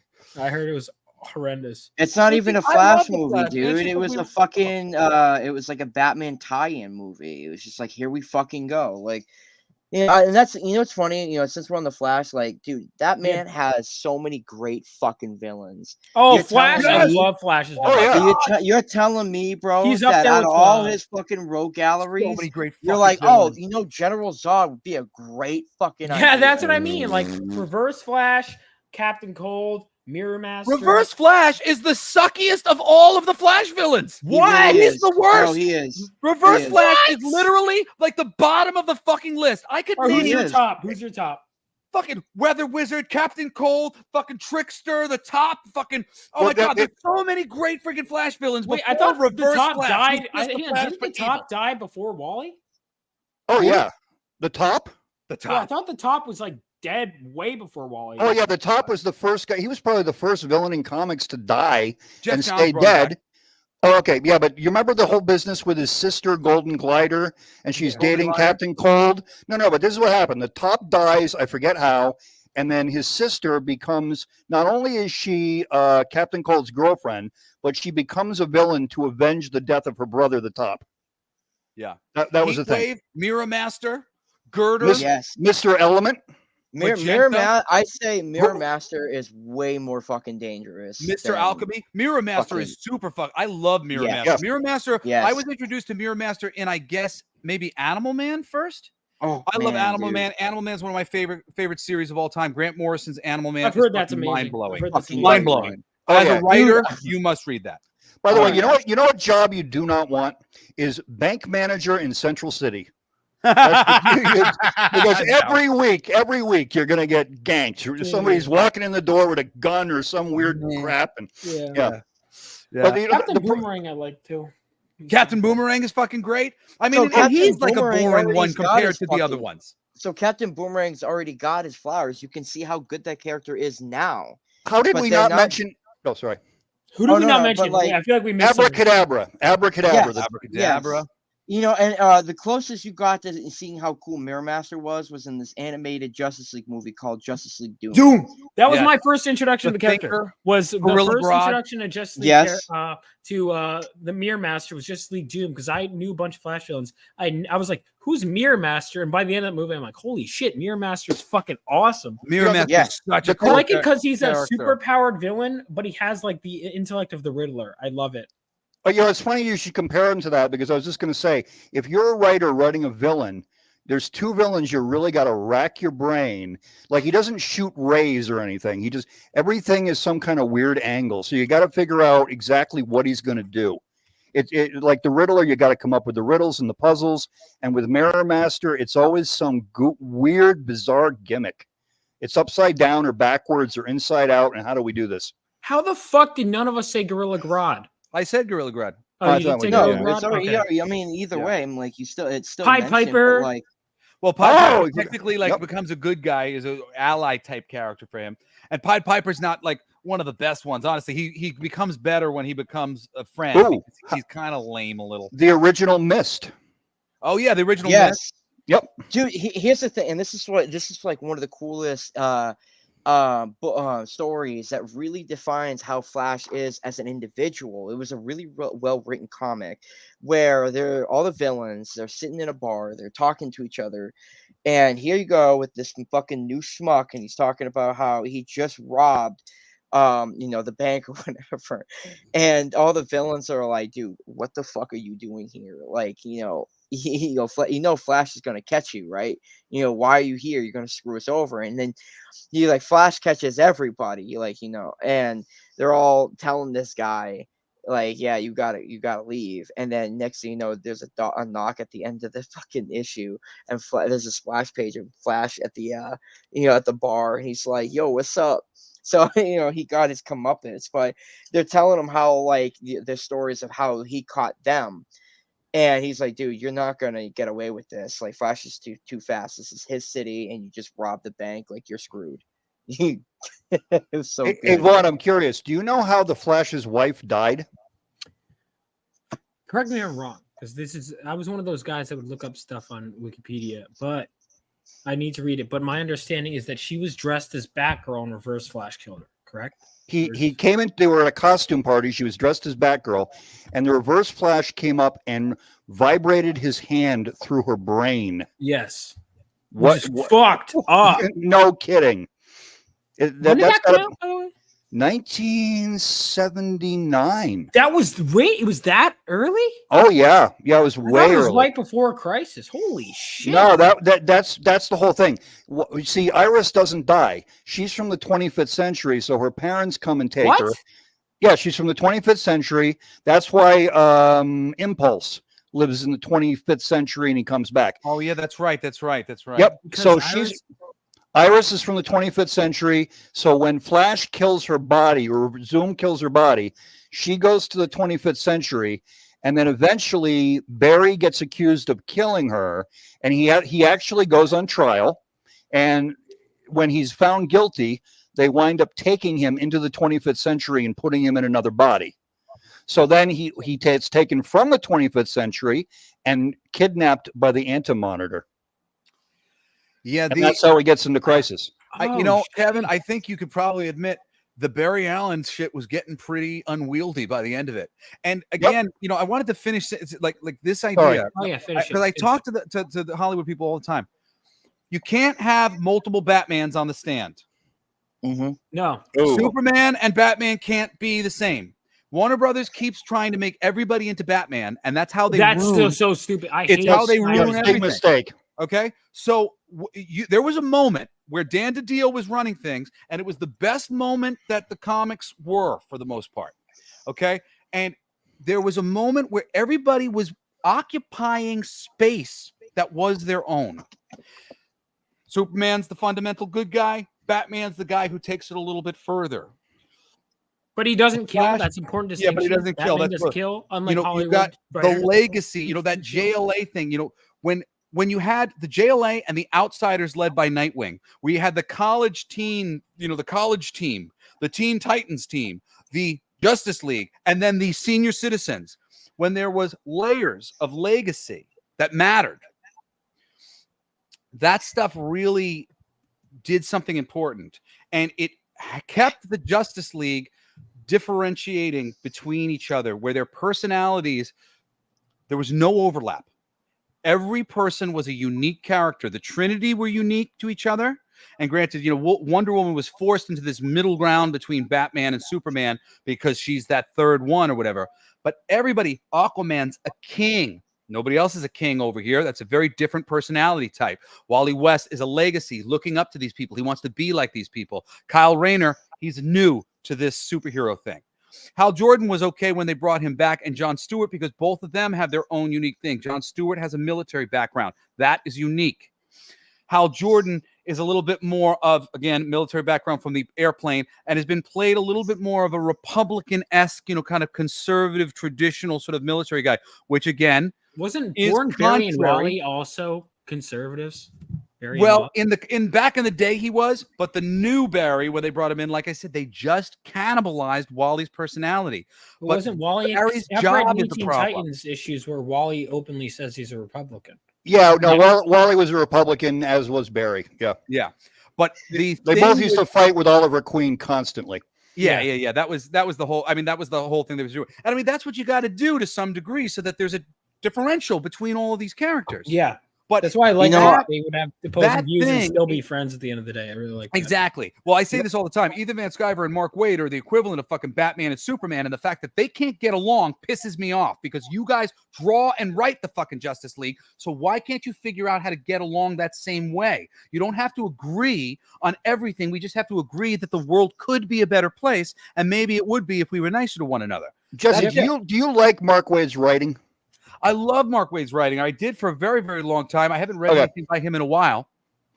Absolute Power, by the way, is brand new out, and it's Mark Waid. And I think everything I've ever read about this guy and how he comports himself, he's a jerk. But the comic book is outstandingly good.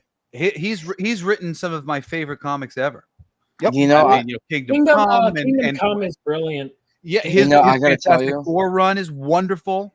Yeah, he was my editor when I was at Boom Justice Studios. I League- mean, the higher up editor. I have nothing but respect for Mark. Justice League Year 1 was despite pretty good, everything else. although my problem with Justice League Year 1, I have a lot of problems with that book, but a lot of it has to do with the continuity. First of all, making Black Canary a founding member was a fucking dumb idea.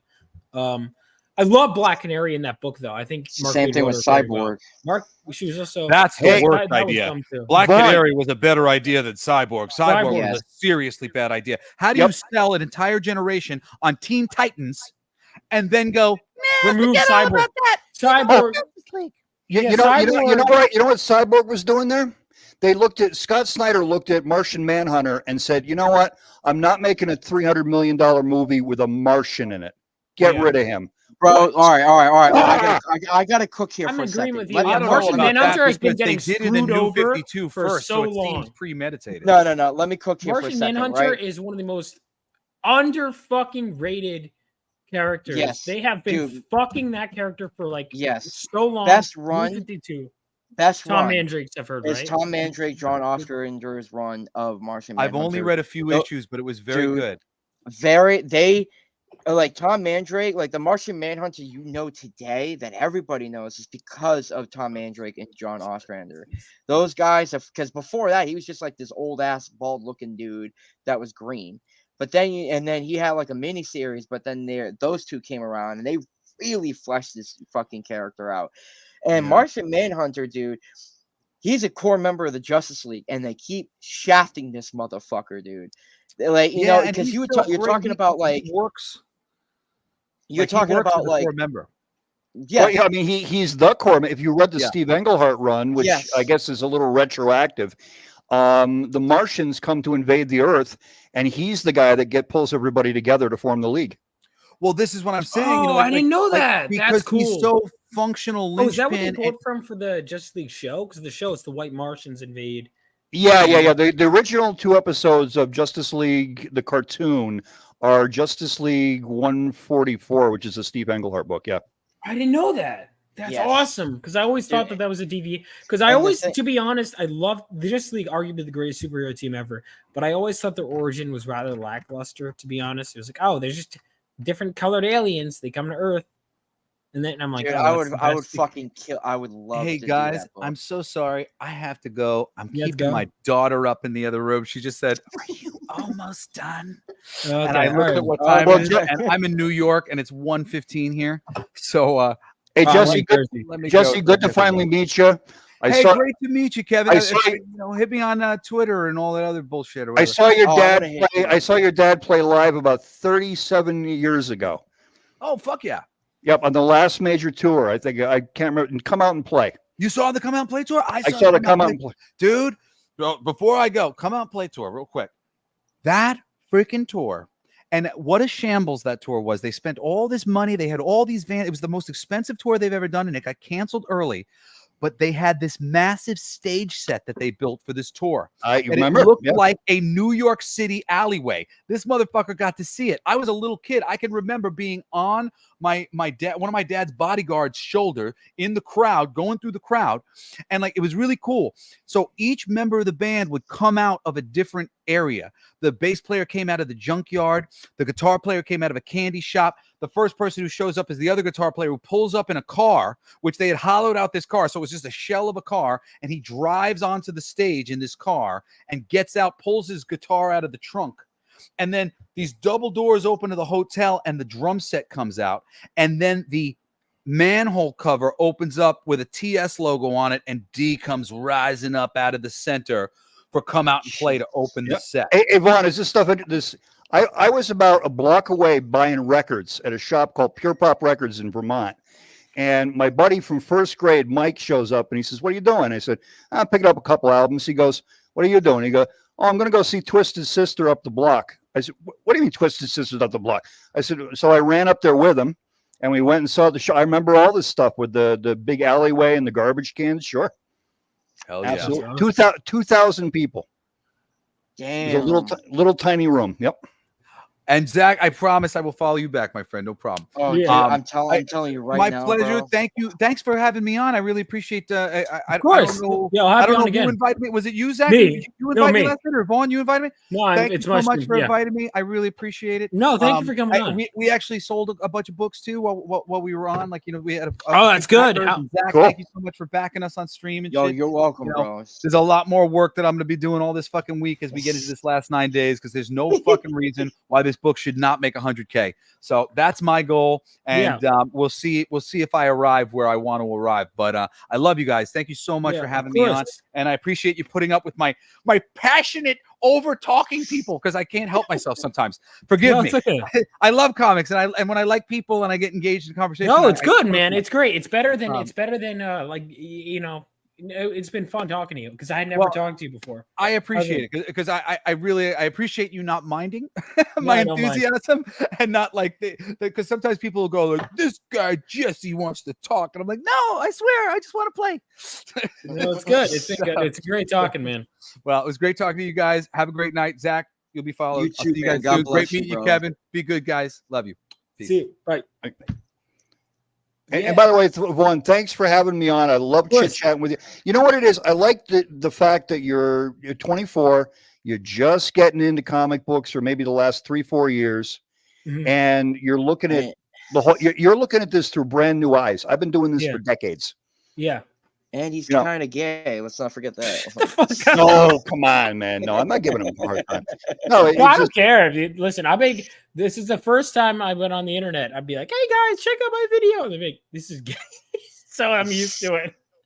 oh, they were giving you crap even then. Well, listen, dude. Oh, yeah. When you step your foot on the internet, the first thing you'll be called is gay. You know, exactly. You ain't kidding. Yeah, but look where you started. You were into the Comics Gate, and everybody in Comics Gate's like 75 years old, including me. Yeah, well, listen, that's fine, man. I don't look. The weird thing is, honestly, it's so weird. I have more difficulty, I feel like, getting younger fans and older fans because I don't relate. They'll talk about the latest X-Men issue, and I'll be like, dude, I don't like the latest X-Men issue. I don't know what to relate to you. You know what I do now? I dip in and out because I probably read 3 or 4 comic books a day, and but I'm always, nice. yeah, I but gotta I'm crank those numbers up. I'm always dipping in and out. So I'll pick up a couple issues of X-Men and go, yeah, this is all right. And then I'll pick up a couple issues of this and that. And but I can't follow the continuity Where years ago I would go out on Wednesday when the new comics came in and pick up 30 books, and then just be reading everything and thinking, oh, I'm going to understand all of this at some point, and not a chance, because they change it so frequently. That's what, and when I first got into DC, they were changing everything. They've changed the universe. The New 52 was really supposed to be that hard reset, but then they quickly fucked that up. And they had some cool moments. Dude, I really, really liked, and I know some people hate it, is Forever Evil. I really liked that run. I've heard a lot of people liked it, but by the time the New 52, I was like, maybe I'll get into it eventually. Nah, my question is, I wanted to hear that, Kevin, your point on Barry and Wally, why you thought Barry, because what do you disagree on? Because that's a consensus I've heard a lot, is that Barry now is just a combination of Wally's personality. Do you agree with that or no? I'm trying to think of how the last time I read about Barry, how they were writing him. I think they kind of threw him into some dimension where he was busy doing something. Was that the deal? Yeah. I don't know. You probably know more than I do. Okay, Wally throughout his history was a little morose. He was sort of depressed all the time. He was the bummer. He was a hothead too.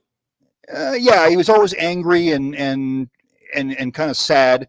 And then after Barry died, he became, especially after Justice League Animated came out, he became kind of the clown. Hey, everybody, look at me, I'm the Flash. And it was just like, oh, okay. But Barry was the guy with both feet on the ground all the time. So I don't know, no pun intended, but so I don't know what they were doing with him now when he comes back.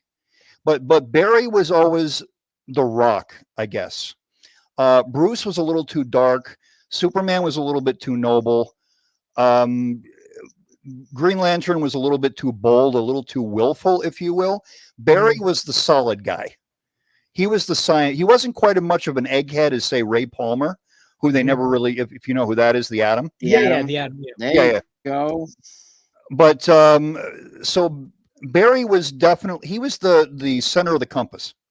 Does that make sense? Yeah. So he was like the ground zero. Yeah, that makes sense. That he was in between. Yeah, he was thoughtful. So I think what Jesse doesn't like about him is kind of what I did like about him, which is kind of strange. No, that's interesting though. So he was it's kind of part of why a lot of people don't like Cyclops for the reasons I like Cyclops from X-Men. Is I like him because people are like, oh, he's too much of a straight edge. I'm like, that's why I like him. He keeps everyone in check. He was always the straight edge from day one. I mean, have you read the early Kirby? I've read all that shit, I've only read from Giant Size. Like, I haven't read the Kirby stuff yet. Damn, Zach, you've read it? I've read Zach's probably read more than me. Yep. I've read issue 1 to 300 straight, and then I stopped. The very first issue of X-Men, Xavier calls everybody into the danger room almost off the bat, and Scott is worried about everybody. And then Jean Grey pulls up in a car, and Scott's like, uh-oh, what's this going to do? I mean, he's about ready. Somebody needs to hand him a bottle of Xanax from page 1. Yep. He's wrapped too tight. And it's a good character. Yeah, that's the thing. People expect everyone to be always likable, and it's like the point is Cyclops. The problem I don't like is that they make it seem like a lot of the stuff that he was selfless is selfish, and it's like no, he was sacrificing his emotions to make the world a better place for other people. And no, he's trying. He's trying to be worried about everybody. Yeah, that's not about the feature. There's so many things that they keep fucking with the X-Men now. One of the things that really, I don't know, gets under my skin is Beast. He's not even a hero anymore. He's a fucking villain. You know, he's done some fucking degrading shit, in the name of, good, because he's a scientist and shit like that. But like, I don't know, man, dude, like, if you read like the early stuff and you see how these characters are, I mean, like even the early stuff before 94, you see how young and I'm scared because it's late at night. How young and yeah, I'm just gonna pass it. Where these It's characters okay. are- I'm getting ready to. yeah, I'm just like yeah.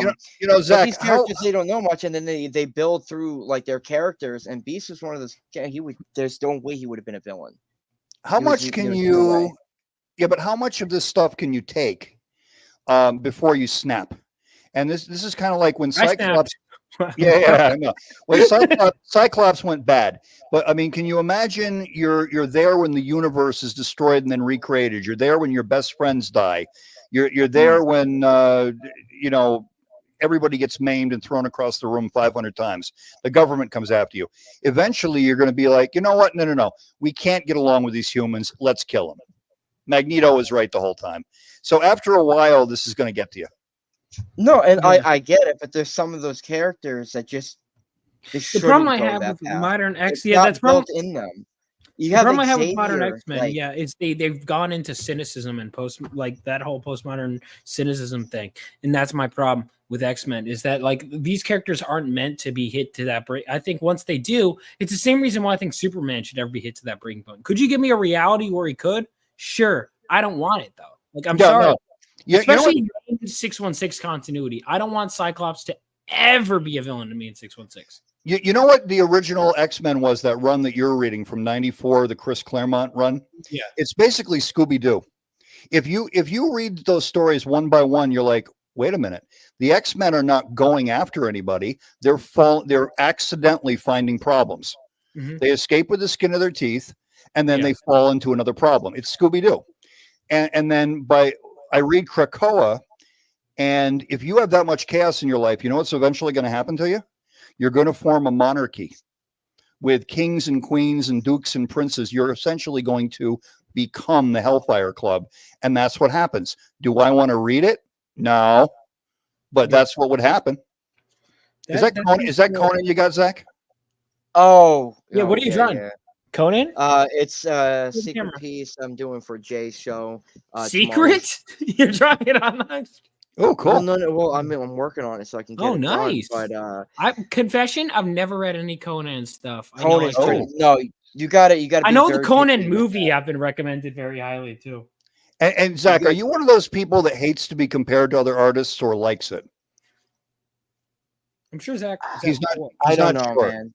I really don't. Because like in order for me to go ahead you and say don't? I like it, I personally I don't. I wouldn't say I Okay. hate it because I'm still trying to find myself. I'm still trying to I'll, figure I'll say out. this: it looks good. I could compare it to somebody else, and I think you'd be complimented. But I say that looks quite good. Thank you. It's Zach, it's let one him of those say things it. where it's just like I said. I'm trying to figure out myself, and I don't have a style. People say I have a specific style. I don't think I do. I'm trying to figure out like artistically, where I can be placed, and I'm trying to get better and better. So yeah, So you know what I it's- noticed is sometimes I feel like when you channel someone else, I remember like I read this Rick. Thank you, LeBron James. Your content is listen. I couldn't update my content to be fair, but no, but I what's funny is you channel someone else and inherently it's going to create something else. Like every one of your favorite creators is channeling someone else, but they always get their own voice because it's just how people are. Hey Vaughn, since you Utes have your own lingo, is that good that we're mid, or is that Mid? bad that we're? Yeah. It's funny because people say mid, but mid is supposed to be middle of the road. But typically, mid is an insult because everyone wants to be good. And so, Well, this is LeBron James telling us this, so you know. I feel like he's been in my chat before, LeBron. Obviously, it's not the real. Yes, that's true. But I do find that- LeBron James. Listen, I like those. Some of those comments do make me laugh. But it's also look. There's always room for improvement, right? Like I know there's shit I got to do on my channel that's better, right? You can blame the algorithm all you want, but at the end of the day, there's stuff I wanna. There's ideas I have, but I've been so focused on my comic. Like even today, people don't realize when I'm tweeting out all this stuff, that's promotion, right? Like that's. Oh yeah. That's not like me. And it's also what I think I will say about promotion is it does force you to celebrate your victories. Like if I get a new cover in, that's a victory I get to celebrate. So it does force you to do that, which is a nice thing. Sorry, I'm kind of looking at this Claremont art, and it's or not the Claremont these Claremont issues, but it's interesting you say that the X-Men is stumbling in Scooby-Doo because it's kind of like now that I'm thinking about it. I mean, yeah, It's a kinda lot on of the point. stuff they're not really It's on seeking point. out, man. Like Mutant Massacre, for example. They're like minding their own. Most of the X-Men stories start the minding. They're preparing because they know, okay, what the fuck is going to Something's going to happen. Yeah. and then like the Mutant Massacre, like this mutant comes up, it's like, I'm gonna die, like we're all dying, okay, and then we got to go in and deal with it. Or like it's always something drops on the, like Storm is just finding herself, then she gets, the adversary comes in, you know, it's always someone else stumbles in. Yeah, in the early days, like Alpha Flight came looking for them. Moses Magnum, they happened to be on their way back from the Savage Land and wound up in Japan. Arcade kidnaps them on a contract. The Hellfire Club. Oh, that's issue 111 or 110. That was something in that range. I love Arcade. He's Such so a good underrated. fucking issue. I think Arcade first appeared in Marvel Team Up issue 66. Yeah, it was Captain America and Britain. And Spidey. Has the comic book industry grown up or decreased in popularity?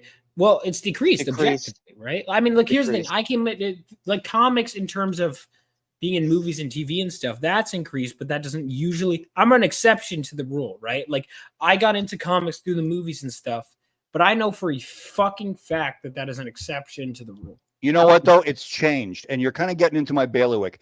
The first thing, you want to answer that question for real, you have to think about, what are you calling comic books?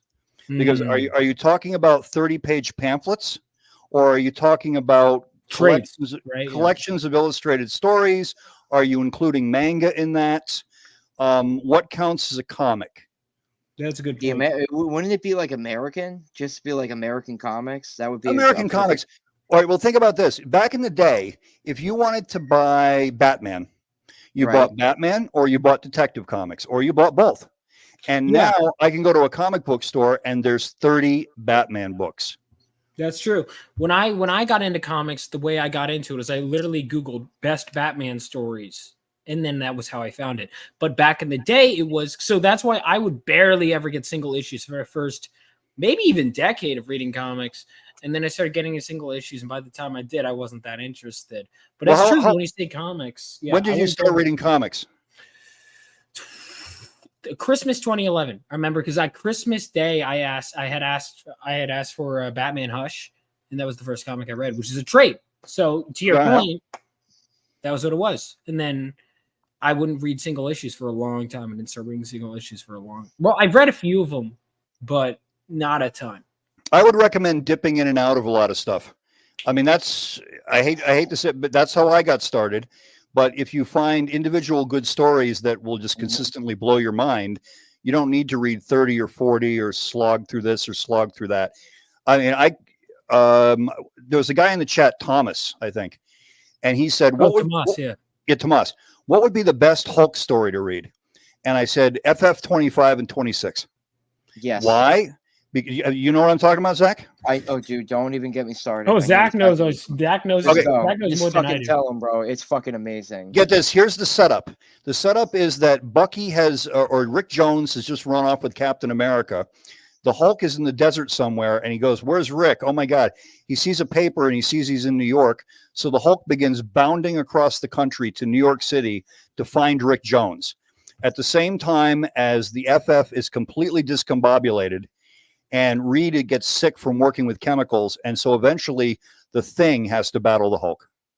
And then somehow the Avengers get mixed back up in it. And the whole thing becomes the FF versus the Hulk versus the Avengers.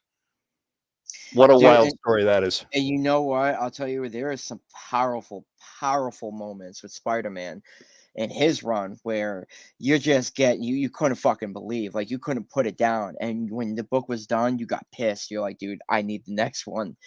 Like it was just, the stories were just like, you know, these motherfuckers were just cooking. And Zach, have you ever read the story The Longest 100 Yards? Second, I do gotta use the bathroom. You're gonna have to give me the title of the book. Okay, it's Amazing Spider-Man. And what happens is one of Peter Parker's professors at Empire State University, his daughter is kidnapped by mobsters who are trying to blackmail him. And Peter finds out about it, and he has to try to rescue the daughter. Is it a football? Yeah. They're fighting on a football field. Yeah. Yes. Okay. I think that's somewhere in between like 153 or something like that. Yes, about 152, 153. Yeah. And if you get through that book without crying, It's a good book. No, it's dude. I mean, all right. You want to go in for good moments? by the dude? way, Zach, I want to point out that Spider-Man comic, I bought that brand new. Yeah. You're No, going. I've read every issue of Spider-Man. I only have 50 issues left to complete my collection. Okay, Like cool. I've been collecting. That was my first title collecting when I was a young kid. And but for oh dude, good stories. Let me think. Honestly, dude, the relationship between Spidey and Black Cat, that was a good run emotionally for Peter because he knew he wasn't gonna get with Mary Jane. Things were just too rocky, and he was just like, well, he's got to figure out himself. And even let's see, the issues 256, 57, 58, where the whole costume, he gets rid of the black symbiote. Mhm. And he's getting nightmares, and it's a torn between two suits, but it's not even just that, it's just his personality, because he's just with the suit, the symbiote, he got He to likes live a himself certain better. Exactly. He liked Yeah. that certain part of him where he was winning in his life. He felt like he was winning. And he's like, I gotta let this go because this isn't who I really am. Another Liz, isn't it weird? Maybe it's just me. Do Spider-Man and Peter feel like two different people? There are two different characters. Because when he puts on the mask, even despite the fact that he goes and he cracks jokes, which he does that because he's scared shitless whenever he's fighting these villains and whatnot. Ron, welcome back. Yeah, I'm So sorry. he knows he knows that if he cracks jokes, it's just one thing up his sleeves to get underneath these villains' skin. Oh, I love to that piss about them off. Spider-Man. Yeah, but he's scared. He's so fucking frightened. I think that's one thing but- the comics will never get. I mean, the movies will never get, because the comics, you have the thought bubbles and the speech, and I love the dichotomy of that. I don't think they'll ever be able to do that in the film medium quite as well as the comic can. Well, that was the thing I liked about the second Spider-Man is I can't remember the actor, the tall, skinny guy. Andrew Garfield. Andrew Garfield. He was the cracked the joke joke. He cracked the jokes. Yeah. Yeah, I like that about him. Yeah. So, but whenever he puts on the mask, dude, like he's an absolutely different person. He's confident. He is funny. He's fucking, he's carefree in the world. He doesn't have, whenever there's like severe problems in his own life, he wants, there's times where he puts on that mask and like leaves his apartment because he's so sick and tired of the shit he deals with constantly that he just wants to fucking, just enjoy himself, have fun. So granted, it is a huge responsibility being that character, putting it on and whatnot, but it's also at the same time, he can be a little bit more of what he knows he can't be. Well, Isn't that though why we like superheroes? At the end of the day, because Jesse said that Superman, all the roads lead to Superman, and your boss is a jerk, your landlord's a jerk, the guy shaking everybody in the neighborhood down is a jerk. You can't do anything about it, but Superman can. What are they going to do? Shoot a bullet at him? Ha ha ha ha. With Spider-Man, same thing. Peter can't do anything about, he's struggling to make the rent. He's struggling to put food on the table. He's fighting with Mary Jane, but Spider-Man can handle it. Mm-hmm. That's why we like these guys. And I think that's why, like, the way I wrote my comic the way I did is I made just a little kid, and then I wanted the heroes that were above him to be so much cooler and more powerful, because it's like that's the standard you have to build your way up to.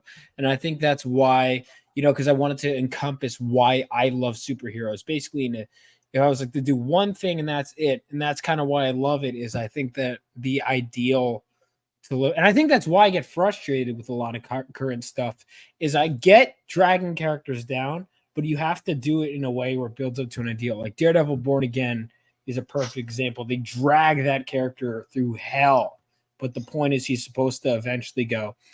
Like when he emerges from the flames, I think is one of the greatest moments I've ever read in a comic book. Cool. And they had the hardest time with Daredevil when it started, because I think, Stan just said, well, I've got scientists and I've got reporters and I've got photographers, and nobody's ever done a superhero who's a lawyer. Let's try that. And past that, I don't think he had a clue what to do with him. I know Frank has talked, because Zach, you've read. I've only, to be frank, I've never read anything pre Frank Miller. So I've never read anything pre Frank Miller. Dude, right? all right. So I'll tell you right now, Gene I heard Colan. Gene really Collins does is a good is really good. fucking Right? great job drawing Daredevil. He, honestly, like Romita, you know what's funny Daredevil. is Romita said that was his favorite thing, even more than Spider-Man, which is funny because Yeah, that's what he's he known for. actually. I have John Both Romita's Romitas first, say that Daredevil was their favorite. yeah, because Daredevil was a great character, and you just need somebody to fucking take the helm. Like, there is a lot of moments in that book in the beginning Yes, before, like that's the pre point. Miller, where he was just goofy as fuck. Like they would throw goofy ass characters. They would never really stick to the cool storylines that they were really doing with in the beginning. But Gene Colan was doing his best to keep it afloat. Because he was doing a hell of a ton of issues Who at was that writing time. it? Because it was Lee. Then It would almost have to be Roy Thomas, I would guess. Roy Thomas did some, and then because the first 10 issues of Frank Miller's run were written by. No, the Frank Miller, yeah. Well, no, in general, because Roy Thomas I know did some. It was Roger McKenzie. Okay, all right, yep. It's such a shame that these guys haven't gotten their props. And growing up is realizing that, Stan Lee, he gets all the fucking credit, yada yada yada. And what really irritates me, realizing this when I did, was that a lot of these writers, a lot of these creators really did not get their flowers. They really didn't. I mean, you get your Jim Sterankos and people like, those guys were the fucking superstars. Steranko is the fucking man. I got Right, him but up like, again what about with fucking Riverstar. Gene Colan? Gene Colan did some great Dracula shit. These Yeah. guys did so many things, and they don't get their flowers. I think they really do. don't. You don't think so? No, because like, look how fucking popular Stanley, and it's not Well, just for Marvel, no it's for one DC too. compares. Like, Maybe Frank Miller is the closest we've ever gotten to someone who gets like in that a mainstream. way, people. in a way, it breaks Maybe my Alan heart a little Moore. bit. I would say the most well-known ones if you ask just the average person. Or Neil Gaiman. Neil There's another Gaiman, one. but he's an author. He's not like, you know what I mean. Like he was an author that got into comics, right? I mean, like Coraline, I've read as a book. Yeah, he kind of, he would write whatever you asked him to. Write a book, write a comic book, whichever. But yeah, I mean, I think these guys get. What's funny? Neil Adams told me one day. He said, it's kind of funny. He says, I come to New York Comic Con and I'm Neil Adams, the legend, and then I go to the supermarket and I'm who are you? Yes. Yeah. That's it. I've heard Buzz was telling me the same thing about Bernie Wright. He said that he was hanging out with Bernie Wright. He was like, holy shit, Bernie Wright's in. He goes, I'm sorry, I just need to talk to you. He goes, it's funny when I leave this. He said basically the same thing as when I'm at this con, I'm Bernie Wright's in the legend. He said, when I'm at the street, I'm just whoever that guy was, which I think is really interesting. That's why I think I like this whole comics guys. Like I remember walking behind Chris Claremont. He was about to get into a restaurant. He goes, what's your name, Chris Claremont? And she goes, oh, okay, Mr. Claremont. And I'm like, these people don't realize they're talking to a legend, Yo, Bernie Wrightson burned himself fucking bad, man. What do you mean? What do you do? So that there's a Frankenstein novel that every piece in that Frankenstein book is a fucking masterpiece. It is just pure works of art. It was the best of Bernie that you were ever gonna see. And he put so much of himself into that, that he for a long once he finished up that book, he couldn't draw for a while.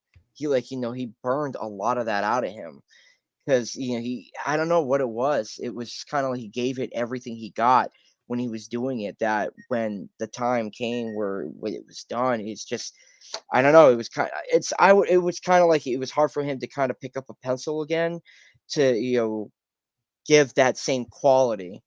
Like he burned himself out. That's okay. Bernie Wrightson at 50% power is better than a lot of guys at 100% power. So if he wanted to roll back and do something that wasn't quite as good as Frankenstein, I'm down with it, man. All those books that he did on like House of Mystery, House of Secrets, Swamp Thing, all that early stuff is just brilliant. And Creepy was great. Oh my god! You've never read any Wrightson? Really shined. I know, like I've seen his art. I know it's gorgeous, but he's one of those many people where it's like I know I have to get into his stuff, but I haven't. Where'd you find this LeBron James guy? Holy cow! No, I don't know. I didn't find him. He found me. Why do you guys love characters that are meant for children? Which characters, you douche? Robin Hood, King Arthur? Which ones you talking about? Yeah. Zeus, Apollo, and Hercules? Come on, LeBron, be a little more specific. Get with it, Yeah, my all friend. of them are with it. Oh, by the way, this is interesting. The chat is very divided on Barry, literally 50-50 on if he should have been brought back to life. Yeah, that might have been one of the better things. I just missed him. And I think that rather than killing characters, I prefer to see them walk off screen for a while. Like let him go study in North Dakota or something, and then we'll bring him back 10 years later. I'm not big on killing characters. Do you know who should have retired? Because he's hit the end of his story. Is Me. Spider-Man. No, who? Should have fucking retired. Like, when you had all these characters come in, bro, Spider-Man died in issue 523 or 525 when Moreland killed him. That was a great send-off, in my opinion, for him to kind of stay dead. But obviously they had a different, theme going for that. Is it 523? You think he should have died? 523 or 525? Let me pull it up. It was such a good fucking storyline called The Other. It's where Moreland comes back and he's like, dude, This one? You can't outrun this shit. Yeah. So if that's like 523 or 525, like either way, it's such a great. Well, he great should read. have. God forbid a superhero be in a marriage, right? You got to fucking kill off the wife or go called. God fucking forbid you have characters that contribute.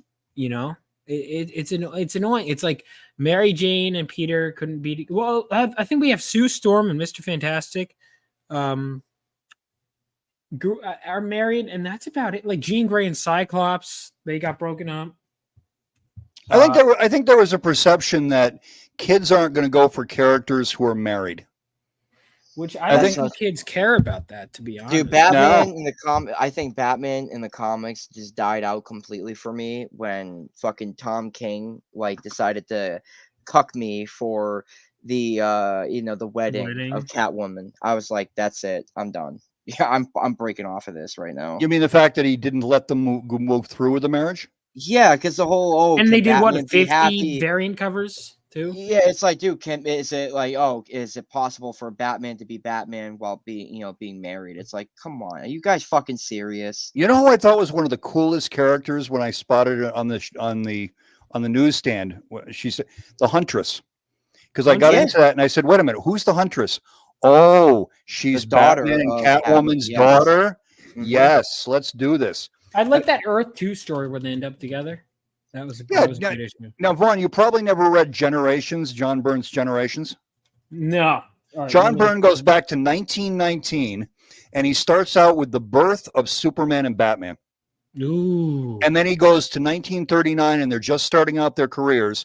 And then he jumps to 1949. They've been at it for 10 years, and he ages them up and out. Like Robin grows up and becomes Batman, and Superman and Lois have kids, and it just keeps moving through time. I'm writing this down. That sounds awesome. Yep. I need to read. I've only read Burns, really X-Men related stuff. I haven't read any of his written stuff, and I know I need to. I know the art is not as good, to be honest with you. Like he was putting more work, I think, into stuff around the time of X-Men, but his writing is fabulous. I'm a writer first, so I'll take it. I've never read anything by Byrne that I really didn't like. Yeah, I like his. You know what I like? One of the most underrated stories. One of the most underrated stories has gotta be. Have you ever read Wolverine: The Cocaine Storyline? No. That is a weird story, but it's written by Archie Goodwin, who is a very good Wolverine writer. Okay. With art by Burns, finishes by Klaus Janson. That sounds like a weird combination. Go ahead. It is, and the story is fucking bizarre. It's right after, literally, and I wonder if this is an intentional thing with editorial, because I know they were on the outs. But the issue, Claremont leaves issue 16. The immediate next issue, Byrne does this, takes over. I wonder if they were keeping them separate, and the second they got Claremont away from Wolverine, boom, we get Byrne. And this story is one of the most fucking bizarre stories that wouldn't work if I described it to you. Like I was talking to you got to tell me at least, why is it a cocaine story? All right, yeah. No, I'm getting so it gets weird. So they're in Madripoor. Wolverine follows these guys who have this superpower cocaine that like makes them super, like literally gives them like superpowers and shit.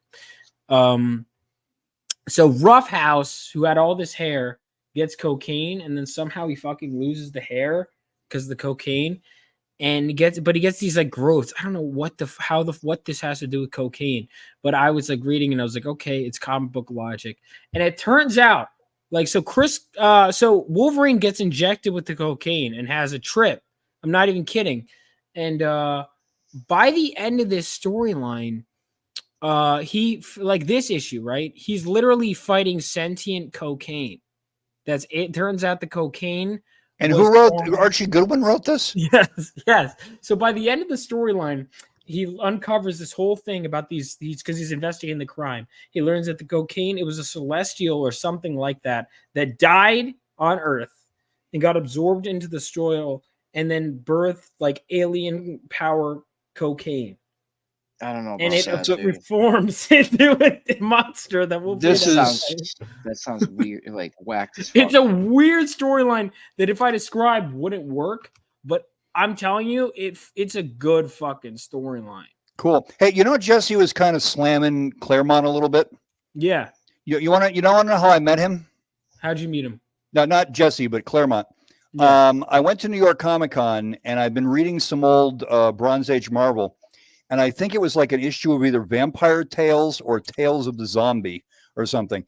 And half the magazine, Chris Claremont, Len Wein, Jerry Conway, they all go to see the movie The Exorcist. And Chris Claremont, they all went back to Chris's apartment and took a tape recorder. And they all hung around drinking, talking about what they thought of the movie. And then Chris wrote it up and used it as an article. And he just wrote the art. He wrote the article, and I went up to him. I said, I just read your review of The Exorcist where you interviewed everybody on it. And Chris literally face palms, and he goes, oh, dear God, I thought everyone had forgotten about that. That sounds like Chris. Completely humble. There was no, oh, look at me. It was like, oh, dear God, you read that. Yeah. So that sounds, yeah. That completely different experience with Chris. Listen, I think Chris, because I've had experience with Chris, and Chris goes, one time I was asking him, because I think he's earned it, because he's tongue in cheek when he compliments himself. The first time I met Chris, said, Chris, you're the reason I started writing comics. He goes, I'm so sorry. Yeah, sorry I did that to you. Which I thought was funny. And then another time I brought a New Mutants issue up to him, and I go, Chris, how did you manage to juggle so many plot lines with so many characters? And he just goes, because I'm just that good, which I thought was really funny. But yeah, this is Wolverine on cocaine in this cover. It's like Vaughn, how do you answer that question? Yeah. You ever heard of Harlan Ellison, the writer? Yes. Okay. I love Harlan Ellison's. When I was in college, for some fucking reason, I felt like I had watched, someone had told me about I Have No Mouth and I Must Scream, and I read it. And I was like, this is brilliant. I want to read more. And I just started reading his stuff. And like A Boy and His Dog, what is it? TikTok, TikTok. Repent TikTok, the Harlequin man. Yeah, okay. Something like that. Repent, right. Yes. Harlequins, something like that. Well, have you ever seen him interviewed? Yes. Okay. So very interesting. You know what a character he is. What was I going to bring up about that? He's brilliant too. Damn it, you got me completely off my train track. Because we were talking about Claremont and Claremont being humble. Saying he was, but also saying he was just that good. Oh, okay. Where do we, how you got me into? How do you keep track of all these characters? Harlan was telling a story, and I love interviews with him. I love his interviews better than his writing, quite honestly. And he says that whenever I go to do like a signing or anything, he said, let me see if I can do my Harlan voice. He goes, yeah, whenever I go to do my signings, there's always this guy in the audience. He raises his hand during the Q&A, and he says, Harlan, where do you get all your ideas as a writer? And I always give him the same answer. I say, there's this little shop up in Schenectady, and I send them $20, and then every 6 months they send me a whole envelope full of ideas. And after the Q&A, I'm up at the front table, and once you know it, this stupid motherfucker comes up and asks me for the address. So That's good. yeah. Yeah, Harlan is that sounds like something he would say. Oh, It's yeah. like it's true. People are like, someone asked me like, where do you come with your ideas? I'm like, dude, fucking everywhere, man. Like I'll be listening to something on the phone. Or like listening to a podcast, and they'll come up with an idea, and that leads to this. Or I'll be watching a movie, and there'll be like a shot that leads to an idea. It everywhere. I'm reading a comic, and it comes from somewhere. If you see I'm a big fan of the Beatles, and some of the places that they got their songs were just insane. It comes from once you get your creative mind open, ideas come from everywhere. And sometimes you force an idea, it can't come out. Paul McCartney was taking a cab from his house to the studio or something, and he asked the cabbie, he said, "Hey man, are you keeping busy these days?" And the cabbie looks at him and says, "Oh, it's unbelievable. They got me working 8 days a week." Oh, there's a song. Wow. So that's literally how this stuff happens. I believe it. Yeah, I'll take. There'll be. Sometimes I'll think of a line, and I'm like, I want to use this. This is a cool line. How do I incorporate it into something? And that'll be. It varies. Or sometimes I'm like, ha ha ha. This would be a funny idea. Yeah. What if we did this? Yeah. What if is the biggest, or maybe. What if and maybe I notice when I'm doing a brainstorming sessions are my two biggest things. You ask questions, and then it just spirals the potential answers until you find answers you like, and then you have to mold them together. And comic books lend themselves to that because, as you said, comic book science doesn't always make sense. So then you have to try and go in and fix it. Yeah. And that gives you another story because you're trying to repair the problem. Yeah, and I think that's why a lot of the time the monthly deadlines, Chris has talked about this, that it worked, is because if they had a problem, they had to go back and solve it. And that's why I actually think Madeline Pryor was saved by Inferno, because she was a character that was inherently a flaw. Like, I didn't love the way she was written to begin with. And the retroactive clone backstory worked. Because she was created to fix a mistake. And so then once they had brought Jean Grey back, now they had to fix that mistake. Yeah, I think they had to fuck up multiple times to get her to work. Like, bring Jean Grey back, I think, was a mistake, but it did make Madeline Pryor work. Because Madeline was kind of boring because everyone wanted Jean back. Yeah, but I think what happens is, it's like a television series. They run about, say, 5 years and then they burn out. And the reason they burn out is because an actor leaves and they're irreplaceable, or maybe 2 or 3. So the premise changes to the point where the audience isn't into the story anymore. But with a comic book, you just bring in a new writer and you can continue to use all the same characters, and it goes on for decades and decades. And so, it's kind of cool to see that there used to be 5 original X-Men. Now there's 4. We have a whole different dynamic. But after a while, you want that original dynamic, so you bring back Jean Grey. And what's funny is it was originally going to be, when they pitched that to Chris, because it was against his will, Chris was like, "Yeah, man." He was like, "Okay, so we'll make Rachel Summers the new 5th," and they were like, "Nope, we're bringing Jean back." Which that would have been interesting, Rachel as the new 5th. Well, what do you mean? You mean as part of the X Factor? Yeah, in X Factor, Chris, when they first told Chris was like, "Oh, I'll make Rachel Summers the new Jean Grey replacement," and they were like, "No, we're bringing Jean back." I noticed somebody in the chat earlier was talking about once upon a time, Batman sold 800,000 copies a month, which is crazy. Which is because of the TV show. Quite honestly, is that true? It doubled. The sales of Batman doubled from 400,000 to 800,000. And so I was more of a DC guy, and we were talking about Crisis earlier. The reason that they had to go to Crisis is because DC was so silly that it was like they said the entire boat was, the way they put it, I think, was the entire boat was covered in barnacles. So we had to scrape off the barnacles. Why does Superman have a dog? You know what I mean? Why is that? Oh, Superman had a dog. Yeah, Crypto, right. Yeah. So why does Superman have a dog? Marketing, I assume. Are there dogs on other planets? or is Crypto something else? So they just said get rid of Crypto. Why is there a Batmite? Why is there a Mr. Mxyzptlk version of Batman? There were just a lot of barnacles where DC was like, this is just too silly. We have to get rid of it. That makes sense. Okay, and that's why they got rid of Supergirl as well, is because they wanted Superman to be the last Kryptonian. To be the only guy. Well, so did they get rid of Zod too? Yeah. Oh, they got rid of everybody. How long? Because that obviously didn't last long. But Well, here, like, how long? Like the last son of Krypton, but not really, because they'd have not really. Okay, Zod well, and all of his people. Here's the thing with Superman. You have Superman survives, Supergirl survives, the entire city of Kandor survives, everybody in the Phantom Zone survives, Superman's dog survives. It seems like the only asshole that actually died was Jor-El. Yeah, everybody else made it out. So they said, okay, nobody else. But then we have another problem because you have Legion of Superheroes. So Superboy is in Smallville. He grows up to be Superman. But in the meantime, he flies into the 30th century, joins the Legion, and is now that's super. So apparently none of that ever happened. So we wipe out the entire continuity of one of the most popular books DC has.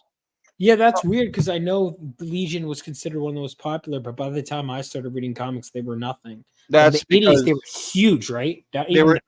They were huge, and DC screwed the pooch and gave it over to a new husband and wife writer team, and they just jerked the entire concept of the book around.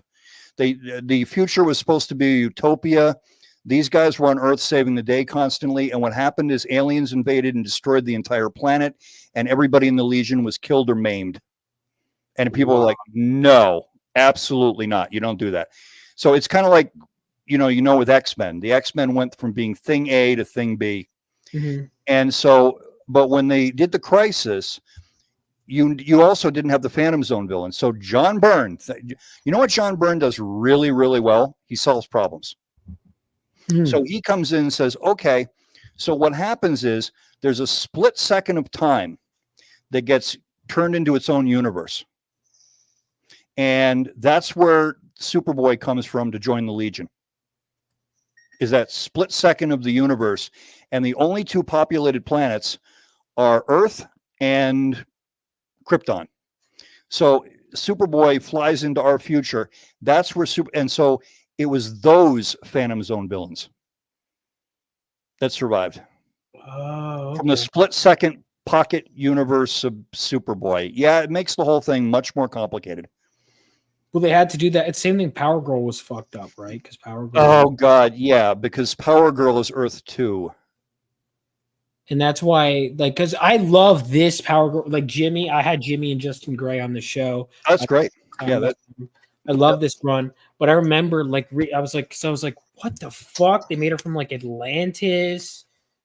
Like they didn't know what the fuck to do with this character. It seems like. No, that's the problem with Crisis. I hope we're not like Zach's into this. I'm listening. Okay.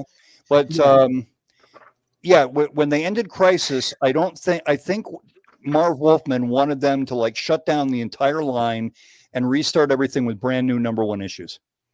And DC was like, nope, we're not going that far. Sorry.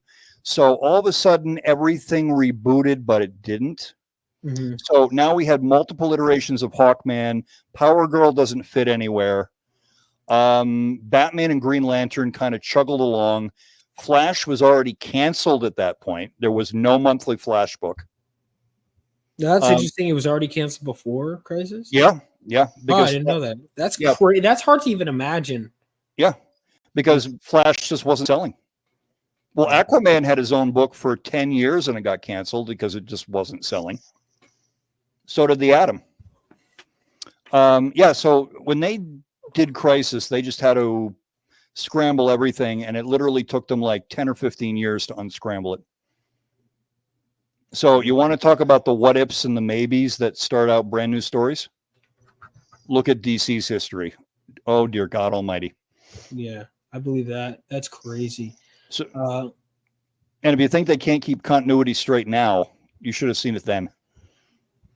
They can't. They can never get it back. They could. It's just crazy. DC, like, they're never able to get it, and it's. But all right, so where the fuck was Hal Jordan during Crisis on Infinite Earths? Because weren't they? No, he gave up. He retired. It's just weird to me looking back at that time of history because weren't Barry and Hal like best friends, and then they're in their final moments. We don't see them together. I think what had happened was they wanted something new, and I mean, do you know the story of Jon Stewart? How he came to be? I've heard bits and pieces. Hal wanted to retire, and then Jon Stewart. Well, comes are we out talking and- behind the scenes reasons or the? No, yeah, the behind the scenes reasons. How about I don't that? know the behind the scenes reasons. I Oh. know what happened in the story.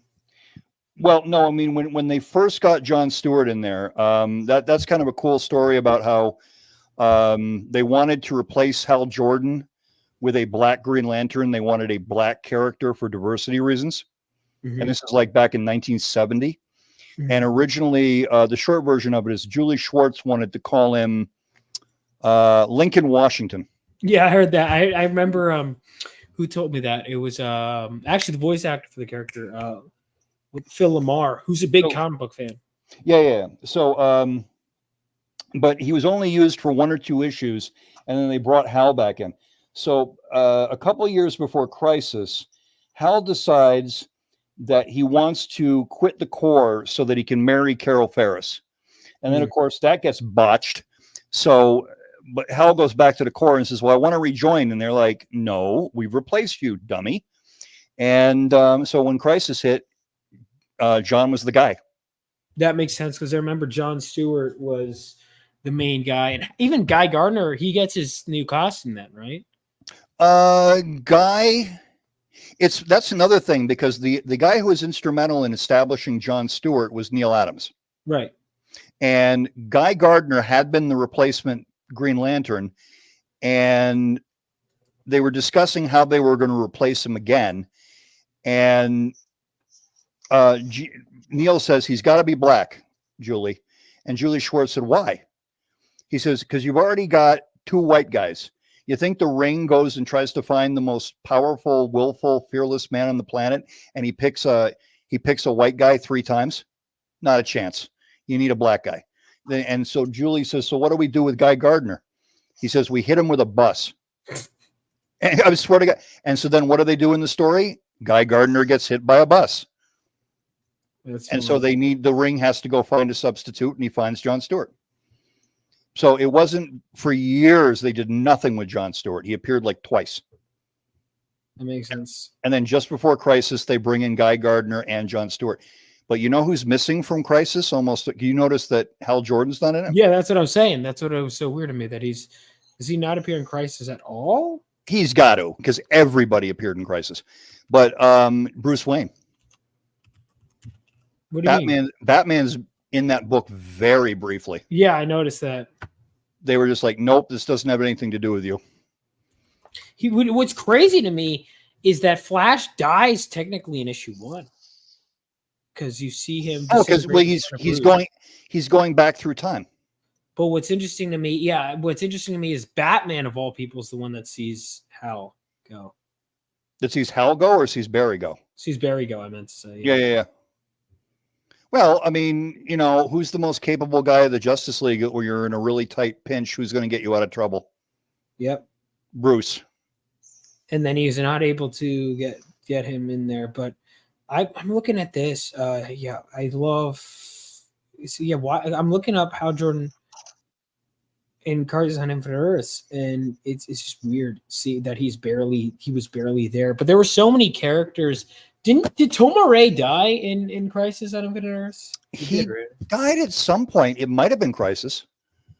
Because I know Aqua Girl dies in Crisis on Infinite Earths. Yeah, that sucked because she was on one of the first issues of Aquaman that I ever read, where she and Garth are on a riverboat in New Orleans having drinks, and Black Manta attacks them and whacks Aquaman in the head. Or Aqualad. But so it kind of sucked, but she was a little redundant. I just didn't like the way she was killed off. She was all of a sudden she walks into near Chemo and just dies. And that kind of there was a lot of deaths that felt like afterthoughts that felt like editorial, just kind of because they all kind of happen around the same time. I'm trying to remember how Toma Ray dies. Toma Ray, is he the alien Green Lantern? He looks like a parrot. Yeah. I know who you're talking about. Okay, never mind. Don't forget. And I think he gets replaced by Tomar 2, literally. Yeah. They go from Tomar Re to Tomar 2. Which, yeah, his death felt because it was like, didn't they just kind of replace him with another character that looks just like him? Yeah, but Tomar Re was Hal's mentor. Yeah. Tomar Ray, and then I love Kilowog too. Kilowog got to live, which is nice. Who else? Yeah, I'm trying to find the part where they kill off. I appreciate, Vaughn, that you're into my nostalgia trip, because I need to find more stuff about newer comics. Yeah, you're not looking at the right place. I don't know a lot about new comics. I really Yeah. don't. It's weird when people my age, they talk to me about new comics. And I'm like, I don't keep up, because every time I try and keep up, I just get like, I would just get, when I read the new X-Men shit, I just get angry because they'd be like, these are not the characters I love. Well, the problem with X-Men, now they don't want to get rid. Not only do they not want to kill anybody, they don't even want to like send anybody away. So I pick up the book, and there's 30 X-Men standing around having a meeting, and 3 of them are talking, and the other 27 are standing there with their hands in their pockets. Yep. I'm like, no, this is not a comic book, dummy. Yeah. Don't write them like this. Yeah, I'm trying to find. There's so much shit that happened. Dude, the art in Christ is amazing. I mean, George, and that's not a controversial opinion to have. By the way, what? So Psycho Man? No, bank for that. Who was? Wait, what's that, Zach? George Price must have got banged for that book run. Oh my God, that must have taken him. I cannot imagine how long it took him to draw. Yeah. I'm looking at not only that, so many panels per page, and they're all crazy detailed. Yep. Like, he's one of the greatest artists to have ever graced this medium. And how much? How he went through that shit. How much reference do you need to draw all of those characters? That's what I'm saying. Like, because his apartment must have been filled.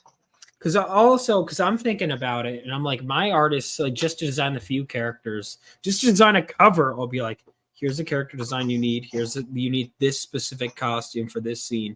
Like, I'll have this. And it's like, that's just for a cover. Like for Reni's, for example, for the cover, she was like, all right, I need color reference of the main villain, because it's a black and white design. Like, oh, crap. Oh, what's the reactor look like? Like that, even just little, I can't even imagine the universes, all the characters that he needed to pull from. It's just crazy. Oh yeah, it's like I need references for Peter Cannon, Judo Master, and the Bug-Eyed Bandit. Yeah, I'm looking at half these characters on this page I don't recognize. I'm sure because I know he was a huge nerd, but even then, there were probably characters that he didn't know. And then the new ones that they'd create were pretty cool. I mean, well, some of them weren't. Like Pariah sucks. Well, he doesn't suck. He serves his purpose, but his purpose in the story is to bitch. Harbinger was a cool design. Yeah, he was cool. And then when they changed Dr. Light to a woman, that was interesting. Well, Dr. Light is a fool. He's always been a fool. Yeah. And so why not bring in a new Dr. Light? Yeah. Yeah, Dr. Light, because he was a goofy villain. I'm trying to find. It was interesting going back because I know Captain Atom as looking with the bald look, and so it's really weird seeing the old Captain Atom. Oh yeah, I didn't grow up with that version. I didn't know he ever. Oh, Dove. Okay, Dove's death. Yeah, again, another redundant villain. Hawk is more interesting without him. Did you like Liefeld's? Let me look up Crisis on Infinite Earths stats. I don't remember it very well. I think I read it at one point. Because that was before his Marvel stuff, wasn't it? Yeah. Yeah, he started, I think, on Infinity Inc. I'm looking at the deaths in Crisis according to Wiki. Okay. Oh fuck! It's gonna give me all the unnamed. Never mind. This is not. What is it giving you? It's giving me like citizens. This many citizens died. This many Superwoman. Oh, that was the Earth 3.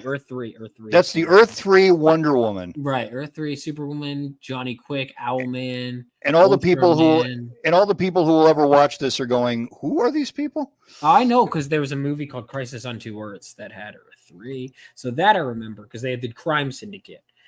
Who the hell is Johnny Cloud? I don't know Johnny Cloud. Johnny Cloud is from the Losers, from Our Fighting Forces. Okay.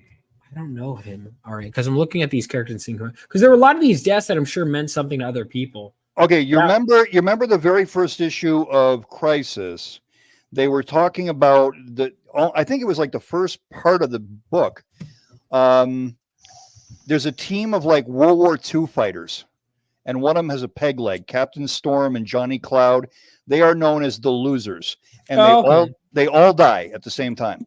And then somebody comes in and says, the losers shall win and all shall lose, and something like that. And it becomes a prophecy that predicts the crisis. Oh, okay. Yeah, that's who do it. What'd you look up, by the way? Deaths in Crisis on Infinite Earth? Literally, that's what I looked up. Okay. All right. Red Tornado?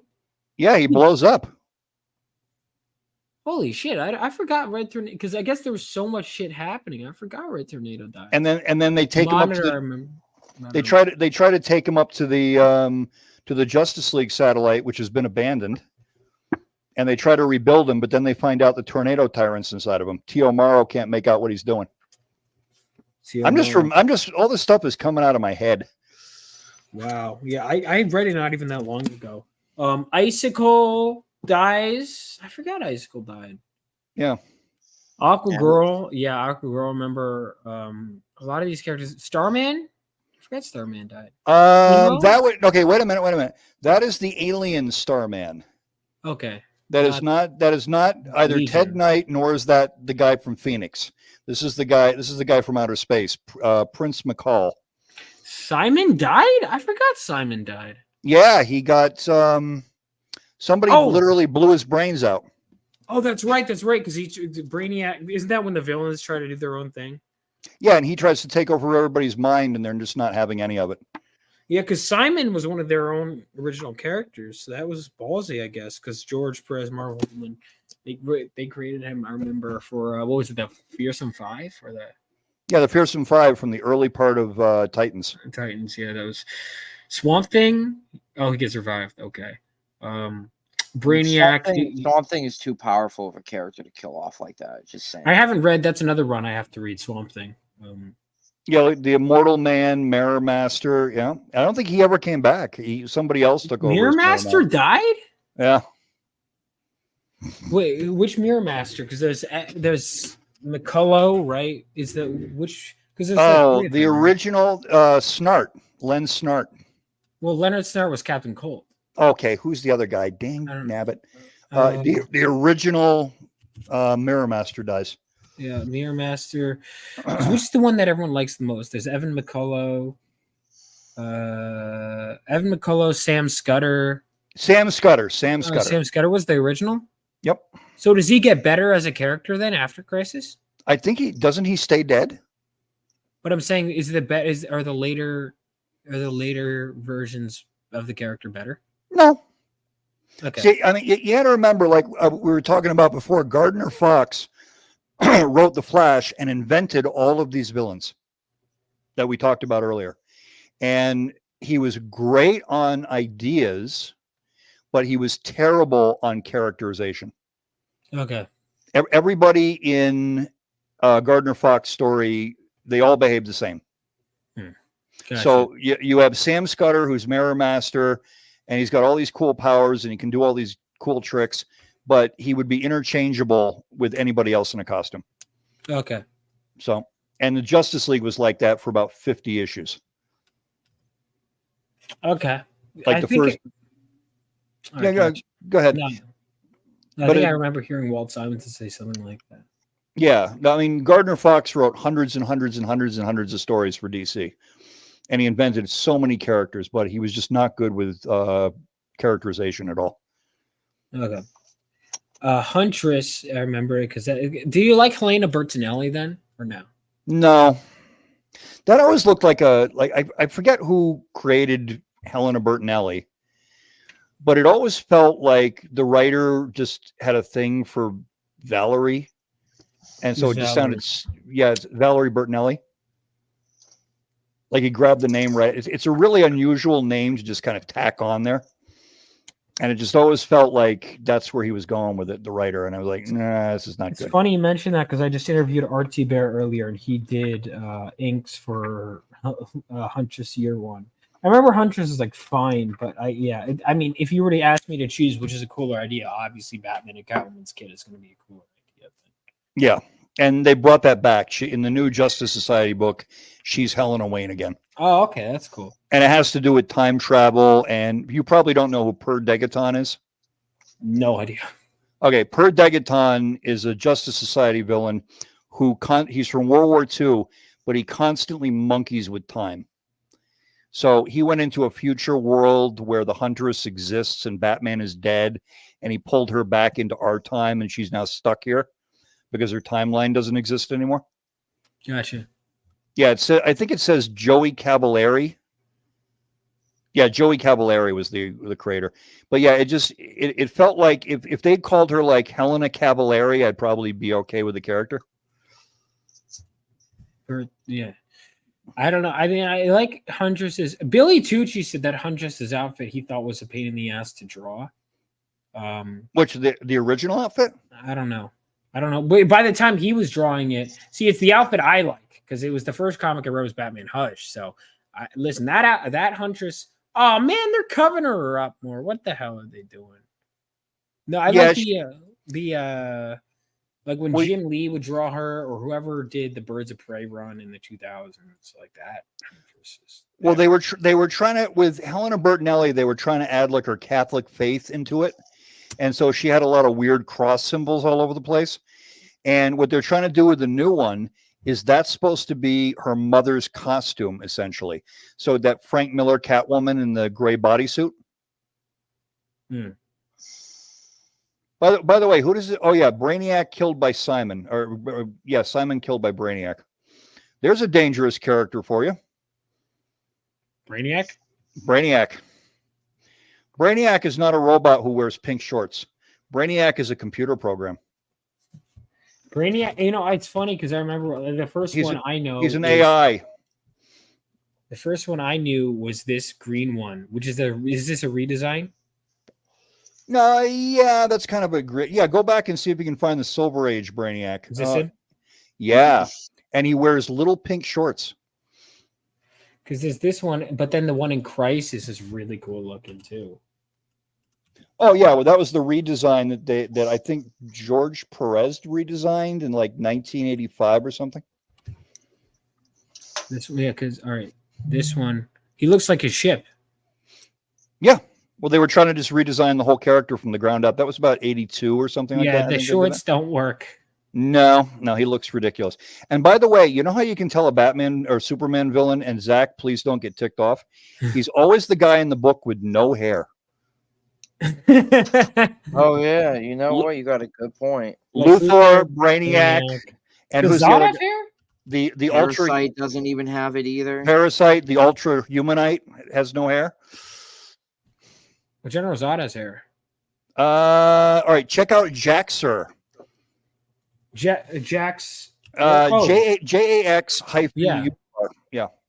Was he before? And the original. There, see him in the green with the yellow sleeves. Second row. Go to the right. Go to the right. Go to the right. Go to the right. Go to the right. Go to the right. That's him originally. Yeah, there's Jaxer, bald hair, but he's got a mustache, so he's different. And then the original General Zod looked like he wore a cop uniform and was bald. Silver Age General Zod.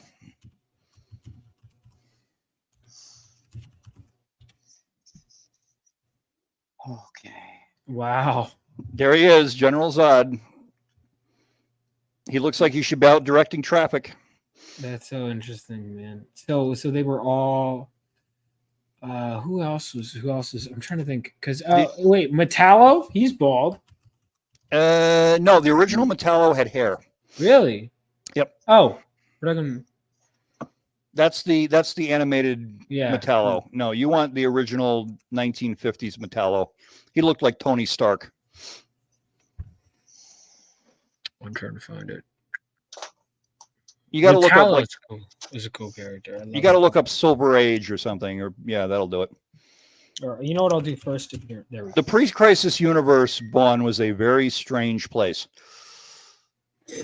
Metallo. Is this no? That looks like later. That does not look like first appearance. That might even be the second Metallo. Roger, is it Roger? John Corbin or Roger Corbin? Roger Corbin.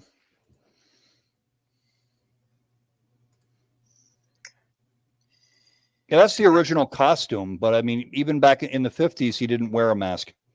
Okay, I'm trying to find it. Is this it? Let me see. Let me see. I'm telling you, you got to go back to like 1955 or something to get the original Metallo.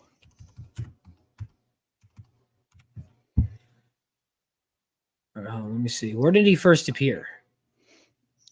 It was sometime in the 50s. As did Brainiac. Let's see here. The original, Action number 252, actually same issue that Supergirl first appeared in. Really? Metallo and Supergirl have the same first appearance? Yep. Action Comics 250. That must be worth a fuck ton. Well, I guess inherently with that, if it was, do you think Metallo adds anything to that value, or is it worth a lot just because? No, it's just Supergirl. That's what I was gonna say. That's a shame. That would have sucked to be that other character that would have been worth something on their own. Oh, plus Superman. Okay, so he's not even on the cover. Damn. No, he's not. Yeah, he's in the book somewhere. Wow, that's tragic. There he is. Right near. There you go. This one. Yep. Okay. Yeah, see, it's Tony Stark with a heart of kryptonite. Oh, okay. That's sad, man, that he doesn't even get that special treatment in his own first appearance. So somehow, and I'm still exactly trying to figure out how this works, Superman spent like his first 200 issues fighting guys in suits and ties. That's crazy. And somehow this is a challenge, but yep, that's what he did. That's crazy that he didn't have villains for that long. No, he had the prankster who played pranks on people. Prankster. So the Brainiac, Doomsday, Zod, Bizarro, Metallo, Paris. These are fucking weird pictures that this website is using. Mongol. Oh, Mongol's cool. Mongol's a very cool character. Toyman. Cyborgs. Do people like Cyborg Superman? Hey, you want to see a bizarre Superman villain? Look up the composite Superman. Oh, that I know. Okay. Yeah, that's Batman and Superman, right? Yeah, half and half, yeah. Silver Banshee, Superboy Prime, Rampage. I don't know if I know King Shark. I thought it was more of a Aquaman Superboy villain. Lady Blaze. A lot of times when they create villains, sometimes it didn't work for those villains, so they would shuffle that villain over to the other one. Yeah. Another Wasn't because even though he's more known as a Hulk villain, wasn't Absorbing Man a Thor villain at first? Oh yeah, he was created to fight Thor. But then Absorbing Man, because Absorbing Man is like more synonymous with the Hulk, I feel like. Every time I hear about the Absorbing Man, I think of like a giant diaper with legs. That's interesting. Yeah, Absorbing Man is, I mean, he because the Hulk, he's one of like more known as a Hulk villain now, isn't he? I guess. But he sounds like a sponge. He sounds like somebody you could throw in a mud puddle and he would just suck it up. Yeah, I like Absorbing Man. He's cool. He's he's a dope though. Yeah, dude, Absorbing Man was a huge miss. And you know what was crazy too? Taskmaster is also a miss. What do you mean? Why? Because when Taskmaster first came around, it was great. But then, he wasn't used very often. He was just kind of like, all right, this character's created. What do we do with this character? So Hey, look, sorry, go ahead. No, I was just saying he was throwing around different characters like Spidey, Daredevil, Captain America. It was just weird. They didn't know what to do with him. Yeah, but I'm looking at the costume and I'm going, oh, look, it's the Terminator. Yeah. It's Deathstroke. Dude, great costume. Yeah, that's Perez, did he create Taskmaster first? He did. Yes, right? Yeah. Ah. And then he kind of stole from himself. Dude, Perez's character design is just so good, though. So it's like, you could steal from yourself. Apparently, they fucked him up big time in the Black Widow movie. That I did. That I didn't see. I didn't see it either. I was so sold. I was so like they sold me against that movie. I was like, what? Do you know who Julie Schwartz is? Since we're doing old DC history, Vaughn. Julia Schwartz, yes. Okay. Julie Schwartz insisted that every other issue had to have a new villain in it. That's interesting. That was at DC. Yep. That's interesting. So there's that why there were so many. When was he? Was he editor or EIC? Yeah, he was he was an editor on a whole chunk of books. Superman, Justice League, Batman, a whole bunch of different things. But he was around from like 1952 until like 2000 or something. Wow. He was around for a long time. That explains it then why there were so many new villains. Well, Stan kind of had the same thing going on, but at least the villains were better. What, at Marvel or DC? Yeah, at Marvel. Dude, a lot of the villains they just kept bringing in were just fucking bangers. Yeah, the And DC still to this day they're used a lot. Yeah, I mean DC has that's why they are able to do a Suicide Squad, at DC is they have so many fucking disposable villains that they could just throw away. Marvel and DC just had a different vibe. Yeah. Like did you read the Marvel versus DC book? No. I've only read X-Men Teen Titans, but that's the only crossover I've read. They cross over into each other's world and the heroes themselves cannot understand what's going on because they're like, wait a minute. Like the Marvel characters all go to the DC universe and they're like, wait a minute, they have museums to their heroes here? Like they're throwing tomatoes at us and they're putting up statues to the Flash. What's going on with that? And then the DC guys go over to the Marvel universe and they're like, this place is dark and creepy. I don't like it. That's interesting. Yeah, I tried to pull from bits of both in my comic. Like I wanted them to have the heroes that preceded my main heroes to have the iconography of the recognition of the DC heroes, almost like that was the old school. And then the Marvel was almost like pulling from the Marvel for the current generation. But I guess I pull from everything really consciously and unconsciously. DC just relied too much on Superman. That was their problem. Superman relied too much on Batman. Yeah. So Superman was their whole game plan because Superman comes out in summer of 38, which God help us is now 90 years ago. Yeah. And within a year, he was at the toy department at Macy's and at the World's Fair. Like that's how quick he got popular. So they put him in cartoons, theatrical cartoons, and those were a hit. So then they put him on the radio. And then he was on radio for about 8 years, and then they put him on television. So I asked my grandfather when I was a little kid, I said, what do you know about comic books? Are you there, Vaughn? Yeah. I'm there. My camera just went away. Okay, yeah. My camera got fucked. So I asked my grandfather, I said, what do you know about comic books? You know what he says to me? He says, well, I know that Clark Kent works at the Daily Planet and he dates Lois Lane. Everybody knew Superman. Yeah. Look at any DC comic before 1970, and every single one of them, right in the corner, in the little bullet in the corner, it says Superman DC. Ah. Out of the top 10 books in the industry, Superman was in 7 of them. That's crazy.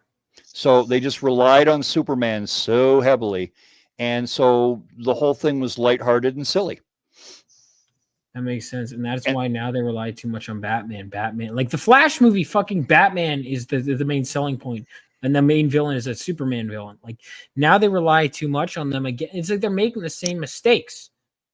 Yeah, it's different people, but like Stan Lee for 20 years wrote scary stories. Mm-hmm. So then he starts making superheroes and every one of them is scary. Oh, that's interesting. And then DC said, holy shit, they're outselling us. We better make everybody scary. Have you ever thought about this one? Nobody in the Marvel universe is actually a superhero. Almost nobody. What do you mean? Okay, let's look at the Fantastic Four. They're not superheroes. They're scientists and explorers. Oh, and when you were saying about the X-Men, how they just stumble into their problems. The X-Men are students at a school with their teacher. Okay, the Hulk is a scientist who turns bad when he gets angry. Yeah. Spider-Man is a pro wrestler. Hmm. None of these guys are superheroes. The only one who's a conventional superhero is Daredevil. Thor is actually the actual god of thunder who walks the earth. You see how they have a different vibe? Yeah. That makes sense. DC, everybody puts on a costume and goes out and fights crime. Marvel, they're all trying to survive by the skin of their teeth. That makes sense. Yep. Yeah, that's So- why with my comic, I'm trying to kind of blend the two. Like, Okay. I want them to be like regular. My main character is like a regular person who's trying to put on a costume, and he can't get a makeshift one. He's going to build up to becoming that. I almost pictured him as like starting Marvel, and he wants to be like a DC hero, if that makes sense. Yeah, I mean, that's what the DC. Oh, I got to give Captain America credit. Okay, he's a superhero. Yeah. But even Um, then, he's a soldier. Yeah. He's a soldier who puts on a cool costume. So this guy's so phenomenal. What is the character's name? I'm terrible that I don't know that. Which character? Well, I know the book is Phenomenova, which is the team. Oh, no, it's okay. Lightning Lad. We'll go with Well, Lightning it was Lad. Lightning Lad. It's Galvanite now because I Galvanite, realized yeah. that wasn't an original idea. No, Right, listen, right, right. I didn't know my character's name for the longest time. So Galvanite is, yeah. Okay, so Galvanite, he wants to be a DC superhero. Basically, yeah. Okay, that's cool.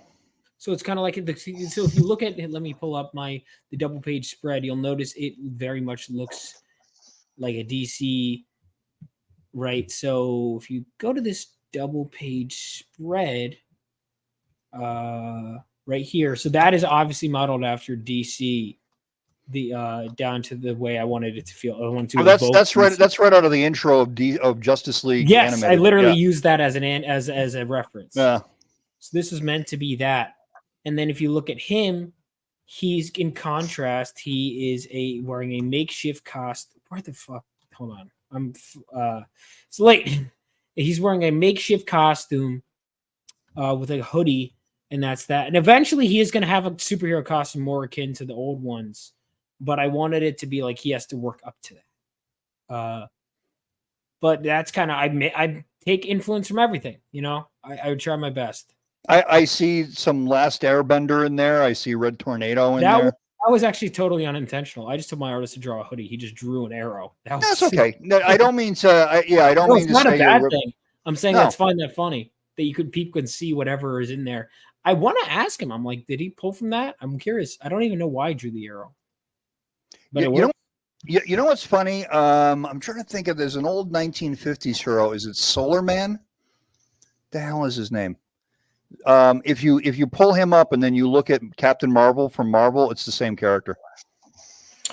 No, wait on. Let me check this out. So Yeah. And then I just checked the time. I'm gonna call it a night soon. Okay, I'm sorry, I'm babbling. I'm having a good time. No, I'm having a good time too. I would have ended this stream hours ago if I didn't.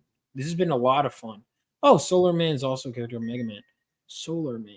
Okay, I've never I think heard- it's Solar Man. I'm not sure. No, it looks like it. Looks like it. Well, looks let me. I was going to pull it up on my screen. Let me go back to StreamYards. This one? No. That's What? Solar Man of the Atom. That's a 60s gold key character. Okay. This would be a public dome. Yeah, that might be him.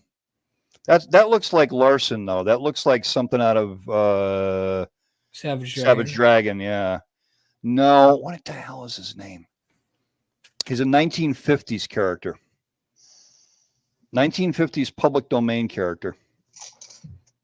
Damn it all. But anyway, they took the design of the original or the design of Captain Atom. He becomes Captain Atom. He becomes Captain Marvel from Marvel Comics.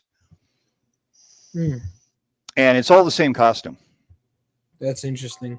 Yeah. They just oh, Atom Man. That's his name. All one Atom. word. Yep, Atom Man. Oh, okay. No, that's the other. No. There's two Atom Mans. Golden Age Atom Man. This one? That's the DC Atom Man. Okay. I know that's his name, Dag Nabbit.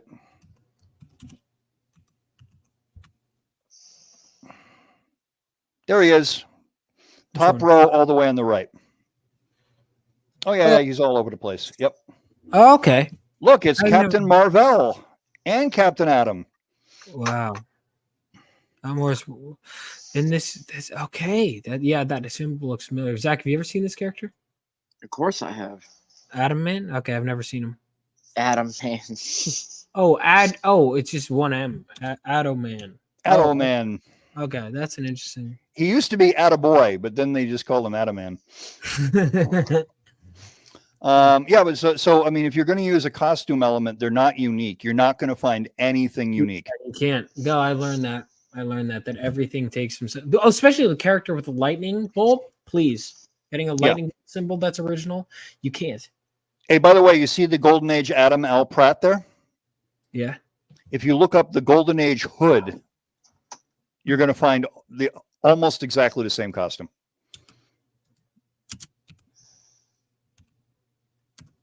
The Golden Age hood. Yeah, there he is.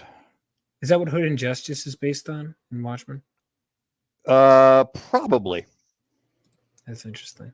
Yeah, there used to be a thing where like you'd go to a masquerade ball and you'd put on an opera mask and they would hang down. They didn't come tight to your face. They would just hang over the front of your face like a veil. That's cool. And you'll find it on him and you'll find it on a character called the Clock. The Golden Age Clock. Okay, that's just comic. No. Yeah, comic. Yeah, you got to put in comic or something. Yeah, there he is. Oh, that's interesting. Okay. That's a cool character. Okay, I've never heard of him. Yeah, well, I mean, think about the question. It's really sort of the same guy as the Question, which is Rorschach. Everything pulls from something. That's interesting. Oh, you want to see the original Submariner? That's Amazing Man. So, okay, I'm getting Amazing Man from Centaur. Not only is he Submariner, he's also Iron Fist. I never heard of this character. How many of these are public domain? All of them. Because here's the thing, I like creating my own stuff, but I wonder if there's an audience for some of these characters. I think there is. People have done stuff with them. Like there's a guy that actually makes an Amazing Man action figure. And Marvel uses, you ever read Iron Fist with the what do they call him? The Green Mist? No. Okay, Marvel actually uses this character. Amazing Man? Yep. They just call him John A. Man, the Great Mist. Or the Green Mist.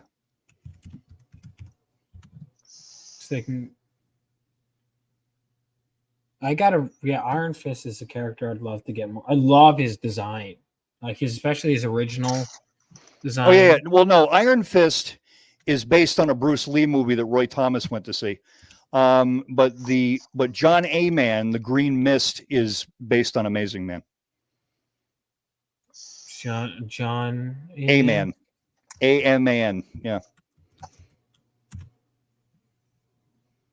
Oh, okay. Yeah, that's Amazing Man. Okay. So Marvel just took the public domain idea, and also Amazing Man is also the Submariner, really.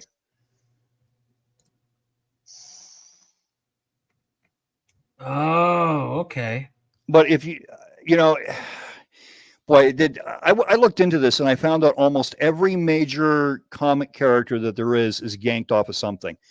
Like Batman is obviously the Shadow, and oh boy, Batman is actually from a Broadway play called The Bat, written by a woman named Mary Roberts Reinhardt, and first done in 1912. And that was a movie too, right? The movie The Bat. Yeah, that was based on the Mary Roberts Reinhardt play. All right, why is this? This is not how. No, all right. You see, top row. You got it. Top row. And then you go over two more. That's The Bat, a modern mystery play by Mary Roberts Reinhardt. That's from the 1920s. And then there's another picture of him in his costume. Yeah. There he is. That's Batman. The 1925 Batman. Crazy. And if you want to see the Submariner, look up Johnny Weissmuller. Johnny, how's it spelled? Jonny, I think, and then Weissmuller, Weis. Oh, there we go. Yep. Who's based on him? Look at the face. Go to the fourth picture. This is which character? That's a Submariner. That's Prince Namor. Oh yeah, down to a T, bro. Yeah, I see it. Yep. Down to a fucking T. And you know what? When he used to be on the swim team at the YMCA on 145th Street in Manhattan, you know what the symbol of their swim team was? What? A pair of winged feet. No way, really? Yeah. I see it. Yep. I see it. With the eyebrows and everything. Yeah. Wow. Have you ever seen like the original Xavier, the original Professor Xavier? Does he look like him too? Yeah, because he's the big. Yeah. What's his name? yes, he Yul does. Brenner. Look up Yul Brenner. How's it spelled? YUL. Yul Brenner. BR. Yep, that's Professor X. Immediately. That's Professor X. Absolutely. Wow. And let me see. You know the Joker, Conrad Voight, right? Conrad Voight. Yep. Vite or Voight? VOIGHT, I think. No, there you go. You had it for a second. I misspelled it. I think it's VE something. Oh, Vite. Okay. Holy shit! Is this from The Man Who Laughs? Yep, Man Who Laughs. I actually watched a movie with him last night called The Thief of Baghdad from 1940, which is what they ripped off. They almost completely ripped off Disney's Aladdin from. Gotcha. Right down to the same villain Jafar, played by him. Actually, great actor. But almost all these characters are just ripped off of something in one way or another. You know, I don't want to say ripped off, but the artist, let's say, got an inspiration from. Well, it's yeah. I mean, everything that's so cool. Because even down to the original characters, everyone has to be. You have to just somehow find a way to write them or present them in an original way. Yeah, you ever seen the film The Green Archer? No. Look up The Green Archer from MGM. Wow, I wonder who could have been based on The Green Archer. Okay, what the fuck? How have I never heard of this? I don't know. That's nuts. Wow. The Green Archer. I can't believe I never heard of this. Oh, yeah. The Green Archer, otherwise known as Oliver Queen. There you go. Wow. It's the whole damn costume. That is like to a T. And you want to see funny, look up Green How did Lantern. they not get sued for that one? That's I don't know. fitting in. I don't think people in the comics. I don't know if Green Lantern restaurant. No fucking way. There it is, the Green Lantern restaurant. This came out before, or It had been around. That's about 1950 something. But no, the Green Lantern restaurant was around in the 30s. A Green Lantern was, you would literally hold up a Green Lantern and that told the train to proceed with caution. So Green Lantern was like this thing that it guided the train. It did good things. Oh, so then it stands to reason that two people could have taken inspiration from that then. Yeah, in the story Aladdin, he rubs a magic lamp and a genie comes out and gives him amazing powers. So the original Green Lantern story, he rubs a magic lamp and it gives him amazing powers. Get the fuck out of here, bro. And in the story Aladdin has two genies that he has control over. One comes out of a lamp and one comes out of a ring. That story goes back to the year 700, I think. Wow. Yeah, that I never looked into, but that's cool. So why not? But yeah, all these characters. It just goes to show that a lot of these people just have a creative bone in their body at the beginning. Well, it's not even that. It's you could just take from everything. Exactly. Everybody was just taking from shit. Yeah, they were taking it and doing their own thing with it. Yeah. Like was that you that didn't know the Metal Men, or was that somebody else? I knew them. I know who the Metal Men are. I just don't know that much, but I know who the Metal Men are. You know what the 7 ancient metals of antiquity are? No. In like back in the Roman days, they only knew about 7 metals. They were lead, gold, mercury, tin, platinum, and copper. Look at the Okay. metal men. That makes sense. That's who the metal men are. Lead, mercury, gold, copper. They are the 7 metals of antiquity. That makes sense. Yep. So Wonder Woman, you have the myths of the Amazons. Yeah. Oh, do you know anything about Dick Tracy? I love Yeah. Dick Tracy, dude. Zach, I know, is a big fan of. I fucking love Dick Tracy. Yeah, I know. Look up the Rogues Gallery. Bruh. Look, it's the Batman villains. Except before the Batman villains. Mm-hmm. Where do you think they got the idea? The blank, the mole, flat top, the brow, prune face, BB eyes. The blank. Wow, that one. But what they were doing is the newspapers, there were gangsters that had nicknames like Bugsy and Scarface. And so what they did is they took those characters from the TV, from the newspapers, and they put them in Dick Tracy. And then Bob Kane came along and he put those characters into Batman. Of course, because that motherfucker just liked to steal from shit without crediting anybody and taking credit from other people just so he can get a bigger job. Oh my god. Bob Kane's such a piece of shit. One of the worst things to happen in comics.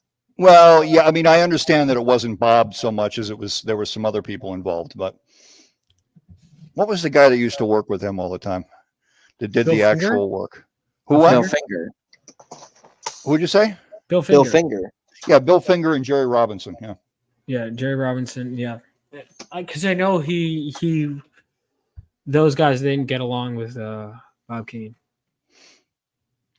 You ever seen the Dude, pack? he fucked over Joe Siegel and Jerry Shuster. Bob Kane is the reason why those two lost their jobs. Yeah. Why? What happened? Didn't he go against them in the lawsuit? So basically, Jerry Siegel, Joe Shuster was kind of not happy with the company and with Superman. They were talking about leaving, and they thought they were, at the time they were friends with Bob Kane, and they entrusted Bob Kane with the, hey, listen, we want to let you know that we're going to be leaving and whatnot. You're welcome to come along and do something with us. And Bob Kane at the time was, threw Bill Finger under the bus and say, hey, listen, this is what's going on. This is what these guys are doing. So it's kind of like, hey, I'm giving you some information to prepare yourselves for, Superman possibly having some problems there. In return, I want to be the sole creator of Batman. And that's how that little business deal went down. Oh, okay. I thought they kind of like just He went threw to him under the DC. bus. I thought they just went to DC and asked for a raise, and DC told them to get lost. It was it had something to do with payment. Yeah, it had something to do with that. But Bob Kane was the guy who fucking ousted them. Oh, I would look at, because Bob kind of ran his own show. He had his own studio, but the guys who ran DC were mafia. They were just lowlives. Leibowitz. Yep. They actually threw the founder out. Wow. There's so much crazy shit. I'd The love to keep superheroes going, were the reason but it the is 3 mafia a.m. saved the superheroes. I'd love to save this or table this for another time because it is 3 a.m. But this has been awesome. Let Thank me you show guys you for coming this. on. I'm almost okay, let's done. hear it. No, Let's no, see I'm it. saying let me show you Yeah, this. see it. I'm I meant to almost say done. see it. I see. That's how tired I am. It's killing me right now. Nice. Conan? Nice, dude. You're fast, I'll tell you that. Yeah, Zach is really fast. Zach turned out my mini print with all that detail pretty quick. Oh, I didn't even notice is that an elephant? It's an elephant. It's off of this animator guy that's going to be interviewed tomorrow by Jay, and he animated this short 50-second clip with Conan. So this is all these elements are from the clip. What's this Conan story? The Curse of the Golden Elephant or something?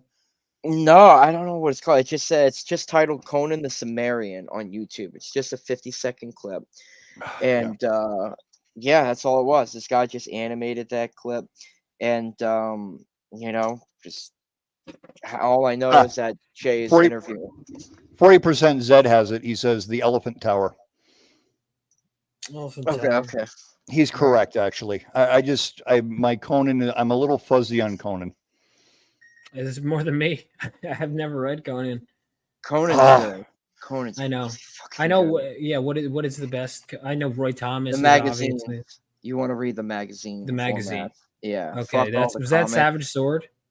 Yes, dude. Yeah, Someday Vaughn will lock himself in a closet with 10,000 comics and come out as Yeah. super snipe.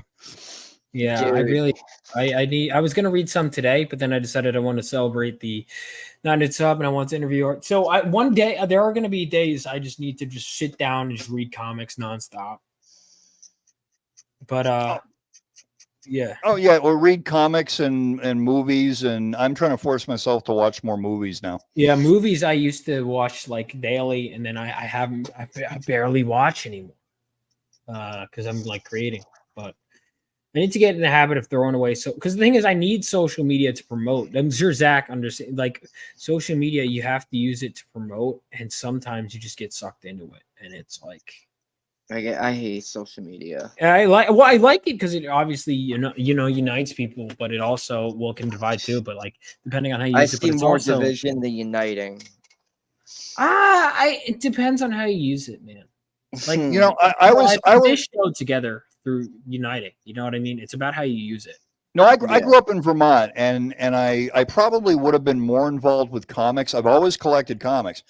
But I lived up in northern Vermont, and I was always like, oh, I can't get a job in comics, or I can't work in comics because I'm stuck up here at the North Pole. So if we'd had social media and email back then, I probably would have gotten more into it. Yeah, so there's definitely plus sides to it, right? So yeah. Because I never really hung out. A lot of comic book guys were weirdos. I didn't really hang out with them. Yeah, that hasn't changed. Yeah, no. There was a couple of guys that I would talk to, but I lived in different, most of them lived in the bigger city, and I was out in a town. And although, Vaughn, you'll appreciate this, I think. Do you know Jose Garcia Lopez? Yeah. Okay, so have you been to cons and met him? Yes, sweet guy. You know his helper Fred? I've probably met him, but he hangs out with Jose and Eddie Berganza, I think, or Eddie Barrows, and the Batman artist. And Fred, when I grew up in Essex, Vermont, in a housing development off a place called Sandhill Road. And at the very mouth of the housing development, right across the street, lived Fred Chamberlain, and we were 5 years old. And we both went to school, and we loved comic books. He was the only kid that my mother set me up on play dates with. Like our mothers would get together. And then when I was about 10 years old, Freddie moved away, and I never saw him again. And I went to New York Comic Con. He's Jose's helper at cons. Wow. Did you recognize each other right away, or? Actually, I ran into him on the John Byrne Forum, and I saw Fred Chamberlain. I said, "Are you Fred Chamberlain from Essex?" He goes, "Are you Kevin Ryan from Essex?" I said, "Yeah." And so we made a point to meet at Comic-Con, and he introduced me to Jose. That's awesome. Jose is such a sweet guy. He is. And then the last time I saw him was at Terrificon. Oh, I love Terrificon. I'm going to be there this year. And Fred wasn't there.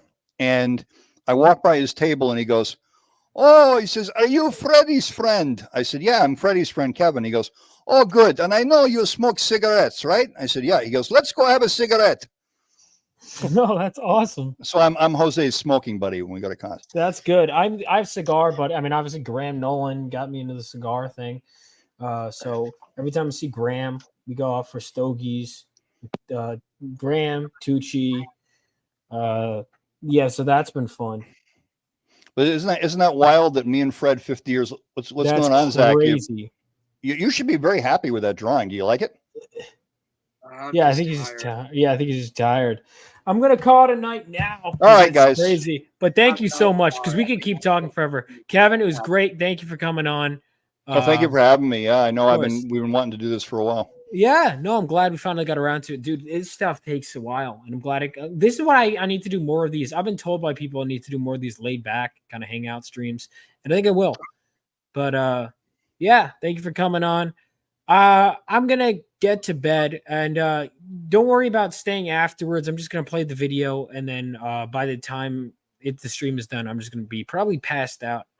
I'm right there. But All right, thank man. you guys for coming on. Have a good great night. one, and I'm Bye-bye. gonna play the trailer set out. See you. R.I.P.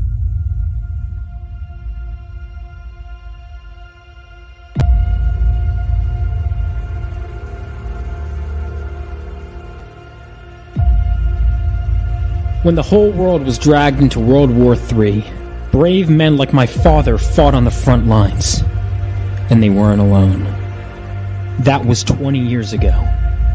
Now it's up to us to carry on their legacy.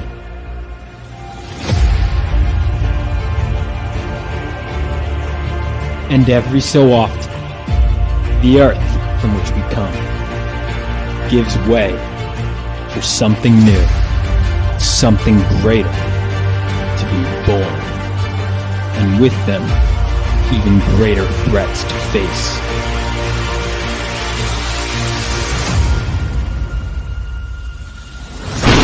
Bring it on!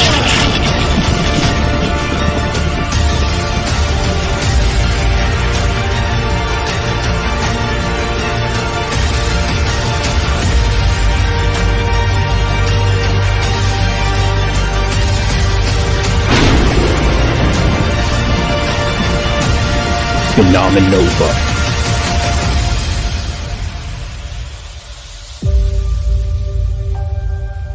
For you, Dad. For you.